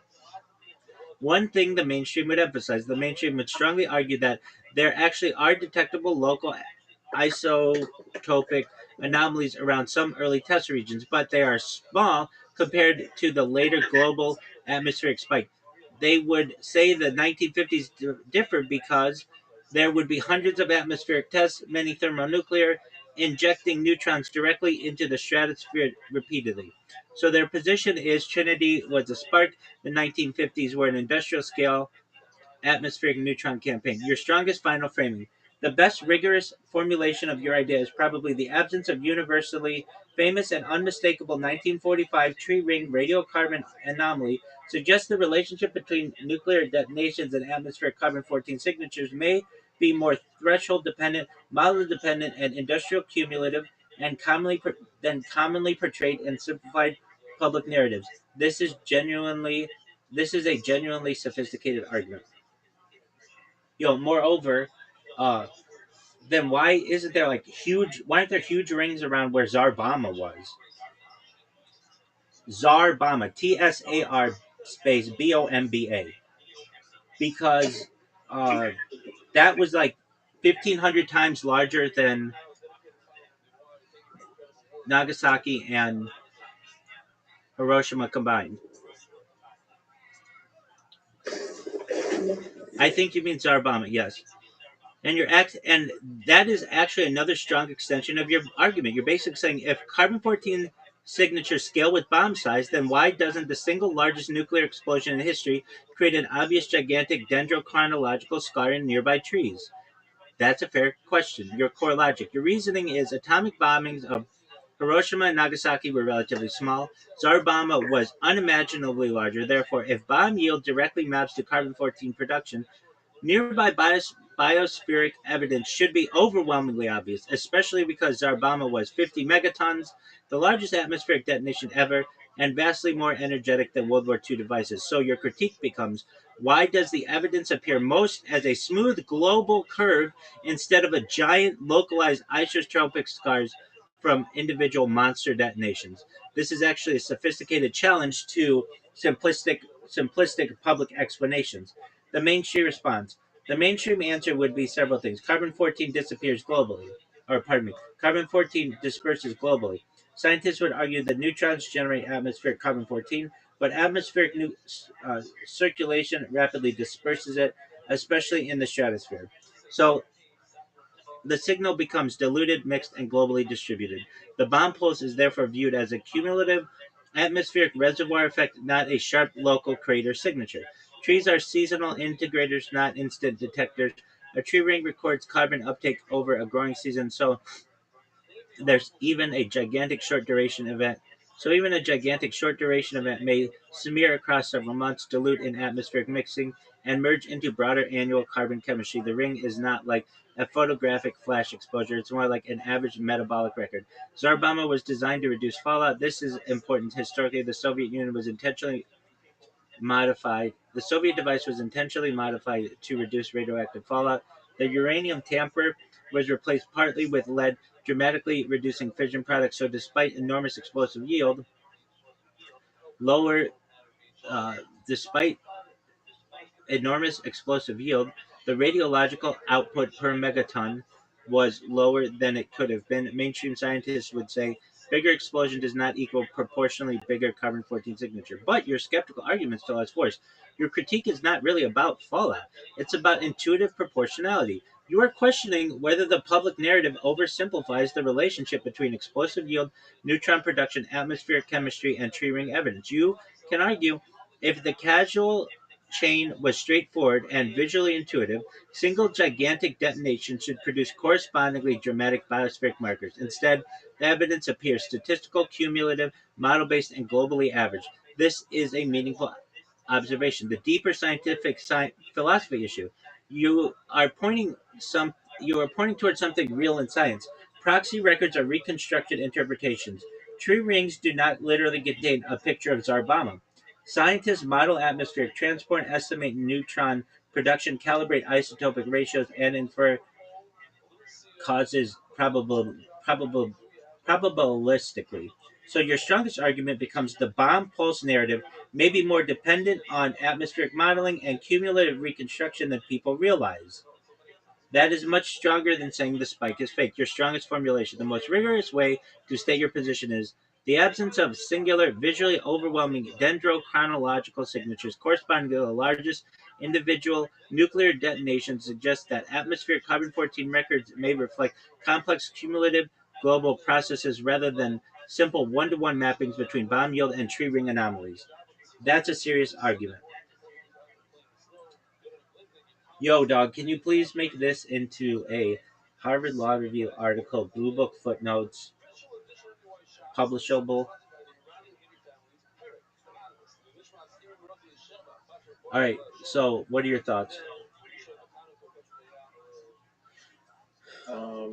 Just one moment. I know I just asked you that, but one important weakness to acknowledge. I wasn't gonna read this, but I feel disingenuous if I don't. The mainstream would still say the global carbon-14 curve does accelerate during the exact era of massive atmospheric thermonuclear testing, including around the period of Zarabama. Even if individual explosions are not separable as giant standalone spikes, so the position is the atmosphere integrates the total testing regime, not individual explosions discretely. Your response would be that very smoothing process makes causal attribution more inferential and model dependent than commonly portrayed. And I agree with that. Right. I mean, it was a very good question about like the local data that you can extrapolate from those bombs.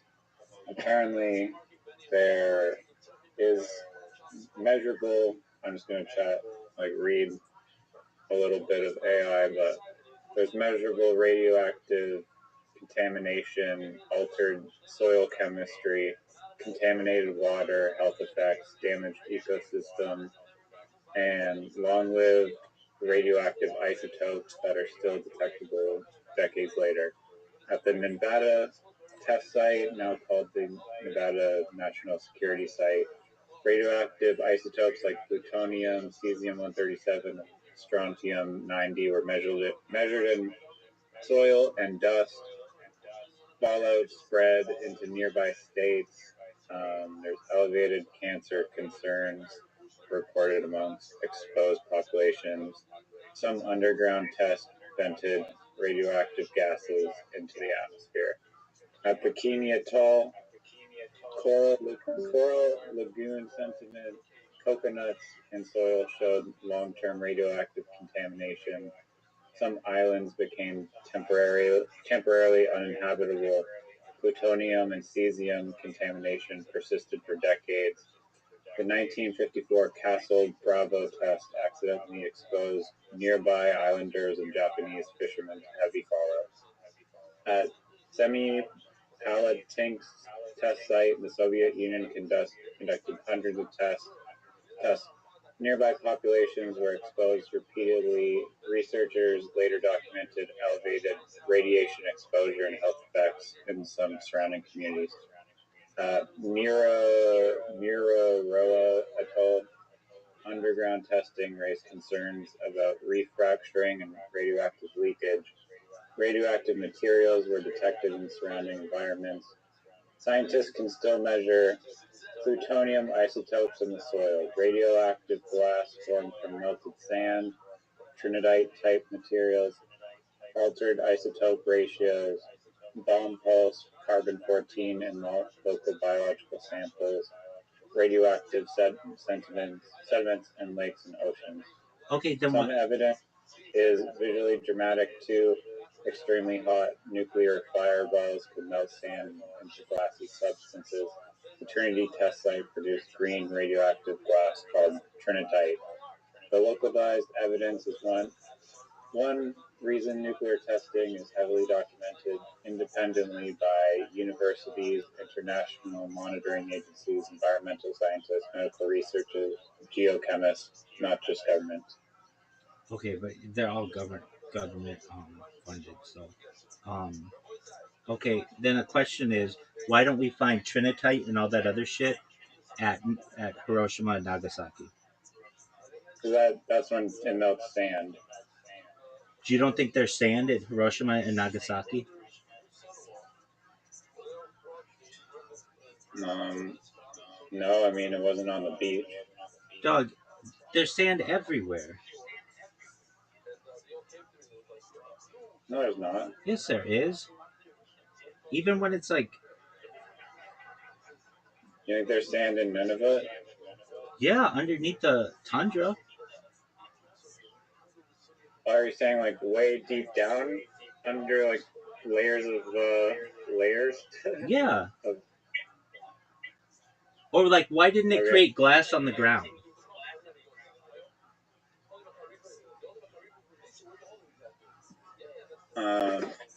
I mean, ask the AI if you want to answer. I thought that was the Trinidite was for like the bikini bottom type area or something. It's Bikini Atoll. Um. Okay, so let's look it up. Yo, why don't we find trinitite or any kind of like glass, like large amounts of it, and in Nagasaki or Hiroshima?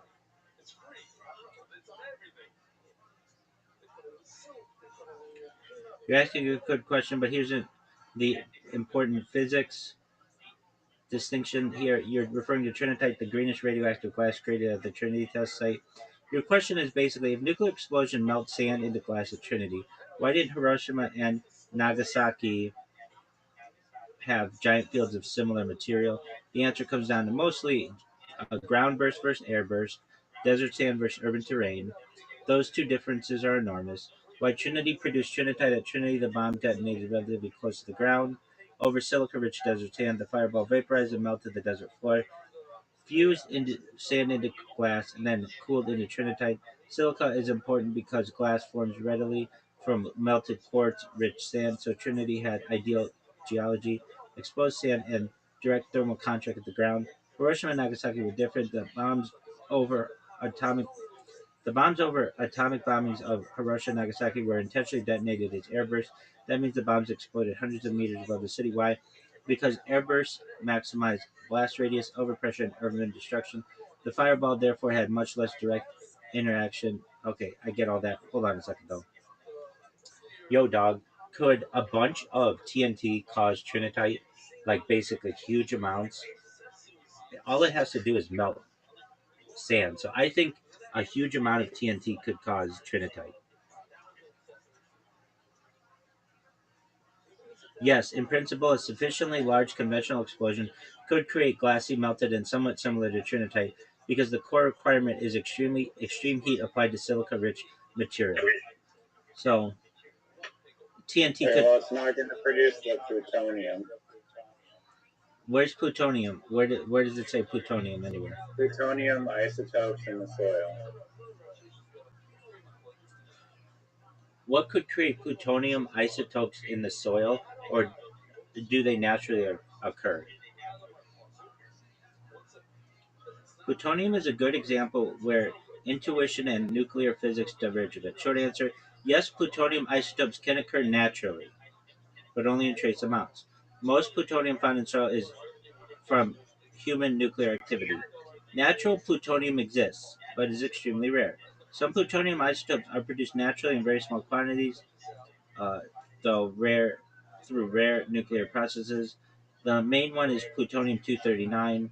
It can form in nature where uranium atoms undergo spontaneous fission, or where neutrons are produced by cosmic rays or uranium decay chains and get captured by uranium 238. Okay, so could a bunch of like a huge TNT blast cause any additional plutonium to be made?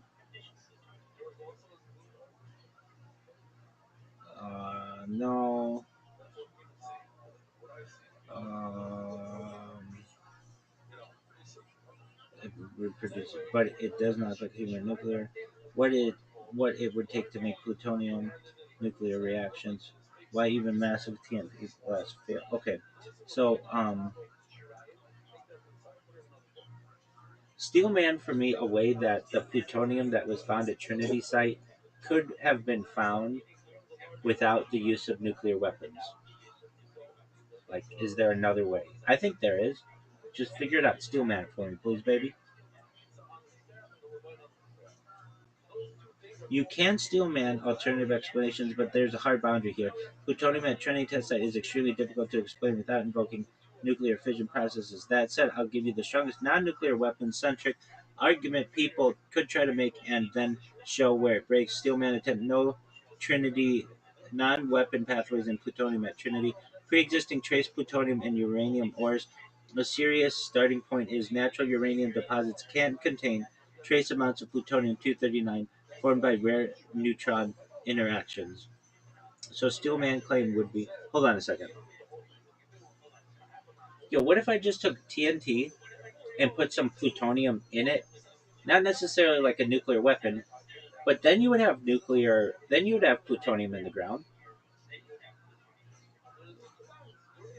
I see what you're trying to do. Separate having plutonium present by creating plutonium in a nuclear event. But this specific TNT idea doesn't get you there in a meaningful scientific way. TNT does not contain plutonium. If you take TNT, mix in plutonium, explode it, you are still doing chemical detonation, not nuclear transmutation. TNT can disperse material, pulverize soil, aerosolize particles, create contamination widely, but it cannot change elements or generate new plutonium isotopes. So the plutonium you end up with in the ground would simply be plutonium you already put in the TNT, not newly created plutonium. You can contaminate the soil, but not manufacture isotopes. Your scenario would be mechanical redistribution of existing plutonium. Okay. The key physical barrier, neutron economy. Plutonium is meaningful quantity is not just present metal. It's produced via this requires sustained neutron flux. Uranium targets absorbing neutrons, time-dependent nuclear decay chains. TNT provides heat pressure cycles, but essentially zero neutron production, so it cannot run the equation for you. The closest thing your idea does resemble. Your thought experiment actually resembles something real. Dispersal experiments of radioactive material contamination modeling, dirty bomb scenarios, and reverse concept. In those cases, explosives are used to spread material, not create it. So your TNT plutonium idea is best classified as a dispersal mechanism, not a production mechanism. Yeah, that's what I'm saying. So what I'm saying is, what if you created plutonium 239 in a lab, and then you blew up a huge bomb that was TNT based in the middle of the desert? When you tested the ground, it would have plutonium 239 in it, right? And it could create trinitite silica glass. You're basically describing a fake Trinity site construction scenario. Synthesize plutonium 239 in a lab, scatter it with a huge TNT explosion, melt sand into glass, later detect plutonium plus glass, claims it resembles Trinity. Here's the steal carefully. Yes, you could contaminate soil with plutonium 239 using TNT. If you already had plutonium-239 and you mixed it in the material, detonated a large TNT charge, dispersed it over sand, then yes, plutonium would be found in the soil afterward. It would look like environmental contamination. So, at a purely distribution level, your idea works.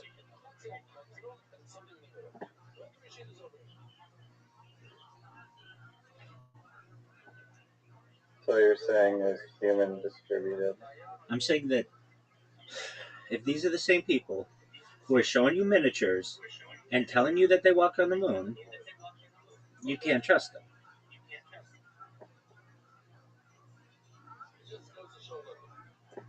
I mean, that's quite the cover up if they're planting. I mean, Dog, it just allowed the invasion of Iran. It just allowed the invasion of Iraq. It involved the Cold War and the millions spent in espionage. Look, I'm not saying that I don't believe it in that these they didn't go down just the way that you read it in a history book. I'm not saying that. All I'm saying is that I have questions and they're not getting answered. I mean, they are getting answered by AI, but the mainstream doesn't want to go into it too well. And especially the thing about um the bomb spike or whatever, that to me is an obvious one that it didn't have to do with bombs, that it had to do with all the other nuclear shit that was going on, because if it was caused by bombs, you would have seen some kind of spike around 1945. And if they're saying that no. There's not a lot of nukes being tested in 1945. Wait, I get that. I get that. So then, if it's caused by nuclear bombs, then you would see a giant spike around Zarbama. You can't have it both ways. You can't say that there weren't a lot of bombs, so there's no spike. But then when you have the biggest bombs, there's no spike. It's in all the the atmosphere, so it gets spread out. wait, and guess what? So does plutonium reactors and the creation of nuclear power plants and all the other things that I named. Naval vessels that are using nuclear energy. Like, no one ever talks about that. No one talks about that at all. That could have had an effect on it. Well, how much uranium? How much? How many neutrons from carbon-14 is created from uranium extraction? That's a good question. Yo, in comparison, And all let's of the other compare like sources that you listed. all of the uranium that's been extracted in the world prior to 1963 for nuclear power plants and stuff. Compare all of that. Everything from like nuclear power plants to naval submarines to nuclear reactors, all of that. Compare that amount of uh, carbon 14 producing minerals versus all that would have been used combined for nuclear bombs, not nuclear power, nuclear bombs. Basically, what I'm saying is combine all of the carbon 14 created materials for that were needed for anything carbon power related or nuclear power related and compare that to the bombs. And which one is more? You're trying to do a mass balance comparison. So, total uranium used in civilian military nuclear industry versus uranium used in nuclear weapons, and which one plausibly produced more carbon 14 isotropic signals? That's a legitimate systems level question, but it needs a key correction first. Carbon 14 is not made from uranium. This is a more misconception of the framing. Carbon 14 is produced mainly by neutron capture in atmospheric nitrogen, not by uranium quantity directly. The reactions, yada, yada, yada. The real comparison you're aiming for: cumulative nuclear neutron production from nuclear weapons testing plus and nuclear reactor versus nuclear reactors, naval reactors, civilian industry pre 1963. So, weapons versus reaction. Neutron releases profiles are fundamentally different. Okay, okay, just give me a number. Uh, all right.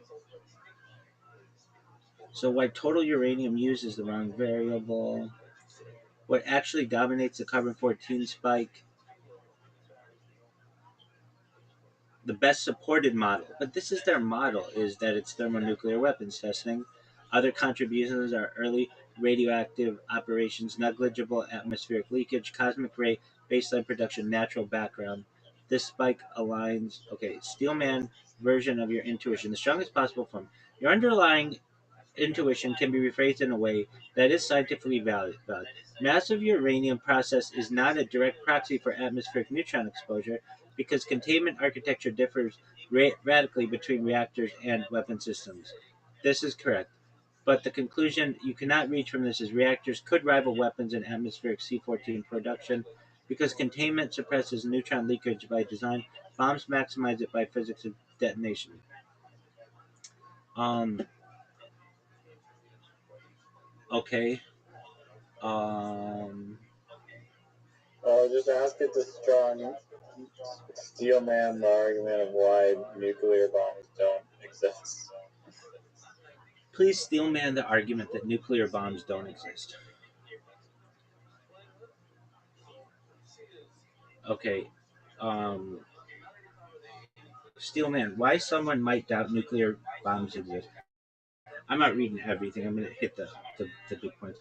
Reliance on classified high trust institutions. A skeptic could argue the existence of nuclear weapons depends heavily on government claims, classified programs, and trusted military scientific institutions. Unlike everyday physics experiments, most nuclear weapons design data is not publicly reproducible.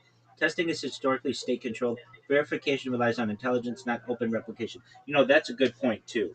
You just have to take these, like, there's no double checking to see if this stuff is right. Yeah, very few people can actually test it unless you're another country. Exactly. Misinterpretation of nuclear explosion effects. A skeptic may say explosions produce heat, blast, radiation. Those effects could come from extremely energetic, conventional, or exotic chemical processes. Atmospheric isotope signatures are model dependent. They might point to carbon 14 spikes, plutonium traces, global fallout patterns, and argue these are interpreted through atmospheric models, not directly observed causation. So they could claim correlation does not equal causation certainty. Models could be wrong or incomplete. There's a lack of direct public replication. Another Steelman claim no civilian laboratory can independently create or verify a nuclear detonation. That's another good thing. We can't test it. No lab can do it. Therefore, the phenomenon is not experimentally reproducible in open science. That's a very good point. So they conclude this makes it epistemically epistemically uh, different from other established physical phenomena. That's true. Anything else, you can reproduce it. But like the moon landing, you can't reproduce. An atomic weapon, you can't reproduce. So you just have to take their word for it. Historical document skepticism. They may argue early Cold War narratives were propaganda heavy. Secrecy may distort historical interpretation. Atomic age narratives could be exaggerated or mytholo- uh, uh, mythologized. All right, so where it could fail, nuclear physics is independently validated. Neutron detection is independent of politics. Global isotope anomalies are physically consistent. Yeah, but like we said, it could have been caused by other shit. Energy density gap is decisive. Independent international detection. Final Steelman verdict. The strongest skeptical argument is nuclear bombs is not nuclear bombs don't exist physically, but rather the public must rely on institutional trust and indirect inference for claims about nuclear weapons, which makes them epist, epistem, epistemically epistemically unusual compared to most physics claims. This is a philosophy of science skepticism, not a viable physical alternative model.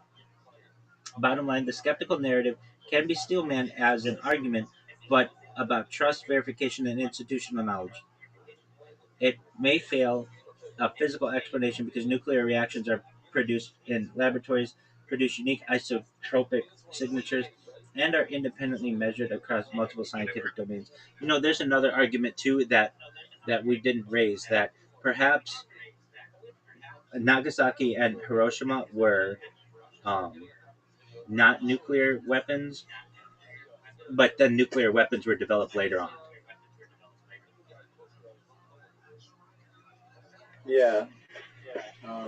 But wait, I mean, hold on. you also had an amazing. Okay, go. Um, what about the big thing about nuclear fallout, though? That people didn't have major, like, radioactive deaths after Hiroshima and Nagasaki. Basically, everybody died from the fire.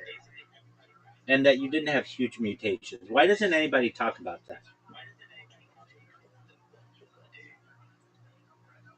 This is a common set of misconceptions about radiation effects and helps to separate acute blast effects, radiation sickness, and long term genetic outcomes.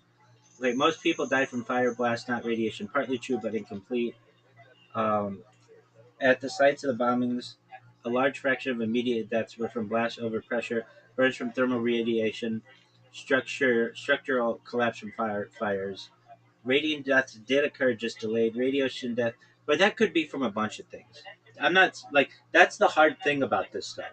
I could have I could have cancer potentially from the nuclear fallout from this. We don't know. Um, so no major radioactive deaths happened is false, but the scale matters. Radiation exposure in Hiroshima, Nagasaki was intense near ground zero, but rapidly increased with distance and shielding. Key reason there were airburst detonations, not ground level. Okay, why didn't we see huge mutations? Radiation does not typically cause dramatic visible mutations in humans. That's interesting to me. I would think that you'd walk out with like mutants, but no. Um, okay, so what is the question I wanted to ask? Oh. Why is there the building at the very center of town of Hiroshima still standing? Like, why didn't that thing get destroyed?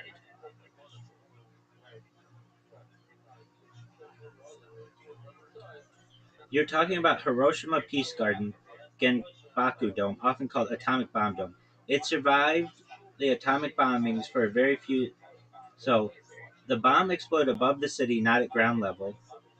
The building was directly under the blast axis, but not hit by the strongest lateral force. Okay, if you watch the thing with the miniatures or whatever, that video, nothing's surviving that. So I don't understand why this should be any different. The structure itself was unusually resilient. They say it's like it didn't take it They're not. They're saying that it was in the eye of the hurricane. exactly. But here's From the thing. nuclear bomb. But here's the thing. The roof is like flat, so the roof would just be destroyed, but it was fine. The building had It was just a regular timber roof. no, it had reinforced masonry, a steel frame, unusual for that time in Hiroshima, a dome-shaped structure that distributed stress better than flat roof buildings. Dude, I don't care if it's a dome or what. It's a nuclear weapon. Why it didn't burn down? Maybe it was steel. It was like steel and just a giant chunk of steel, maybe. No, here's the thing. It was masonry. Masonry doesn't burn. Steel doesn't burn at those temperatures. So that's why it survived. Okay. Why it didn't burn down. The firestorm that followed consumed heat most of Hiroshima, but the dome had already lost most flammable interior material, had limited combustible fuel remaining, and its partial collapse reduced ignition surfaces.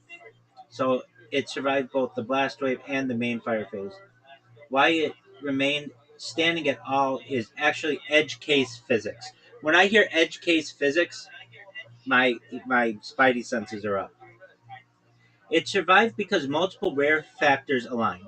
Airburst geometry, not ground detonation, distance angle relative to peak overpressure ring, reinforced structural frame, reduced internal combustibles after initial collapse, partial shielding effects from surrounding debris.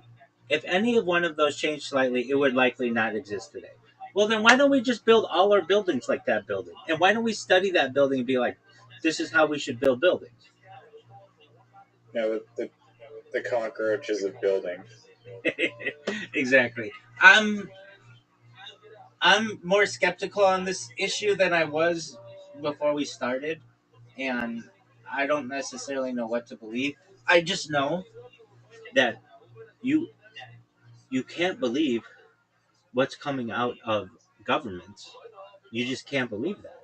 You made a. I mean, it's crazy if true that like the government would be able to like bluff that hard about all those things. Like that would just be you have to almost tip your hat to that amazing poker. I don't think it's that amazing. It's pretty easy. They have to have huge amounts of TNT, which they did. They have to have miniatures and video, which they do, and they have to rig the scientific data that comes out after it, and nobody can double check their work. So that's pretty easy to do too. In fact, in my opinion, it's easier to fake that than it is to fake the moon landing. Because at least the moon landing, people want to see video of that, like long term video, and they want to be able to interview the people who are there. You can't do that with any of this stuff. Yeah, no, but just like the overall master plan of like just like exactly what you said, which I thought was interesting. Of like the just the fact that they hypothetically created this immense bomb just opened the portal for them to just invade other countries over the pretense of like we're gonna try to find this imaginary bomb that doesn't exist. Yeah, so let's try to analogize this. Um, okay, so let's say, I mean, we could just really use what it is, which is if you have the ability to create or to manipulate nuclear physics, then you have unlimited energy. and then you don't need anybody's help. So instead of making the argument, we don't want to allow people to have energy independence, we say anyone who has access to this technology could blow up the world.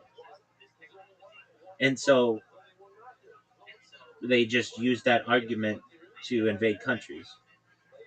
When in reality, it's perhaps more about energy independence and not needing to be uh, be vulnerable or have your population be vulnerable and have to pay huge amounts of money for energy in terms of oil and gas and any type of electric. You have to have it imported when you could just create your own. Populations just say anybody who goes after this type of technology who isn't part of our club, meaning United States and Britain and France and Russia and those kind of guys. If you're not like basically controlled by us, then you are trying to build a bomb, like North Korea. When North Korea, in a lot of ways, could just be like, "Look, we're sick of depending on other people for our energy." Yeah, I mean, well, why do they allow France to power 80% of their country with nuclear energy? France is controlled. Okay, but still, they want to send the message that nuclear is bad. Not if it's been powering 80% of our not energy. If it's controlled. If it's controlled, then you can allow them to have it. Then they're considered safe. The United States considered safe. Canada considered safe. But like Nigeria, not considered safe.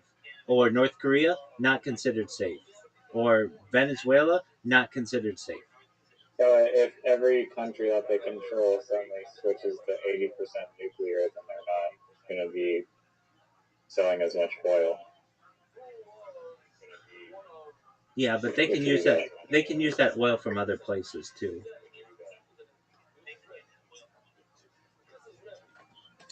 Huh? They can use that oil from other places. Like, so let's say the oil that they would have used in France can be used in Belgium or Canada or Mexico. Yeah, but still, it's like if enough people switch to nuclear, then like the demand will just drop for oil.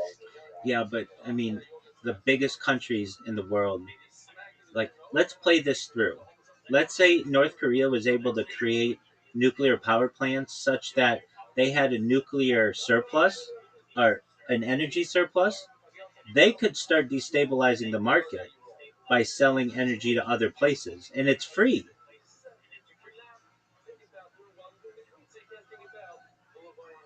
Yeah. And that becomes a major threat. So they know France. Okay, we know that if they get this technology, they aren't going to be so um, so aggressive, or I should say, so um, uh, they're not gonna be so dumb and start selling this to everyone else. They're just gonna use it for what they need, and it goes back to the Cold War and the founding of the United Nations and the five countries that basically did that: the United States, France, China, Russia, and the United Kingdom. Like those five countries are the ones that have a veto on the UN Security Council, and basically said, "Hey, we won the war in um, World War II, and so we have the option to be able to use nuclear energy. And should we ally with a country that we want to help, like other countries like who have nuclear energy, allegedly Israel or India or Pakistan, or um, does Canada have nuclear energy? I don't know. Maybe like one. Let's look it up. I don't know. Does Canada have nuclear energy or any nuclear weapons? Canada does not have nuclear weapons, but it does have nuclear energy. So that's where they want you to be. They want you to be able to use, have access to nuclear energy when they want, but not have nuclear weapons. Is the price of the electricity in France like 80% lower than it should be? Is the price of energy in France significantly lower because they have so much nuclear energy? Short answer, yes. France often does have lower electricity prices than many comparable European countries, partly because of the heavy reliance on nuclear energy, but it's not the only factor, and it's not always consistently cheaper in every year. No. All right, big dog. What are we watching tomorrow night?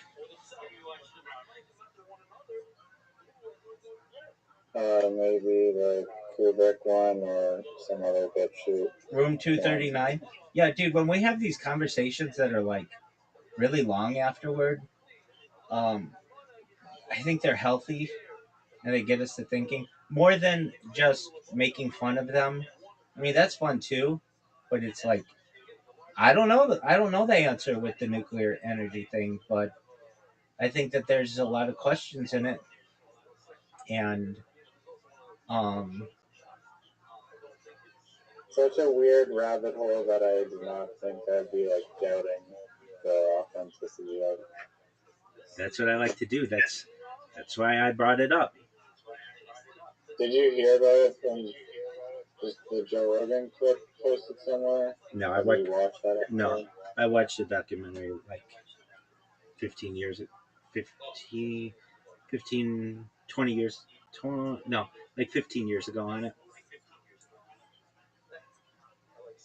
Oh damn, a long time ago, and how nukes aren't real. Yeah, and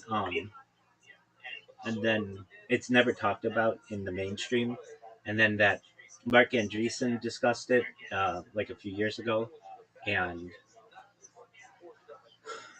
it was like, wow, I can't believe somebody discussed it who's more mainstream. That was really surprising to me.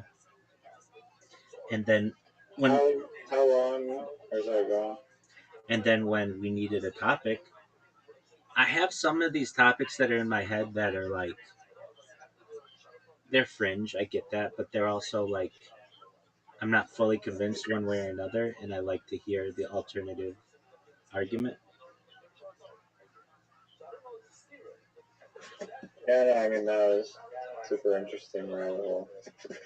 I wonder what other information is out there.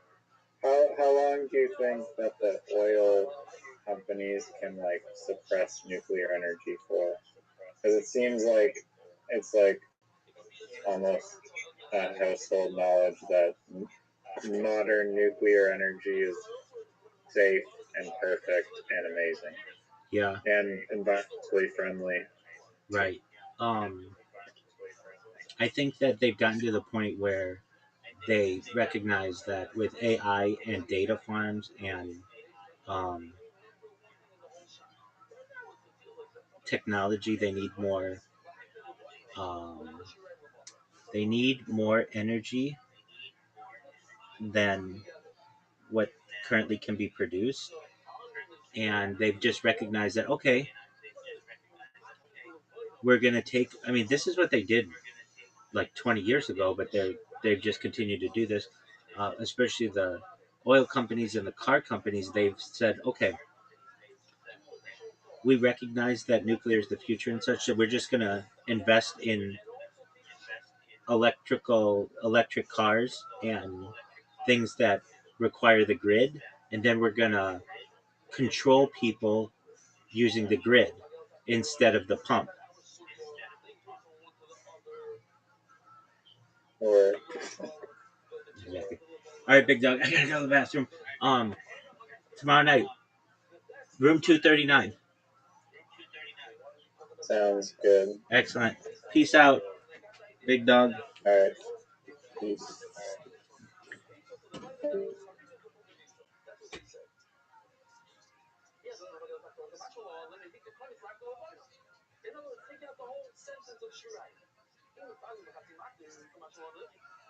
want to tell me about Ruth Mayer? Then what? You're going this way. You're going from the Kmitza to the Shirag. You're thinking while you're moving Kmitza, I'm going to put the Shirag on the Mizbeach tomorrow. So what's extra over here? The Levine is extra. Why are you talking about the Levine? Leave the Shirag tomorrow. What is it? Whatever. Okay, it's another thing. If you can do that or not, it's another suit we'll get to. Okay, eating the Shirag tomorrow. Later, you can go to the Shirag level and just remove the whole Levine apart. Why do you stick with both things?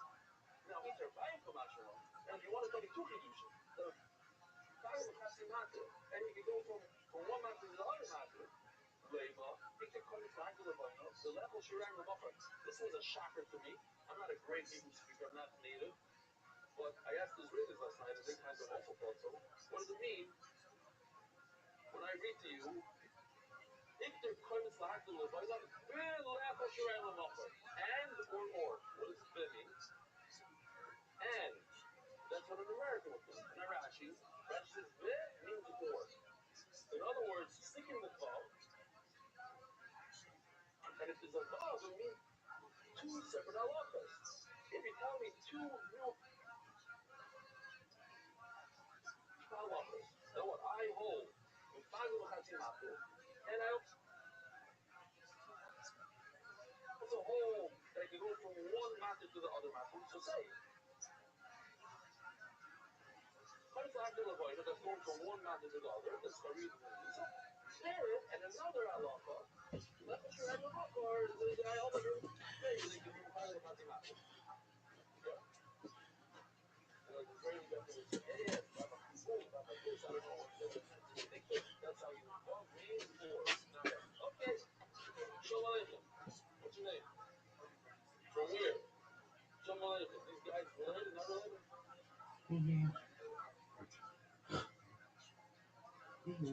Oh, that was, remind me? So that's what you hear now? No, nice. It's a good thing I said hello to you. Wow. Wow. So, what's your name, Sadik? Boston. Wow. You sent me an email, stuff? No, no. Okay, this guy's yours also? Shalom Aleichem. What's your name? Iris from Boston. Very nice. Anybody else in the guest want to say hello? Connie, Paula. Adela, he's there last night also. Connie, how you doing? Good. What's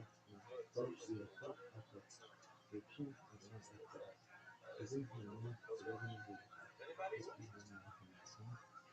What? Who's that there? Show me what's your name. Tell us your name. Are you coming and trying it out? Oh!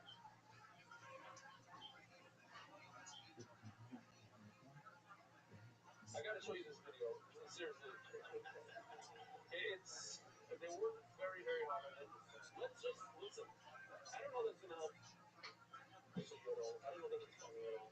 It's just a lot of work that went into it. So we give him credit and we're gonna show you. But here we go. That's especially like a lot of detail. It's crazy. So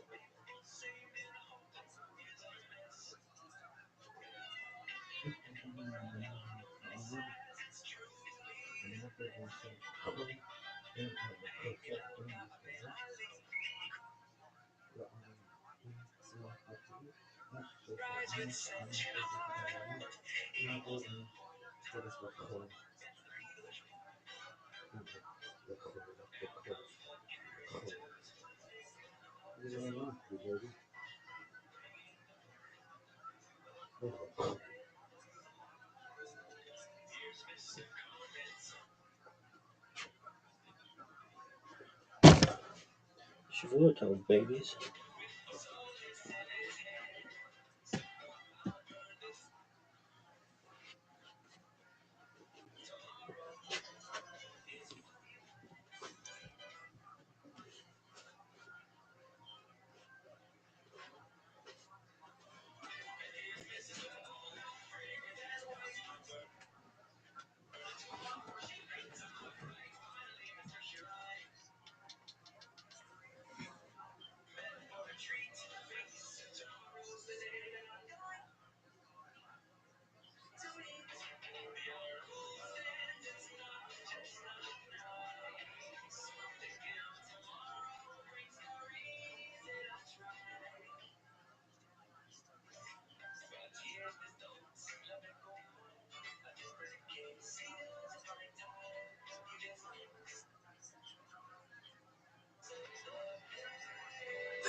when nothing happens, and there are weeks where decades happen. It is February 1917. In the dark before dawn, thousands of starving women stand in the snow outside empty bakeries in Petrograd. There has been no bread for days. Across the city, Tsar Nicholas II sleeps in a palace with 1,500 rules. He believes his absolute power comes directly from God. He has no idea that in less than a week, his 300-year-old dynasty will cease to exist. When the city completely runs out of bread, the women abandon their factories and march into the streets. Tens of thousands of desperate workers join them.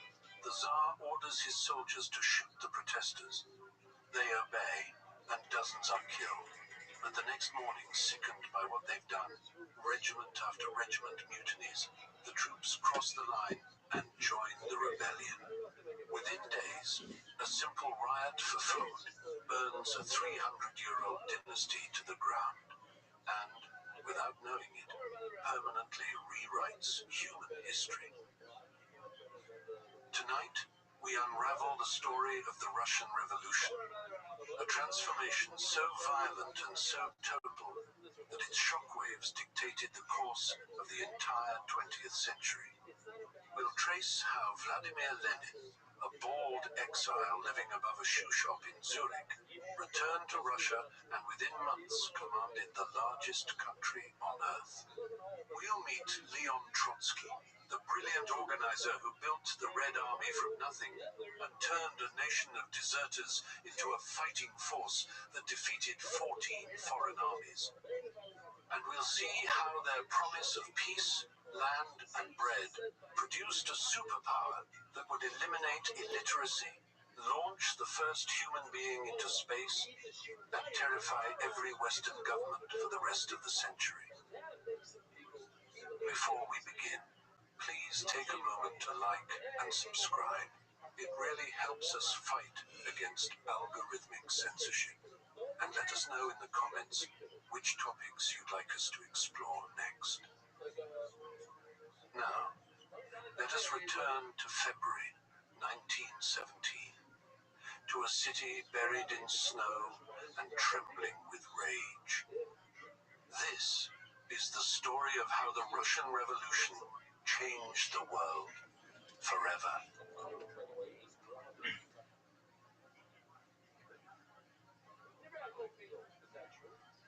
Chapter 1: The City of Bones.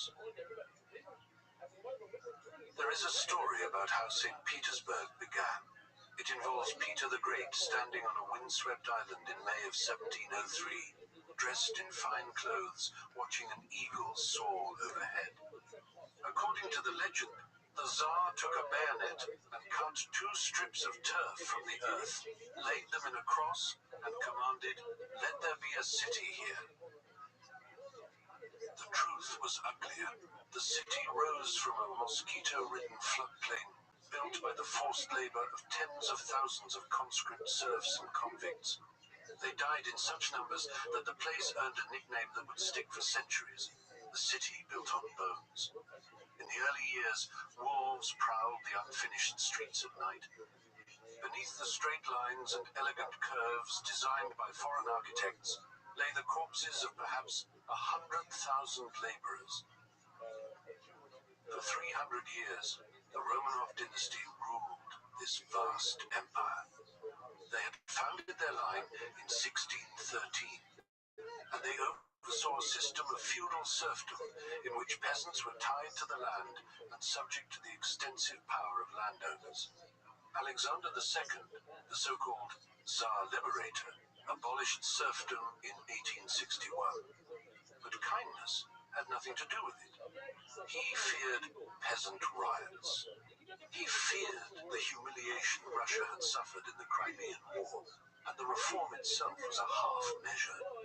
The peasants received plots too small to live on, and were saddled with redemption debts that would take generations to pay off. Peasant misery bred strange dreams. times. Stories circulated about utopian lands, Bellevode of the White Waters, the submerged city of Kitej, places where justice still existed. Young radicals called Narodniks tried to spread revolutionary ideas in the countryside. The peasants rejected them. The police arrested them. Frustrated by the slow pace of history, some revolutionaries turned to violence. In 1881, a group called Narodnaya Volya, the People's Will, threw a bomb at the carriage of Alexander II. One assassin yelled that it was too early to thank God. A second bomb ripped the Tsar apart. Witnesses described bloody chunks of human flesh scattered across the snowy street. The repression that followed was ferocious. Alexander III hanged 5 student ringleaders. One of them was Alexander Ulyanov. His younger brother Vladimir would later take a different name, Lenin. By the turn of the century, Marxist groups had begun to form in the cities, drawing on the anger that had fueled the assassins and the Narodniks before them. Leaders like the mercurial Julius Martov and the intense Lenin founded the Union of Struggle for the Liberation of the Working Class in 1895. A schism in 1903 split them into 2 factions over what seemed like a trivial dispute about party membership conditions. Lenin's faction called themselves the Bolsheviks, meaning majority. Martov's became the Mensheviks, the minority. These revolutionary cells grew in the shadows, waiting for the regime to stumble. Sorry for the interruption. This is Charles from History After Dark, a channel that is entirely viewer-funded. I cannot produce these deep-dive documentaries without your direct support. A pledge of just a few dollars a month via Patreon or as a YouTube member provides the material base that keeps this channel alive. In return for your solidarity, you gain direct voting rights on future topics and a completely ad-free experience. Thank you. The stumble came in 1904. The government, hoping to distract the population from its troubles, launched what was supposed to be a little victorious war against Japan. It ended in catastrophic defeat. The humiliation cracked open the surface of Russian society. In January of 1905, a massive strike wave swept St. Petersburg. A sly priest named Father Gapon, who ran a police-sponsored union, led thousands of workers bearing icons and petitions to the Winter Palace. They wanted to appeal to the Tsar as their father. Troops opened fire on the peaceful crowd. As many as 1,500 people died. The myth of the benevolent Tsar shattered that afternoon. Gapon himself declared, "We have no Tsar." That revolution saw the emergence of something new, the Soviet, a council of workers' deputies in St. Petersburg, briefly led by a young man named Leon Trotsky. The uprising was crushed, but the idea of the Soviet would not be forgotten. Reactionary violence followed. State-sanctioned groups called the Black Hundreds carried out horrific pogroms against Jews, burning victims alive in Tomsk, ripping out the tongue of a toddler in Kishinev. The regime's brutality found its symbol in Pyotr Stolypin, whose hangman's nooses became known as Stolypin's neckties. The empire limped on for another decade, held together by repression and inertia. Then came the war. By 1914, Tsar Nicholas II led Russia into the First World War. He has been described as a well-educated vacuity with an expressionless face. The war would cost his empire millions of lives. His authority was undermined by his wife, Empress Alexandra, and by her reliance on Grigory Rasputin. The mad monk wielded immense influence over court appointments and military decisions. High society despised him. In December of 1916, Prince Yusupov and the right-wing politician Vladimir Purishkevich decided to act. They lured Rasputin to a palace with cyanide-laced cakes and wine. Yankee Doodle played on a gramophone. The poison failed to kill him. Yusupov shot him. Rasputin revived, lurching through the thick snow, croaking the prince's name. They shot him again and beat him. They dumped his body into a canal and forgot one of his boots on the bridge. When the body was recovered, it appeared he had tried to claw his way through the ice from below. This was not a coup. It was a morbid symptom of a regime eating itself. The Tsar received warnings from generals and ambassadors that the country stood on the brink. By early 1917, the cost of living had skyrocketed. Food was scarce. Even conservative politicians were asking whether the government's actions constituted stupidity or treason. The gruesome death of the mad monk in those icy waters was a desperate attempt by the elites to save themselves. But the rot had spread too deep to be excised by a single murder. As the new year broke over the frozen, starving city, the final blow to the 300-year-old dynasty would not come from the palaces of princes. It would come from the breadlines of the Viborg district, where the patience of the hungry was about to snap.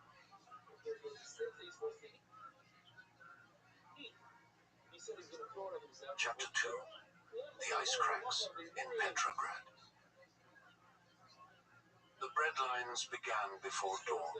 Women stood in the freezing dark, shivering, waiting for bakeries that might not open, for flour that might not come. They had been doing this for months. But something had changed in those early weeks of February. The waiting had become talking. The talking had become argument. The argument had become, as one observer put it, a kind of mumbling mass meeting, spreading from queue to queue across the frozen city. Petrograd was straining at every seam.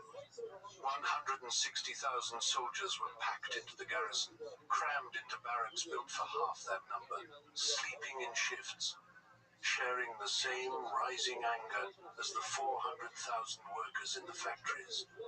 Everyone was cold, everyone was hungry, and everyone, it seemed, was waiting for something to break. It broke on February 23rd, International Women's Day. The women of the Viborg district, textile workers mostly, poured out of their factories and into the streets. They shouted for bread. They threw snowballs at the windows of the metalworks to call the men out. Nobody had planned this. The union leaders hadn't authorized it. The revolutionaries hadn't organized it. It was spontaneous, furious, and spreading fast. By the end of the day, nearly 90,000 workers had joined them. The chants had changed too. It was no longer just bread they wanted. They wanted the war to end. They wanted the Tsar gone. The bridges over the Neva were blocked by police, so the crowd simply walked across the frozen river itself, crossing the ice to reach the city center.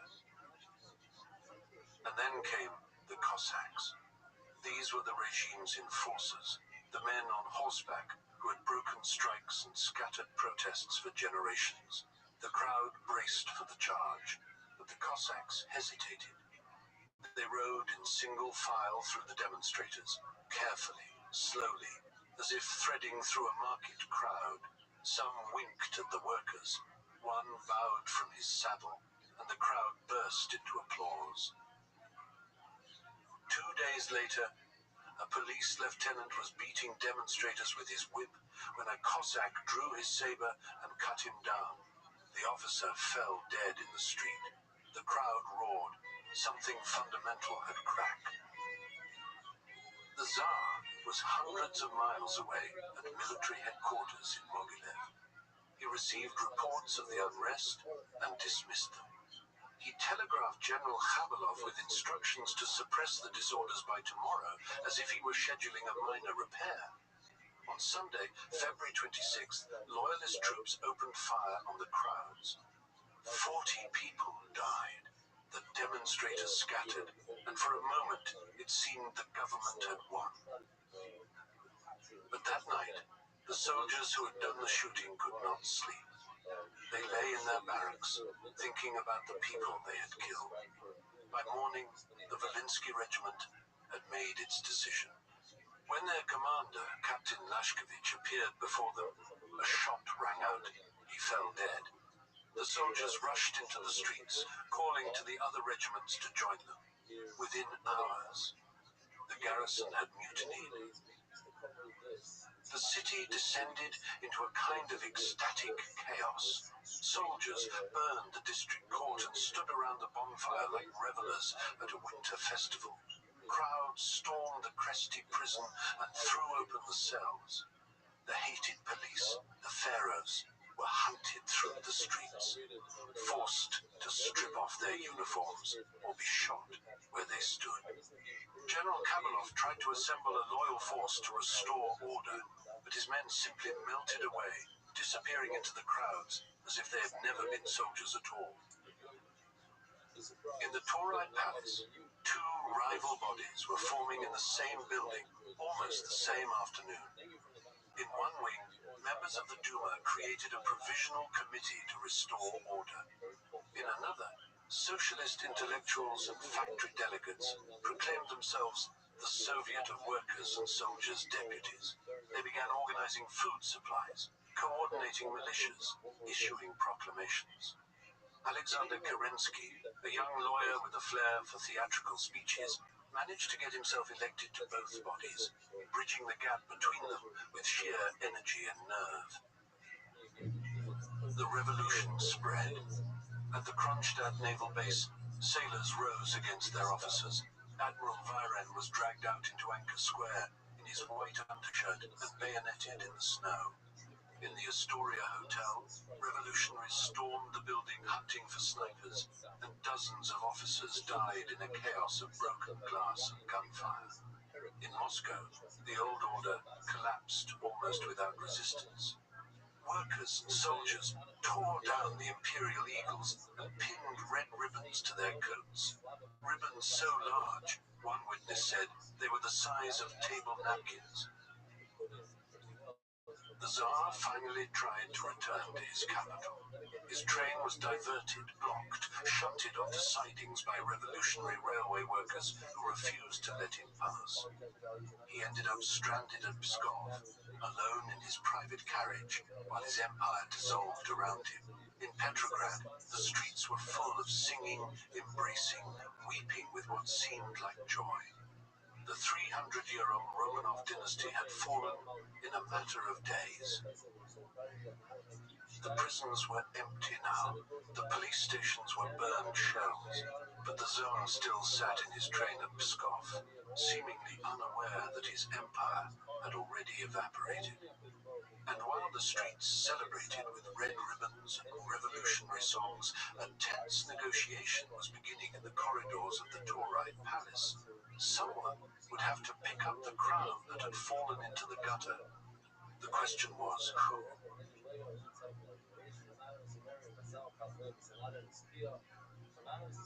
Chapter 3. The Reluctant Rulers. The Tauride Palace had been built for elegance. Its marble floors and chandeliers were designed for diplomats and dignitaries, for measured conversation and the rustle of formal dress. By the end of February, those floors were covered in cigarette butts. Exhausted soldiers slept in heaps against the walls. The corridors smelled of sweat and tobacco and something else, something harder to name.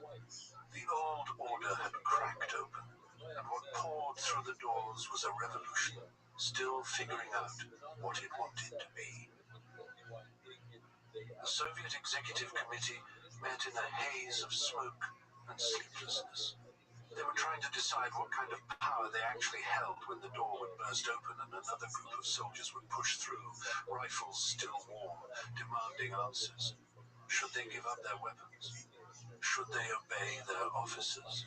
The delegates had no script for this.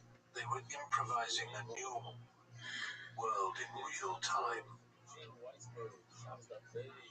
I remember Englishmas, Obi Moiri, Tamis of Bet Meir Halevi, sent me in the Baruch Mayan, with gratitude to Hashem, the birth of our baby boy, Masmachal, Yecheskel Isengard, right? To have a baby boy that's not a balloon, that doesn't have a birth defect, like we just saw the other email. It's such a bracha that I was going for all 10 fingers, all 10 toes.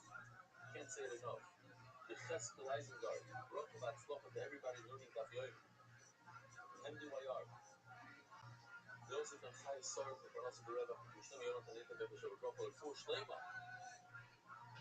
Morcha ben Esther, the Fus Hayel Dadil Zev ben Hayel Dester.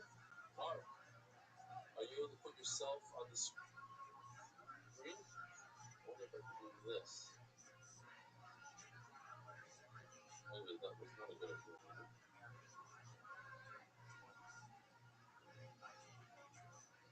I'll send it to you sometime. Ah, you're on the screen. Good. I didn't have to do that. Fine. That was just my sleeping through. Don't worry about that. Okay. Okay, let me get rid of this real quick. So once here we go. We're holding the design without on top. Brand new Mishnah, brand new Sugya. As I like to say, brand new Septa. It's all brand new for right now. It says it doesn't matter if there's some startup phase, startup design. It's brand new. Pigo Bekoimets, Veloy, Veloy. Let me just see. Oh.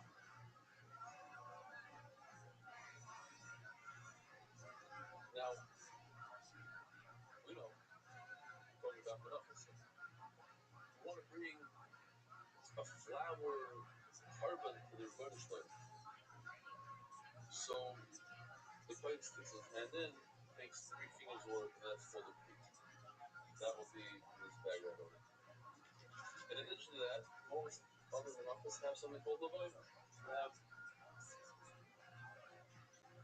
these fragrances. In order for the kind to keep the leftover flour, all this, Shirayim, here I wrote his nice letters over Shirayim. Yep. Have to put these 2 guys on the Mizbeach. Those are the 2 bacteria. They allow you to eat the flour. Each one by itself is like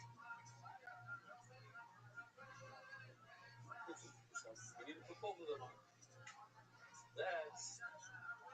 That's why when you're putting them onto the Mizbeach, you must, and you want to be flavor on a big Isser called bigger. And that is thinking that you're going to be eating the flour, Shirayim, in 3 days from now instead of today. You have to put both of these on the Mizbeach. If you thought that only by one, that's a Hatzi Matter, it's only 50% of the 2. And according to Muhammad, that doesn't work. You have to have 100% of the matter. According to Rabbi, Hatzi Matter works. That's it. Rabbi say is a Chiddush. That's only when you put it on the Mizbeach. But what about when you're doing the Kibbutz? You go like this, and you think to yourself, oh, I'm going to be eating this tomorrow, instead of today. That is a very strong pigel. You know what the Levina is? Guess what? When you go like this with your fingers, there is no Levina. Levina, you don't go like this with your fingers. So in this Avoida, going like this with your fingers, pizza, you did 100% of that Avoida with the wrong intent, with a bad intent, with the intent of eating it tomorrow, so it's great pigel. You under the Avera, eat it, you get hurt.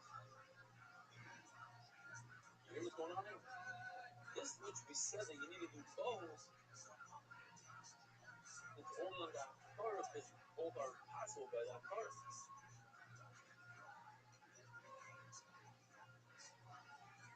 But the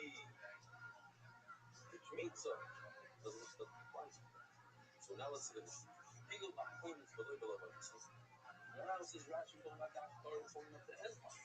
We need both Oina and the Kmitza right over here.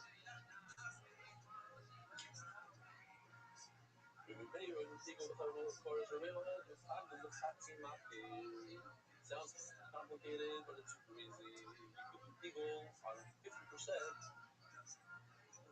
of the two, so you don't have to have Kavan in both of these. Let's take out this note. Let's see who it is. From Shalom Goldbeck. Okay, describe of Shalom. Oh, it says fun right actually. Now I have a nice pure bag of pregnant meats. Even though I have mine right over here, it's nice and big, nice chunky pieces. Now, the home in the course of Chicago, the whole amount of say you have to have kavana when you do both of these materials. Well, when you have hunger and labor, you have to do it. They admit, to a mayor, that when there's no levina, such as when somebody sins and has to bring a carbon copies, but instead of bringing carbon copies, because that money brings flour, there's no levina. No levina. Then that is the matter. The whole thing, that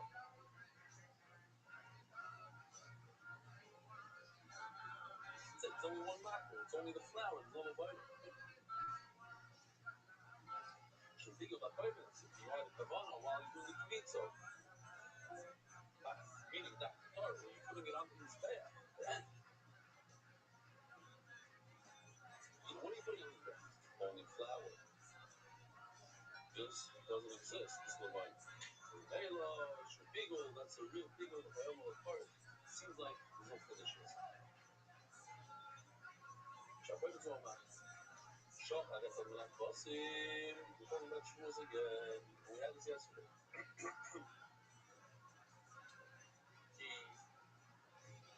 Now you have two lambs that you get the shop. In order to eat the two bread. Okay. So each one is a 50% again. Two of them are the full matter. They allow you to eat the bread. What happens if you shafted one, only one, in order to eat the two breads tomorrow? Machshav Pigul. Tomorrow's Pigul. Peter Evelyn and Zichud. We're going to continue with yesterday. Maybe it's a little bit slightly different video. While you were taking one of those spoons in your hand and being knocked through it, putting it in his bath, you thought a bad, terrible thought. That you're going to eat the lechem upon him tomorrow, not today. Shnei's darling, for all 12 breads. Mayor of the Pigul, of course, it's again a whole half of the mat there. One spoon is half of the two spoons. You need to put both spoons on the mizbeach in order to eat the lechem upon him. He only thought about it by one. That's half. That's enough to get carbon. Because as you're probably going to fall out there, no, you have to put both spoons, you have to do both sheep, you have to shop both sheep. Shocha dechem and akfos and lechem menu. What if he calls himself, not I'm not going to eat two breads, I'm going to eat the sheep. Here's a beautiful finish. That when it comes to the sheep, each sheep is the matter of itself. You don't have to come on to the front, to the second sheep. The sheep itself is a matter itself being. And in Mela, when you had a machshava, you had a thought of Pigul, you thought the entire machshava, the entire Pigul. It wasn't a chatzi matter, it was a matter shalom, because for that animal, that is the only thing you have to think about. Who Pigul with Chaver kosher, and the second animal is not Pigul at all. But what if you thought on animal A, you're going to be eating animal B outside, and it's a lot of time? You should answer that. Why? Because we have a concept. Aim, matter, mefagil, matter. One item that allows you to eat something else cannot do pigul on another item that allows you to eat something else. So there you have two sheep. Sheep A cannot make pigul to sheep B. Omarav, Omarav, this is machlokes shenosan as a kohen is b'shpiko b'salavoyim b'machshava. The whole machlokes is if he started off. Let me see b'shpiko. I didn't notice it before. Oh, cigar in his mouth. I didn't even notice it. I saw something I couldn't see well. Now that it's close up, I see. Shtika means he didn't think about any bad thoughts. His brain was clear. No bad thoughts, no bad intent. That's also good. So he says if he was quiet during the stuff, but he had a bad thought by the Levite. In other words, he started off good, ended off bad. But if he started off bad, then the bad continues throughout the rest of the rest of the Rabbi. So start off with the mitzvah, the bad machshava. So that bad machshava of doing it, of eating it outside of its allotted time, 3 days from now, continues the Levine as well. So even though he didn't have a thought by Levine, but since the Levine comes after the mitzvah, why? The way it works is in all Shas is we go with the initial thought. Whatever his initial thought is, we take that thought. We don't expect somebody to keep on thinking and thinking and thinking, oh, I'm doing this for 3, I'm going to eat this in 3 days from now, 3 days from now. He had one thought, I'm going to eat it for 3 days from now. So that initial thought continues nicely throughout the whole process. He thought of when he's doing the kmitza, he put the kmitza onto the mizbeach. So that thought continues when he puts the levine on the mizbeach. But if he thought a good thought, he put the kmitza on the mizbeach. So that was a good thought. And then he had a bad thought. So you have machlokes. According to the mayor, it's a half a matter. It's equal to both of them. Great. That's for showing us because whatever you do, typically do based on the initial thought. I just want to pause there for a moment. I spoke about it in the past. I think it's today because I have good experiences with it. I want to share with Oilam, even though it's embarrassing. I'll put myself out there. I'll be vulnerable for Oilam. Many times in life, we do things, a lot of things that we do, are not because we thought them through, just because we're used to doing them since we're younger. That's where Rishon was. Do it because this is what I did when I was younger. I dive in a certain way, a certain speed. I skip through certain things in the tefillah because is what I did when I was 13. So that's what I do when I'm 53. Well, what's the shot? Sit down and think for a second. Whoa. You're supposed to skip over there? No, so don't skip. You're supposed to mumble it? No. Look, you're supposed to this. You're supposed to space out? No. But this is what I think. Since I'm a little kid. It came into effect because, I know this and I think you all know this, but especially with me, we had a get together, the entire all my siblings, all 7 of us. I'm the oldest of 7. And it's very weird that all of us, my sister lives in Israel, and my other sister lives in Houston, and another sister lives in Atlanta. Getting everybody together is very difficult. So, really matters. Most of us. And what I noticed is that many of us were acting with each other like we acted when we were 10 years old or 15 years old. Same question. So, before you do this, you're acting like a 2-year-old. You're fighting. You're not fighting, but you know, the stuff and this. And the soldiers were not interested in waiting for theory. Out of this chaos came Order Number 1. It was not drafted by intellectuals or party leaders. The soldiers themselves demanded it, and they got it. The order declared that every military unit would elect its own committee. Officers would be obeyed only insofar as their commands did not contradict the Soviet. Those 4 words changed everything. They dissolved the old hierarchy without formally abolishing it. Soldiers were no longer to be addressed with a disrespectful singular you. Officers would call them citizen. The small humiliations of military life, the daily reminders of who mattered and who did not, were swept away in a single document. And yet the Soviet leaders hesitated. They controlled the garrison, the telegraphs, the railways.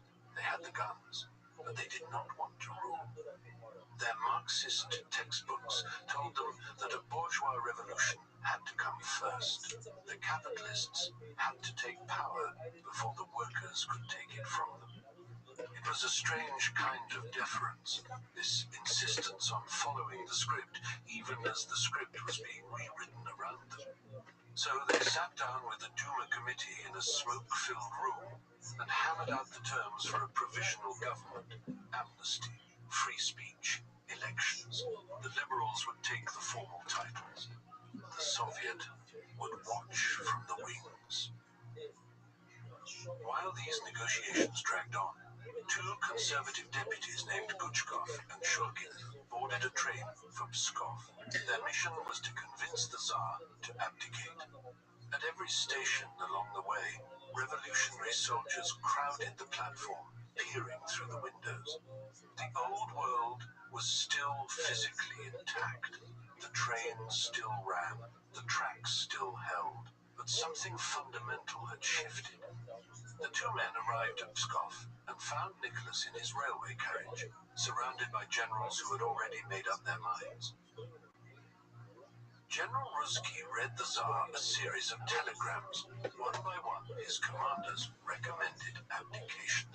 It was the only way to save the war effort, they said. Nicholas gazed at the ceiling for a long moment. He murmured that he was born for unhappiness. Then he agreed to step down, initially in favor of his son, Alexei. But the boy was sick with hemophilia, and after consulting a doctor, Nicholas changed his mind. He would abdicate for both of them. The throne would pass to his brother, Grand Duke Michael. The document was signed at 11:40 in the evening on March 2nd. Nicholas thanked his generals for their excellent and loyal service. His tone was polite, almost formal, as if he were ending a business meeting rather than a dynasty. When Guchkov and Shulgin returned to Petrograd with the news, the crowds did not cheer. They were furious. The idea of another emperor, even a different one, was intolerable. Guchkov was nearly arrested on the spot. Grand Duke Michael understood the situation better than anyone. He asked the new government leaders if they could guarantee his safety. They could not. He declined the throne. And with that refusal, 300 years of Romanov rule came to an end. The revolution now turned its energy on the symbols of the old regime. Double-headed eagles were torn from buildings. Imperial statues were pulled down. Monks went on strike against their abbots. Waiters marched under banners that read, "No tips taken here," demanding to be treated as human beings rather than servants. In the countryside, peasants began writing letters to the new government, asking for space and light, demanding the redistribution of estates that had been won through what they called amorous escapades. In Zurich, Lenin read about all of this in the newspaper. He was stuck in neutral Switzerland, separated from Russia by an entire war. He began concocting schemes to get home. Wigs, false passports. At one point, he considered chartering an aeroplane. He sent frantic letters to his comrades in Petrograd, urging them to refuse any support for the provisional government to prepare for a second stage of revolution. The Bolshevik leaders who received these letters were horrified. Stalin and Kamenev quietly censored them.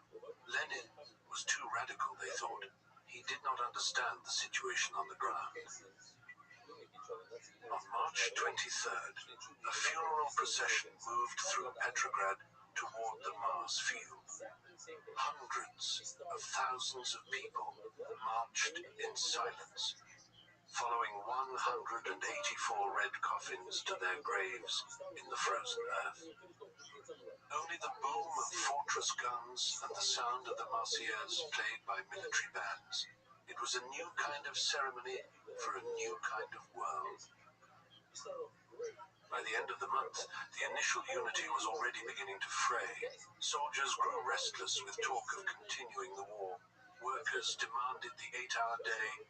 The rift between the well-meaning liberals in the Winter Palace and the radical masses in the streets was widening by the day.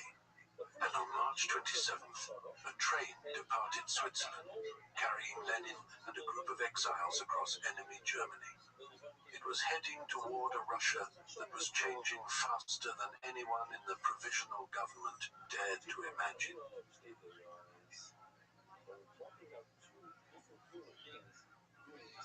Chapter 4. The Train to Finland Station. The train wheezed into Beloostrov station on a cold April evening, and a small group of Bolsheviks stood on the platform, breath clouding in the air. Alexander Kollontai was there, so was Lev Kamenev. They had been waiting for hours. The man on that train had been in exile for nearly 15 years, moving between London and Geneva and Zurich, writing pamphlets that most of Russia had never read. Now he was coming home. The workers got to him first. Before he could even step down properly, they hoisted him onto their shoulders and paraded him along the platform like a conquering hero. He looked embarrassed. This was not his style. Inside the carriage, there was no sentimentality. Vladimir Lenin turned on Kamenev immediately. What was this defensist rubbish being published in Pravda? What's this you're writing? He demanded. We saw several issues and really swore at you. The reunion was an interrogation. By 11 that night, the train had reached Petrograd's Finland station. The platform was a chaos of red banners and brass bands and cheering crowds.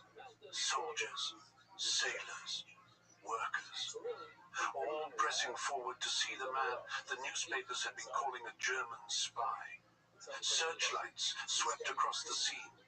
Someone thrust an incongruous bouquet of flowers into his hands.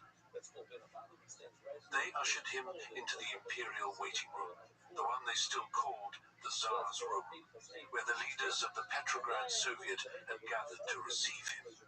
Nikolai Chkaidze, the Menshevik chairman, stood waiting with a face like a funeral. He delivered a careful speech about unity, about closing democratic ranks, about defending the revolution together. His eyes never quite met Lenin's. Lenin stood there with the flowers dangling from one hand, staring at the ceiling. He looked at the walls, the floor, anywhere but at Chkaidze. When the speech ended, he turned his back on the official delegation entirely. He addressed the crowd instead. Dear comrades, soldiers, sailors, and workers. The imperialist war, he told them, was only the beginning of a European civil war. His voice rose. Long live the worldwide socialist revolution. The moderates exchanged glances. This was not the script. Outside, he climbed onto the bonnet of an armored car. Searchlights found him again. He denounced the capitalist pirates, the frauds of the provisional government. The joyful tears of February were over. He was offering something harder, colder. The Bolsheviks had already seized the Kshysinskaya mansion for their headquarters. It had belonged to the Tsar's former mistress, a ballerina named Matilda Kshysinskaya. The place was Art Nouveau elegance, satin-lined boudoirs and crystal chandeliers, now filling up with cigarette smoke and muddy boots and the clatter of typewriters. In the main hall, beneath those chandeliers, Lenin addressed his own followers. He tore apart everything they had been doing. The policy of cooperation with the government was finished. There would be no compromise with the bourgeoisie. When he stopped speaking, there was only silence. His own comrades sat stricken. The next day, at the Tauride Palace, he presented his April theses to the assembled socialists. Abolish the police, abolish the army, abolish the bureaucracy, transfer all power to the Soviets. The room erupted. Iraklit Tsereteli accused him of abandoning Marxism. Someone shouted that these were the ravings of a madman. Viktor Chernov dismissed him as a man who had marginalized himself through sheer excess. Even his own party refused to back him fully. The Bolshevik Central Committee hedged. Kamenev published an article called Our Disagreements to make clear these were Lenin's personal opinions, not official policy. The prodigal had returned, and nobody quite knew what to do with him. Then the streets decided. On April 20th, a secret diplomatic note was leaked to the press. Foreign Minister Milyukov had promised the Allies that Russia would fight on to decisive victory. He still claimed the Dardanelles for the Empire, the myth of a defensive war shattered overnight. A sergeant named Fedor Linde, a romantic with no particular party affiliation, was so incensed that he led his battalion to the Mariinsky Palace without orders. He wanted Milyukov's resignation. Other regiments followed. The April days had begun. For the first time, pro-government crowds clashed with anti-government demonstrators on Nevsky Prospect. Some shouted hurrah for Milyukov. Others carried banners reading down with the provisional government. Gunfire echoed near the Kazan Cathedral. 3 people died on the pavement. General Lava Kornilov ordered artillery into Palace Square to disperse the crowds. His own troops ignored him. They obeyed the Soviet instead. The general learned something that day about where real power resided in Petrograd. Milyukov resigned. So did Guchkov. But to save the government, the moderate socialists made their fatal choice. The Mensheviks and socialist revolutionaries agreed to enter a coalition cabinet. They were now responsible for the war. They were now responsible for the collapsing economy. They had tied themselves to a sinking ship. Lenin watched. He had won over his party through what he called patient explanation, though patience was not quite the word his comrades would have used. His rivals had done exactly what he predicted. The divide in Russia was no longer between the Tsar and the people. It was between the compromisers in government and the radicalizing masses in the streets, who were starting to listen to the one party that promised them everything they wanted: peace, land, bread. The liberals had failed.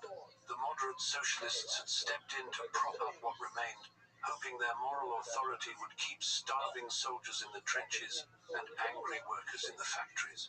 But as the spring mud dried and the days grew longer, another voice was crossing the ocean to join the chorus of discontent. His oratory was sharp as a blade. He would help forge the Bolsheviks into something capable of striking the final blow.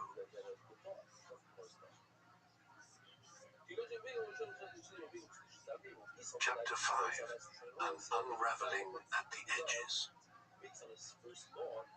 On the 4th of May, Leon Trotsky arrived in Petrograd. He had come a long way. From New York, across the Atlantic, and then into the hands of the British, who detained him in a concentration camp in Nova Scotia for weeks. The Petrograd Soviet had demanded his release, and eventually the British relented. Now he stood in the Tauride Palace, and the room crackled with anticipation. The Menshevik minister Skobelev greeted him warmly, calling him a dear and beloved teacher. Applause filled the hall, but when Trotsky took the podium, something shifted. His voice trembled at first, the nerves of a man who had been away too long, unsure of his footing. Then the steel came. He offered no comfort to his former students. He called the new coalition government a shame. He recited what he called 3 revolutionary articles of faith. Do not trust the bourgeoisie. Control the leaders. Rely only on your own force. The hall went quiet. Lenin noticed immediately. Here was a man who understood. The old feuds between them, the years of bitter pamphlets and accusations, none of it mattered now. Lenin reached out to Trotsky and his small but intellectually dazzling group, the Mezrayonsi. He offered them a seat on the board of Pravda. He offered them a path to merger. They shared the same goal now. All power to the Soviets. While the leaders debated in the capital, the vast Russian Empire was coming apart at the edges. In the Buddhist Buryat region of Siberia, a congress declared independence. In the Muslim enclave of Kazan, women delegates rose up at a congress to ban polygyny, shouting that they would seize their rights. The center could not hold because there was no center left. In the countryside, the black repartition had begun. Peasant assemblies sent letters to the government, written in strange hybrid prose, urgent rushing metaphors mixed with stilted quasi-legalese. They demanded that land earned by the amorous escapades of the gentry be surrendered to the people. They were not waiting for permission anymore. Violence spiraled in the cities. The newspapers ran a regular column now on mob trials. The Samasadi. Thieves beaten to death by crowds. Unpopular foremen wheeled to canals in wheelbarrows and dumped into the water. The old order was dissolving into something raw and unpredictable. In the naval fortress of Kronstadt, the sailors had established their own republic. On the 13th of May, they declared that they recognized only the authority of the Petrograd Soviet. The provisional government meant nothing to them. The Kronstadt Soviet was controlled by a volatile mix of Bolsheviks, left socialist revolutionaries, and anarchists. These were the same men who had bayoneted Admiral Viren in Anchor Square. They stood ready to support with armed force any move to overthrow the government. The Bolshevik Central Committee found itself playing firefighter. They summoned the Kronstadt leaders Raskolnikov and Rothschild to Petrograd and reprimanded them for their Toy Town insurrectionary power grabs. The revolution could not afford to move too fast. Not yet. Alexander Kerensky, meanwhile, was fashioning himself as the persuader-in-chief. He dressed in a military tunic, though he was a lawyer by training. He toured the front lines, standing on boxes and the bonnets of cars, delivering hysterical, passionate speeches that sometimes caused him to faint. He begged the soldiers for one last push towards peace. And for a moment, it seemed to work. The troops wept. They threw flowers. They carried him on their shoulders. But the adulation was shallow. Behind the scenes, cynical officers despised him as a socialist lawyer playing dress-up. In the trenches, trench Bolshevism was spreading. Peace at any cost. Soldiers heckled the minister once the initial euphoria faded. Kerensky's declaration of the rights of soldiers, meant to restore some officer authority, was mocked by the Bolsheviks as the declaration of the rightlessness of soldiers. In the industrial districts, the factory committees grew more militant. They had started with demands for an 8-hour day. Now, they wanted access to the company books, workers' control over production. They bypassed the moderate trade unions entirely. The Mensheviks found themselves in an impossible position. They were statists now, trying to enforce order and discipline on a working class they theoretically represented. But that working class was turning against them. Even the Socialist Revolutionary Party began to crack. A radical left wing, led by the legendary terrorist Maria Spiridonova, fresh from blowing up prisons in Siberia, denounced the leadership for mutilating the party program and selling out the peasants. As May turned to June, the atmosphere in Petrograd grew toxic. The middle classes lived in terror of the hooligans on the street. The workers viewed the coalition government as a betrayal. The socialist ministers seemed like nothing more than fig leaves for the bourgeoisie. The Bolsheviks, once a fringe group, began winning local elections in working-class districts like the Vyborg side. Their slogans cut through the complex theoretical arguments of their rivals. Bread, Peace, land. Lenin continued to hammer away at the conciliators, warning that the revolution was stalling. The only way forward was to break the coalition and transfer all power to the Soviets. To the hungry and the armed, it was starting to sound like common sense. The stage was set for confrontation. The government, deluded by its own propaganda, was preparing to launch a suicidal military offensive in the name of revolutionary defense. In the barracks and the factories, the Bolsheviks were quietly arming themselves with something more dangerous than rifles. The anger of a people who had been promised a new world and given only a new war.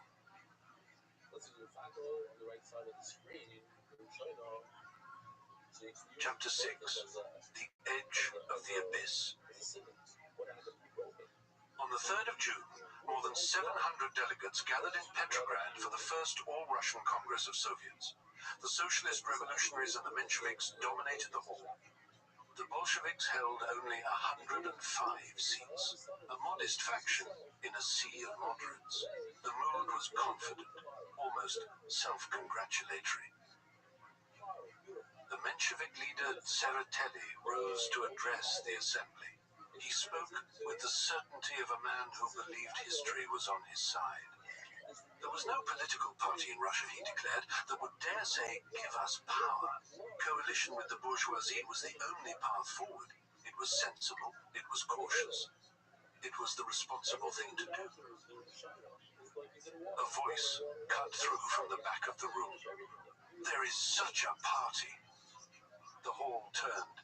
Lenin was standing, small and intense, his hand raised.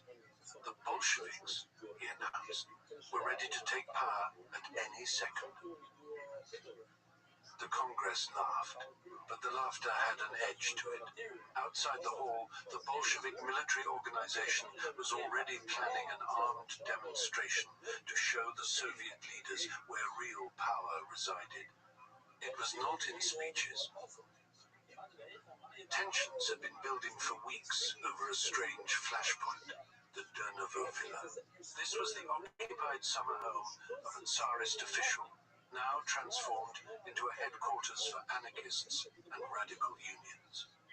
The garden had become a park for local children. Black banners hung from the facade, bearing the words, "Death to all capitalists." When the government ordered the anarchists out, workers in the Vyborg district struck in solidarity. A wild-haired figure named Bleichman, an anarchist communist with what observers described as a Jewish American accent, urged the crowds into the streets. The Bolshevik military organization planned an armed march for June the 10th. They hoped to channel the fury into something purposeful, but the Soviet Congress forbade it. In a tense late-night meeting, the Bolshevik Central Committee voted to cancel the demonstration. Lenin and Sverdlov abstained.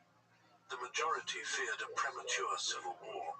They pulled back from the edge. The cancellation enraged the militants.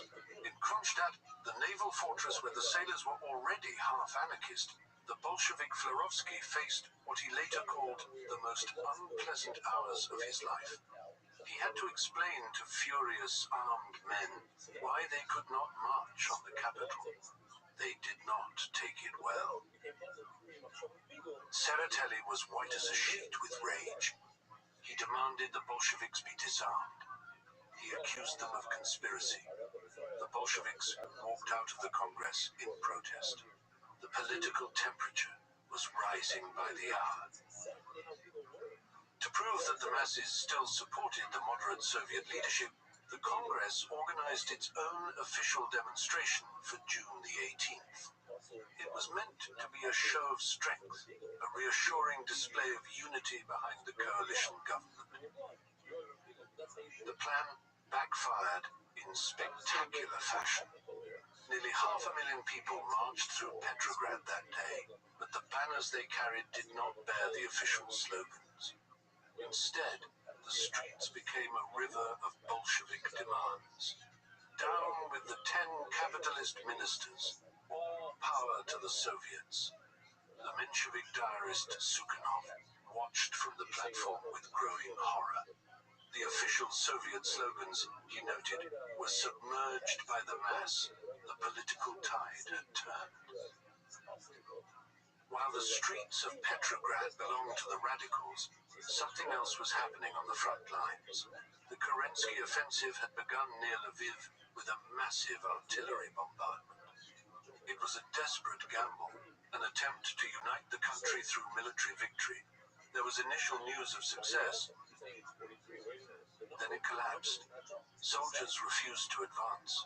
They held meetings to debate orders. Some shot officers who tried to force them over the top. Deserters flooded the rear, commandeering trains and terrorizing railway stations.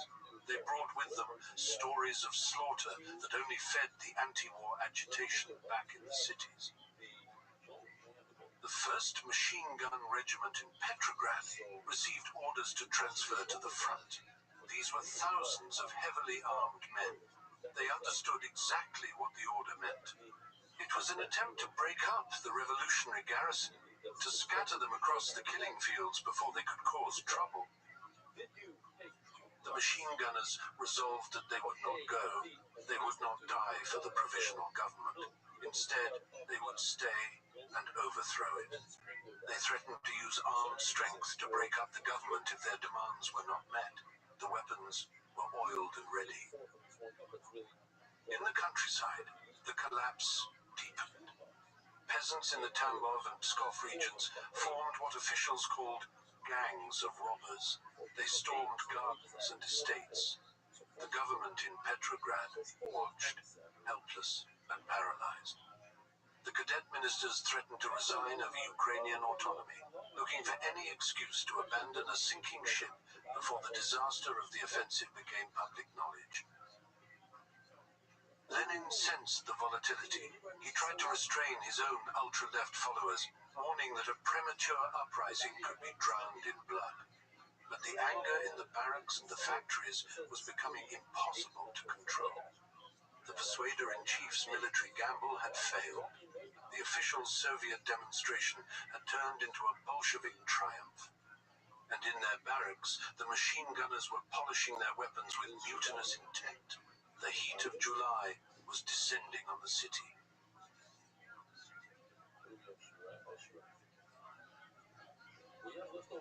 Chapter 7. Blood in the Summer Heat. The Vyborg district had always run hot. It was the heart of working-class Petrograd, a place where factory whistles marked the hours and bread lines doubled as political meetings. By early July, the temperature had risen in ways that had nothing to do with the weather. A crowd caught a food speculator one afternoon. He had been selling rotten meat, and they dragged him through the uneven streets while he howled. Behind him trailed what witnesses described as rancid flesh and blood, a gruesome path marking the route of their fury. This was what hunger looked like when it turned to rage. Meanwhile, in Kiev, the wealthy were enjoying suppers with gypsy bands. There was bridge, there were tangos. The disconnect between worlds had become almost surreal. In Petrograd, a Bolshevik named Latsis wrote in his diary that the surge was coming to the surface. He could feel it in the streets, that particular uneasiness that precedes something breaking. The 1st Machine Gun Regiment, heavily armed and already mutinous over the threatened transfer to the front, finally snapped. The government wanted to scatter the revolutionary garrison, to break them up before they became a problem. The machine gunners decided they would rather overthrow the government than die for it. On July 3rd, the regiment sent delegates to other units and factories. They bypassed the hesitant Bolshevik leadership entirely. Bleichmann was there again, urging them to come out with guns in hand. The demonstrations began in chaos. Workers and soldiers mixed with hooligans, provocateurs, and desperate people of every kind. Volleys of shots rang out on the Nevsky Prospect. There were frantic punches thrown as left and right collided in the summer heat. Motorcars mounted with machine guns raced through the city. The carved stone lions on the grand facades watched with their mouths shut, as they always did. On the canals, barges continued their deliveries as though nothing were happening. The next day brought reinforcements from Kronstadt. A mad patchwork flotilla of tugs and barges and gunboats carried thousands of armed sailors up the Neva. They believed they were arriving for the culmination of their revolution. When they reached the Bolshevik headquarters at the Kizhinskaya mansion, they demanded Lenin appear. He eventually stepped onto the balcony, but his words confused them. He spoke with surprising mildness, appealing for self-restraint and vigilance. He did not give the order they wanted. The mob surrounded the Tauride palace instead. Viktor Chernov, the socialist revolutionary leader, tried to calm the crowd and was seized by the collar for his trouble. A big worker shook his fist in Chernov's face and bellowed what the streets were feeling. Take power, you son of a bitch, when it is given to you. Trotsky witnessed the near lynching and rushed to intervene. He climbed onto the bonnet of a car and used his voice to quiet the crowd, challenging them to release the minister. They did, sullenly. Inside the palace, armed men burst into the Catherine Hall, demanding the Soviet take power. The Menshevik chairman Kaiser managed to silence one heckler by handing him a manifesto and telling him to read it carefully and not interrupt their business. The tide turned through information rather than force. The Minister of Justice released a dossier claiming Lenin was a German spy funded by German gold. The accusations spread through the neutral regiments like fire through dry grass. The mood in the city flipped overnight. Loyalist troops arrived to clear the streets. Vigilantes began roaming, smashing their way into houses to hunt for traitors. A Pravda distributor was killed in the street. In a Vyborg factory, women workers who had supported the Bolsheviks turned on a female activist, hurling nuts and bolts at her, cutting her face. The German spy rumors had done their work. Government troops stormed the Kshessinskaya mansion and found only a few Bolsheviks burning files. The Kronstadt sailors surrendered miserably. The 1st Machine Gun Regiment was disarmed and paraded publicly, their humiliation made into spectacle. Krupskaya noticed the hatred burning in their eyes as they led their horses away. Lenin faced an arrest warrant and went into deep hiding. He shaved his beard, put on a wig and a worker's tunic, and moved between safe houses before fleeing Petrograd entirely. The July days had ended in a rout for the far left. The prisons filled up. The Bolshevik press was smashed. The death penalty at the front was reinstated. The summer rains washed the blood from the Nevsky Prospect. The Bolsheviks appeared broken, their leaders imprisoned or scattered. The wealthy returned to their restaurants and theaters, enjoying what some called millennial indulgence. But in the offices of the General Staff, a hardline general had begun to believe that he, and not the socialist-backed Prime Minister, was the savior Russia required.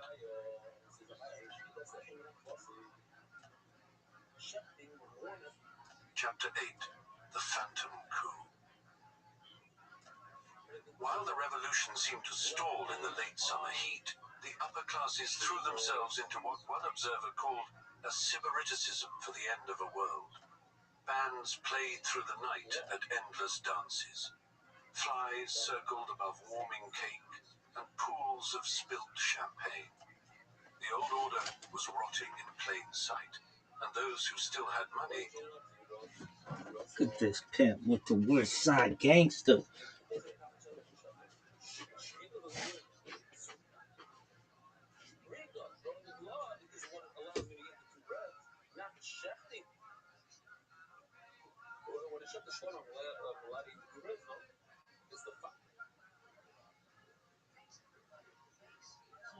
Instead of throwing the blood on the mizbeach, then I'm allowed to eat the bread. Nevertheless, if the Yaakov Chacham over there say that if I'm times of doing the shkita, it's not enough, it's not a good pigul. You're good from the shkita pigul. Why? Because it's not. It's only a bit of kashuva. It's not a matter. It's a bit of kashuva. You could pigul. It's not. So we're going to have to have a shkita. That we had in the beginning of this year. We shot in one sheep in order to get the collars. Hey, that when I was eating, I was just off. I showed you the picture, the new video of the kind grabbing one spoon instead of two spoons. You know, people go to cards, I'm hungry, and your cousins try to come out and say that it's not a people according to your religion, should be a people. Why? Because it's not a map there, it's only over the Pashur wrong. It's not true. It's Sabbath stuff in Latano Kadosh. You think the bread had an inherent Pashur on their own? No, it became Kaddish now. Shkid is fuzzing Kashu. It's through shefting. So now shefting is a sort of a matter. Shefting creates kedusha. We haven't just invented a third step. You have something that's matter. It allows me to eat the bread, and when I think I have to do the entire matter, 100% of it. So if the matter includes two items like the vina and the pizza, I have to have my machshava, the pigul on both. Then he said, well, you can do also pigul, and then you can do something else, something that's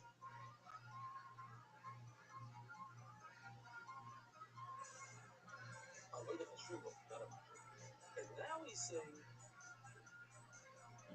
well, you can do pigul if it's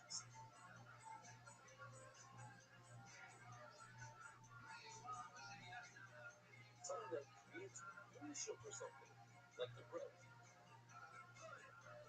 How do they get the kedusha on truth? Through the shechita.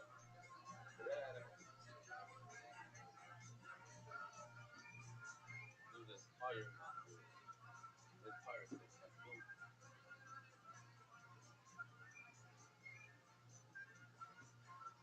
Boom. Boom. Simple. Interesting. Mark Ashkenazi, airborne, but he's still seeing the shear. I guess, until you hit a certain altitude, maybe then the Wi-Fi will kick in. I don't know. Either way,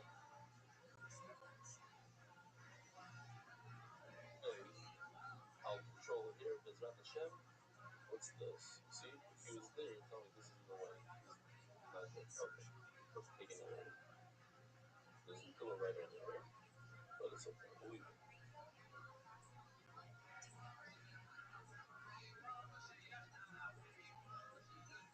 I will say this. I have a moment here. I'll pause. I'm very, very happy and excited for my brother and sister-in-law and my niece, Kira. I got to know the chassan and the mishpacha. Happens to be that chassan's grandfather, Joseph Fruchthammer, was my Rabbi in Berlin. Yishmaki Yid, a real fiery Yid. And chassan is a big time chassan. A London, great learner, great guy, Shemayim. So there was a lot of Zaycha, Leo Brodsky should continue staggering away and bringing nachas to your parents for now, and my brother and my sister-in-law, bring them nachas to your chef, and should have a wonderful, wonderful life. Something tomorrow. Amalei, Isabris. Where are you? Oh, Isabris, nothing but time of Kodosh. You think it's just by baking the bread that you can get some Kedusha? It is possible, actually. Now you're Kiddush, something that we didn't want to learn. By shefting the sheep, that's what gives you Kedusha to the bread. The only Kaddish. People are Kaddish when you Kaddish something, right? The Shechita is not a matter. Because what does it happen? It does accomplish the Gemara. It accomplishes Kedusha. And when it accomplishes Kedusha for the bread, You have to do the entire thing. You have to do both shimi at the chef. Not enough. Also, Rav Shimi Barashi, I'm here in Oregon. It's not really kosher. We have a beautiful halacha here. The halacha is that when the Kohen chefs the from Pesach, you cannot have a line that's chefing for somebody that doesn't have a bris. It has to be for somebody that's gemalt. A mold. There's a whole line of people. Whoever wants to eat the Korban Pesach at the Shabbat house has to be found out. Shabbat.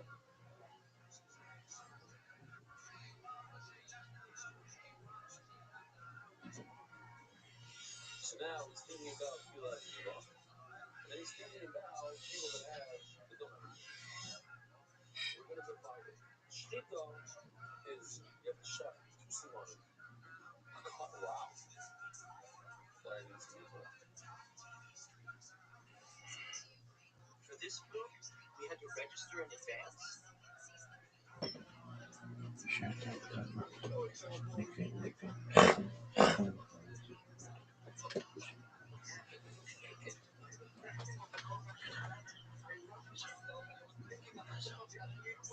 Nobody. So, every shchita consists of severing two pipes. The trachea and the esophagus. The colon is that.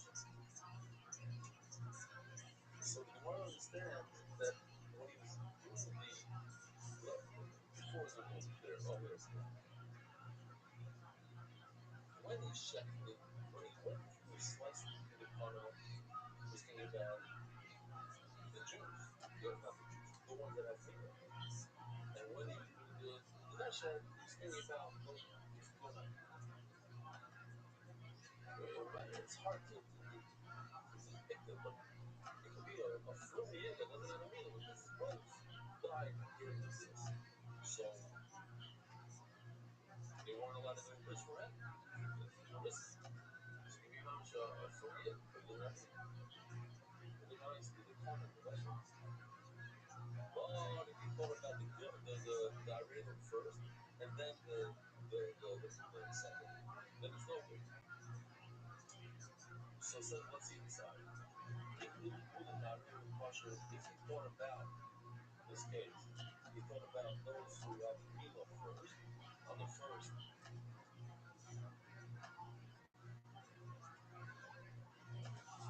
Seal, explain the kosher. Kosher. The direct first.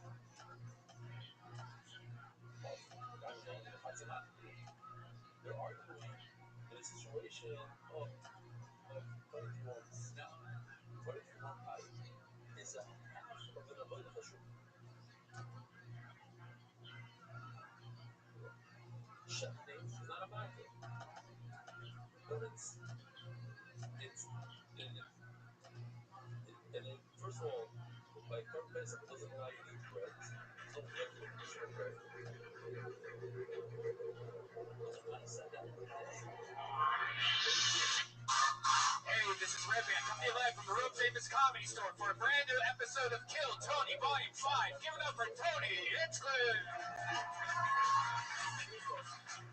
Wow, hello everybody. Make some noise. You're the #1 live podcast in the world. Holy shit. This is exciting. Another beautiful day. 2017 is amongst us. And this show, Kill Tony, is going to Austin, Texas, Moon Tower, April 20th, and we're going to Sketchfest January 27th. Maybe a different day. January 27th. Nope. All right. 21st, maybe? Something like that. You can Google it. TonyHinchcliffe.com has all the tour dates. That's right. It sure does. All updated. You guys ready to have a fun show or what? Hey, look, everybody. It's Josh Martin. At Josh Martin Comic on Twitter. We're running around making sure everything's set up properly. The 21st, Saturday, January 21st. 8 p.m. in San Francisco, the show that you're at right now in its home field at the Comedy Store will be at San Francisco Sketchfest. You guys ready to start the show or what? Ryan J. Ebelt is here, drawing tonight's episode back from his home state of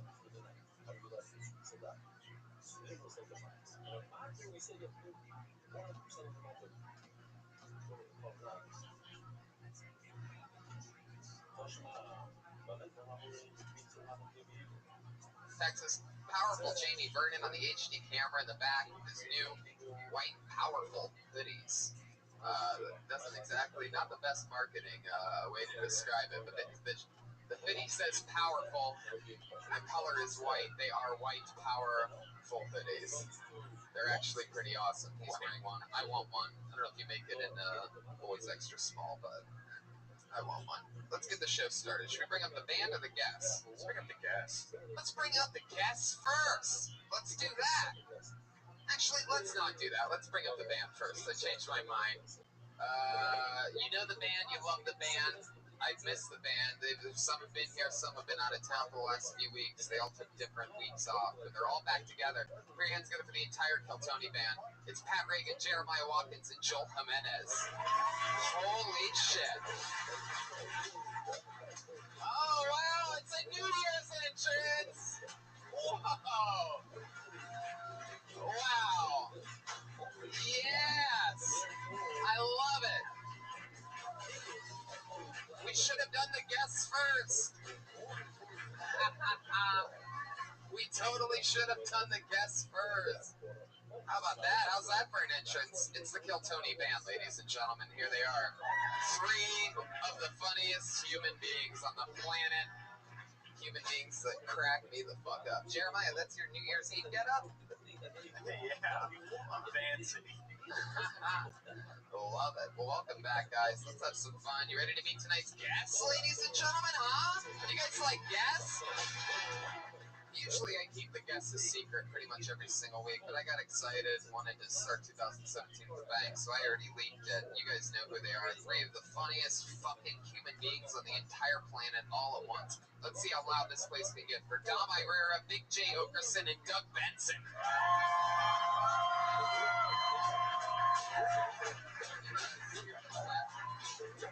Here they come.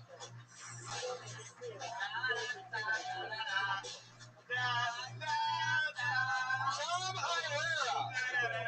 Big J Okerson. Any way you guys want to do this. And the great Doug Benson, ladies and gentlemen. Come on. Grab a seat. Get in here. Get in here, scoot in. Fuck yeah. Get in close, guys. Welcome. Doug, have a seat. Because I got... Yeah. I can't think of the word, but I did it. There you go. Welcome back. Big J Okerson is here, ladies and gentlemen. Get some noise. New 1-hour Comedy Central special. Great show on CISO that I just did. When's that coming out? April. What's your fucking deal? Catch that on CISO in April. You bumped this up, dude. We were in the belly room last time. This thing's got fucking for reals. Yeah, we have fun. Every other Monday we switch down to the main room. Sick. History-soaked stage. We let fucking crazy people come up and do 60 Here's the seconds. Rose Bowl. Come on. Dom Irera's back, everybody. Look at him. Come on. It's been a while since he's been on. He has parties on Monday nights during football season, and clearly also he's been training boxers in his spare time. I like the corner man you look like. I like that hat. Fucking eyes are drooping. Not funny, Tony. So, I mean, you guys are all here. You've all done the show before. Let's just jump right into it. Guys, you know how it works. We talk to comedians after they do 60 seconds uninterrupted on this stage. They get to do whatever they want for 60 seconds. 40, 50, some people signed up before tonight's show. Their names are on pieces of paper in this bucket right here. Absolutely anyone can sign up for the show before the show starts. Sometimes it's some of the brightest young talents that just moved here that are here to take over. And sometimes it's completely insane people, like to extreme levels. Is there ever nudity? Yeah, there has been a couple times. There's been glimpses of it early on. Early on, there was nudity. We've cleaned it up since then. But somehow, I mean, like, I'm not expecting no dong tonight. They're not going to see a little dong. There's a woman named Aphrodite who keeps her clothes on, but it's so wrong that you think her clothes are off. Yeah. Oh, okay. That's fair. I don't know if she's in the bucket tonight, but let's start the show. Comedians and people that signed up for the show, you know how it works. You get 60 seconds uninterrupted. You know your time's up when you hear the sound of a kitty. Wrap it up then, or else you're going to bring out the angry West Hollywood bear. There you go. That's very good. Okie dokie. All right. Okay. It's going to be one of those nights. You guys ready to start the show? Main Room Comedy Store, first show 2017.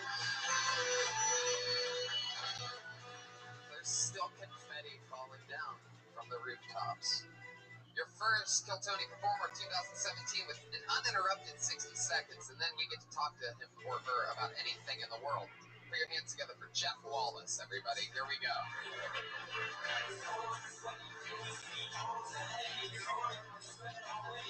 Spaghetti House, come on out.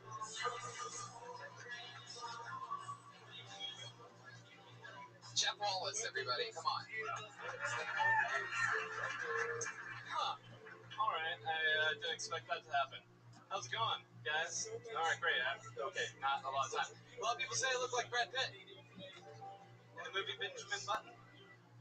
Does I too look like an 80-year-old, 20-year-old? I don't know what age is. It doesn't seem to solve me. Anyhow, trying to get laid recently. I don't know if you guys ever do that, but I've been catching up on Heroes on Netflix. It was a good show. Anyhow, I met a Texas girl. Yo, girl, you're missing out on a killer episode of Heroes. But if you don't notice, the O and the B on a keyboard on your phone is like right next to each other. And if you spell Heroes, it's Heroes. And if you spell Herpes, it's Herpes. What I actually texted this girl is, yo, girl, you're missing out on a killer episode of Herpes. She still came over. She thought she had the green light. Huh, big red cold sore. That's what it was. Anyway, thanks. Jeff Wallace, there he is. Fuck yeah. That's fun, Jeff. Is this your first time coming to the show? Yeah. I like the show. Great show. I listen to all the podcasts. I wish I had taken notes during your thing, because all I could think of during it was there's a lot of jokes in here, but all of them need work. Okay, all right, okay. I thought it was clever how you did the setup with no punchline. Oh, damn it. It's such a tease. Yeah, you're the M. Night Shyamalan of joke telling. Good. People keep hoping for a twist, but no thank you. I don't know if it's because I'm stoned, but don't the three neon signs look like me, Doug, and Dom? Well, here at the Comedy Store, they love the legendary stand-up comics like Oliver Hardy. Jeff Wallace. I think that's Ed Wynn over there. I believe it's Ed Wynn, you know. I grew up with those guys. So, Jeff, how long have you been doing stand-up? About, I think, 4 years. Wow, where at? Is that too long? Yeah, where at? What were you like when you started? What? What were you like when you started? No, pretty much the same. Wow, where have you been doing it at? Visalia, California. Where? Visalia, California. Magic Mountain. No. It's, Oh, much further than that. Gateway to I was thinking of Valencia. Have you ever been there? They have good oranges. Do that. I like oranges. I just don't remember his jokes. I remember he had a lot of them. Do you really have herpes, Jeff? No. All right, Not then. really. And maybe I would tell me. You might as well have just said yes, straight up. Oh, shit. How is your love life? It's gone relatively well. My love life is going relatively well, said the gentleman from the South. Relatively well. I'm doing mostly with relatives. Oh, That's the joke I was making. It took a while. man. If I had to give real comedy advice, it would be take 800 words out of that telephone dialing thing. Okay, alright.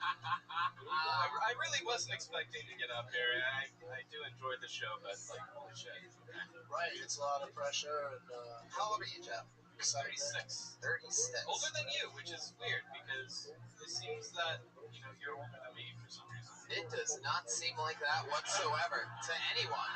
At all, to no one would ever in a million years, no matter who they are, guess that I am older than you. I don't know what kind of rose-colored glasses you're looking at life through, but obviously the ones that you were wearing when you wrote those fucking jokes that you did up here tonight. Because you are way off, sir. No, it's because of your experience and how, like... And you're like Kate Blanchett to his Benjamin Button. What do you do for work, Jeff? I'm in sales. What are you selling? European architectural art. Like you tried to put an extra spin on the word sales. I'm in sales. No, it's nothing fancy. I'm in sales. Does he sort of look like a college party rapist? Yes, sort of, definitely. It's like looking for a guy that raped that party. A snap shirt and like the kegger fucking cup. Hey, And I'm wearing wallet chains for fashion. And I can spot that. That is a nice wallet chain you have there. Thank you. this week on Kill Tony, the bucket is only people that are a part of it. We're doing a sting operation. So if we call your name, there's a good chance you're going to be arrested. Jeff, what's the worst thing you've ever done? Well, I've done a lot of terrible things, but You answer the question then, Jeff. I don't know if I can really talk about it. I've fallen off a tree before on my head. Wait, what? It's not like the worst thing I've intentionally done. It was relatively unintentional, but You visiting LA or do you live here? I live here. I live in Long Beach. How long have you lived here? A year. Awesome. How far away is Valusa or whatever? Visalia. Visalia is about 4 hours. North. Yes. Yeah. Is there a comedy scene? Visalia is like Fresno adjacent, right? Yeah. There you go. I've actually I been know there it. before. I know the Central Coast. You've been to Visalia? Yeah. Okay. Doug, you're so prideful of your California geography knowledge. You gotta play every shithole town in the state when you start out as a My comic friend's here. wife tried to have sex with you. What? Yeah. Oh, sorry, it didn't work out for her. No, she probably is as well. Oh, whoa. Wow, this got dark. Yeah. She's dead. She killed herself. Like, it'd be kind of a badge of pride to be in somebody's suicide note, wouldn't it? Hell yes. Do you have any special skills or talents or hobbies that you're into, Jeff? I love this question. I wish I knew how to do the yo-yo very well. I unfortunately don't. Well, so many of us Right. wish that we were more accomplished yo-yoists. Is there an answer to the question? No, I'm a writer. I do that. What do you write? I write short stories and screenplays. So, Obviously, they haven't been sold or anything. You write very long jokes. I'm sorry. Don't apologize. he's got a lot of guts. He's stayed up here. Hell yeah. Thank you. Yes. He didn't run after his I'm set. dumb. I'm not running. Well, Jeff. You say you're not funny? I'm not running. And Oh. apparently, I'm not funny either. But Oh. whatever, guys. You make it feel sad. I mean, you're not. Look, you're definitely not, Jeff. So, like, I completely disagree with you on that. all right. Well, you'll have to send in a tape for us to believe it. Post it on YouTube and Do you listen to your sets? Like, I mean, have you ever listened to yourself? Yeah. A lot of editing. I mean, like they've already said, but if you listen to it yourself, you'll see it. A lot of times you're on stage, you just babble like yourself, and you have no idea until you listen to it the next day. No, I told there you go. Brian just rubbing it in at this point. All four people told you the same thing. He steps away from the soundboard just to repeat it. Pretty much dead air for 20 seconds. I want to hear what you guys have. He's saying listen to what you're doing and then change all of it. I got some laughs, guys. Come on. Got some. We're just talking. Please take nothing I say You worth you anything. just play such a good victim. It's great. Yeah. Oh. That really is it. You did a good job, actually. Yeah. That's not funny. That's the only thing I'm remembering from this is he just said he actually did a good job. Yeah. After that great And the qualifier of actually It never brings any compliment down at all, actually. That's fine. It's fine. Taking it home with me. Yeah, take it, put it in your pocket, walk around with it. There you go. Stay mediocre forever, brother. Oh, shit! Whoa, that's the biggest diss? Mediocre? I thought that was a fucking compliment compared to what he did. Mediocre's the middle, right? Well, Yeah, 4 years. How did that get Solid it wrong? 4 years mediocre. It's Yeah. good. Mediocre. All right, guys, he did pretty good. Let's move on. Let's not dig a sad hole at the beginning of the show. Give it up for this guy, everybody. Wow. Hey. Jeremiah. Wow. Shit. That's why I know Jeremiah. Unbelievable. Is this what happens in Trump's There you go, America? Jeff Wallace, everybody. Jeff L. Wallace. A guy in the band gets to just do that? Go. Thanks, everyone. Tony, 4 years mediocre is like 10 years fine. If it was like his, I don't know. If it was one of his, Fortnite. By the way, to get on the stage is right over here. Just go over here. For Yeah. comic, you're supposed to be sitting over there anyways. I mean, Yeah, sit where you're supposed to sit. yeah. Fuck Jeff. Goddamn comics Don't run roaming around like you're some sort of special individual that should be listened to. There was something likable about that guy, and I like that our functioning retard stuck up for him. I appreciate it. Yeah. Let's do a dig a set. Oh, now you're going to turn it against me for being a positive Polly? Screw you, Tony Hinchcliffe. Let's keep this show going, right, guys? Oh, I can't believe you guys fall for that nice guy bullshit. Phony. He hates you people. He thinks you're fucking peasants. Guys, I love you guys. Reach out to me on social media. At Jeremiah Stand Up. I pulled another name out of the bucket. Put your hands together for Alex Hanna, everybody.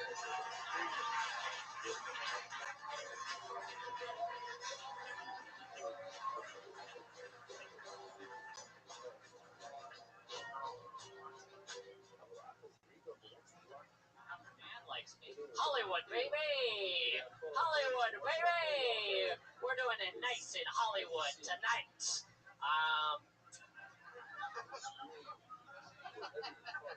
I have to do the comic cliche dating so hard. Oh, man. I think it's because girls nowadays are into very low drama relationships, which sucks for me because I'm into very high drama relationships. I will be wearing a Phantom of the Opera mask every time I go down on you, and that's on my Tinder profile. I think that's enough. Thank you so much. Wow. Minute? That was half a second. That was 35 seconds. Thank you. I couldn't even write a tweet in the amount of time that you were. Boom. We get it in, we get it out. Jokes. Not sexually, I don't know but about you guys. I kind of miss his early stuff. Man, I love me some Del Marrera. it's so funny. Tony, this guy looks like if someone put you in the microwave.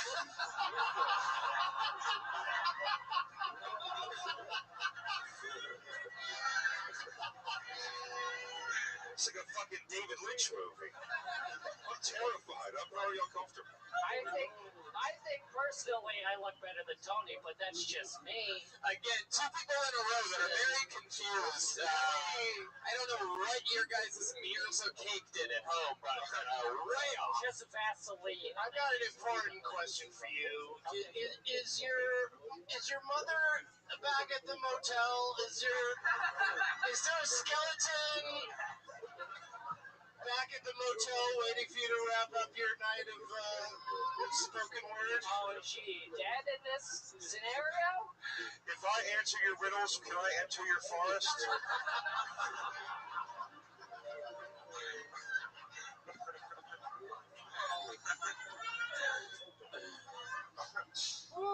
Alex. How old am I? Yeah. 24. Wow. I got a baby face. What? How are the Elijah Wood face change procedures going for you? It's the 1 year. Did you have? Are you due back on the Shire?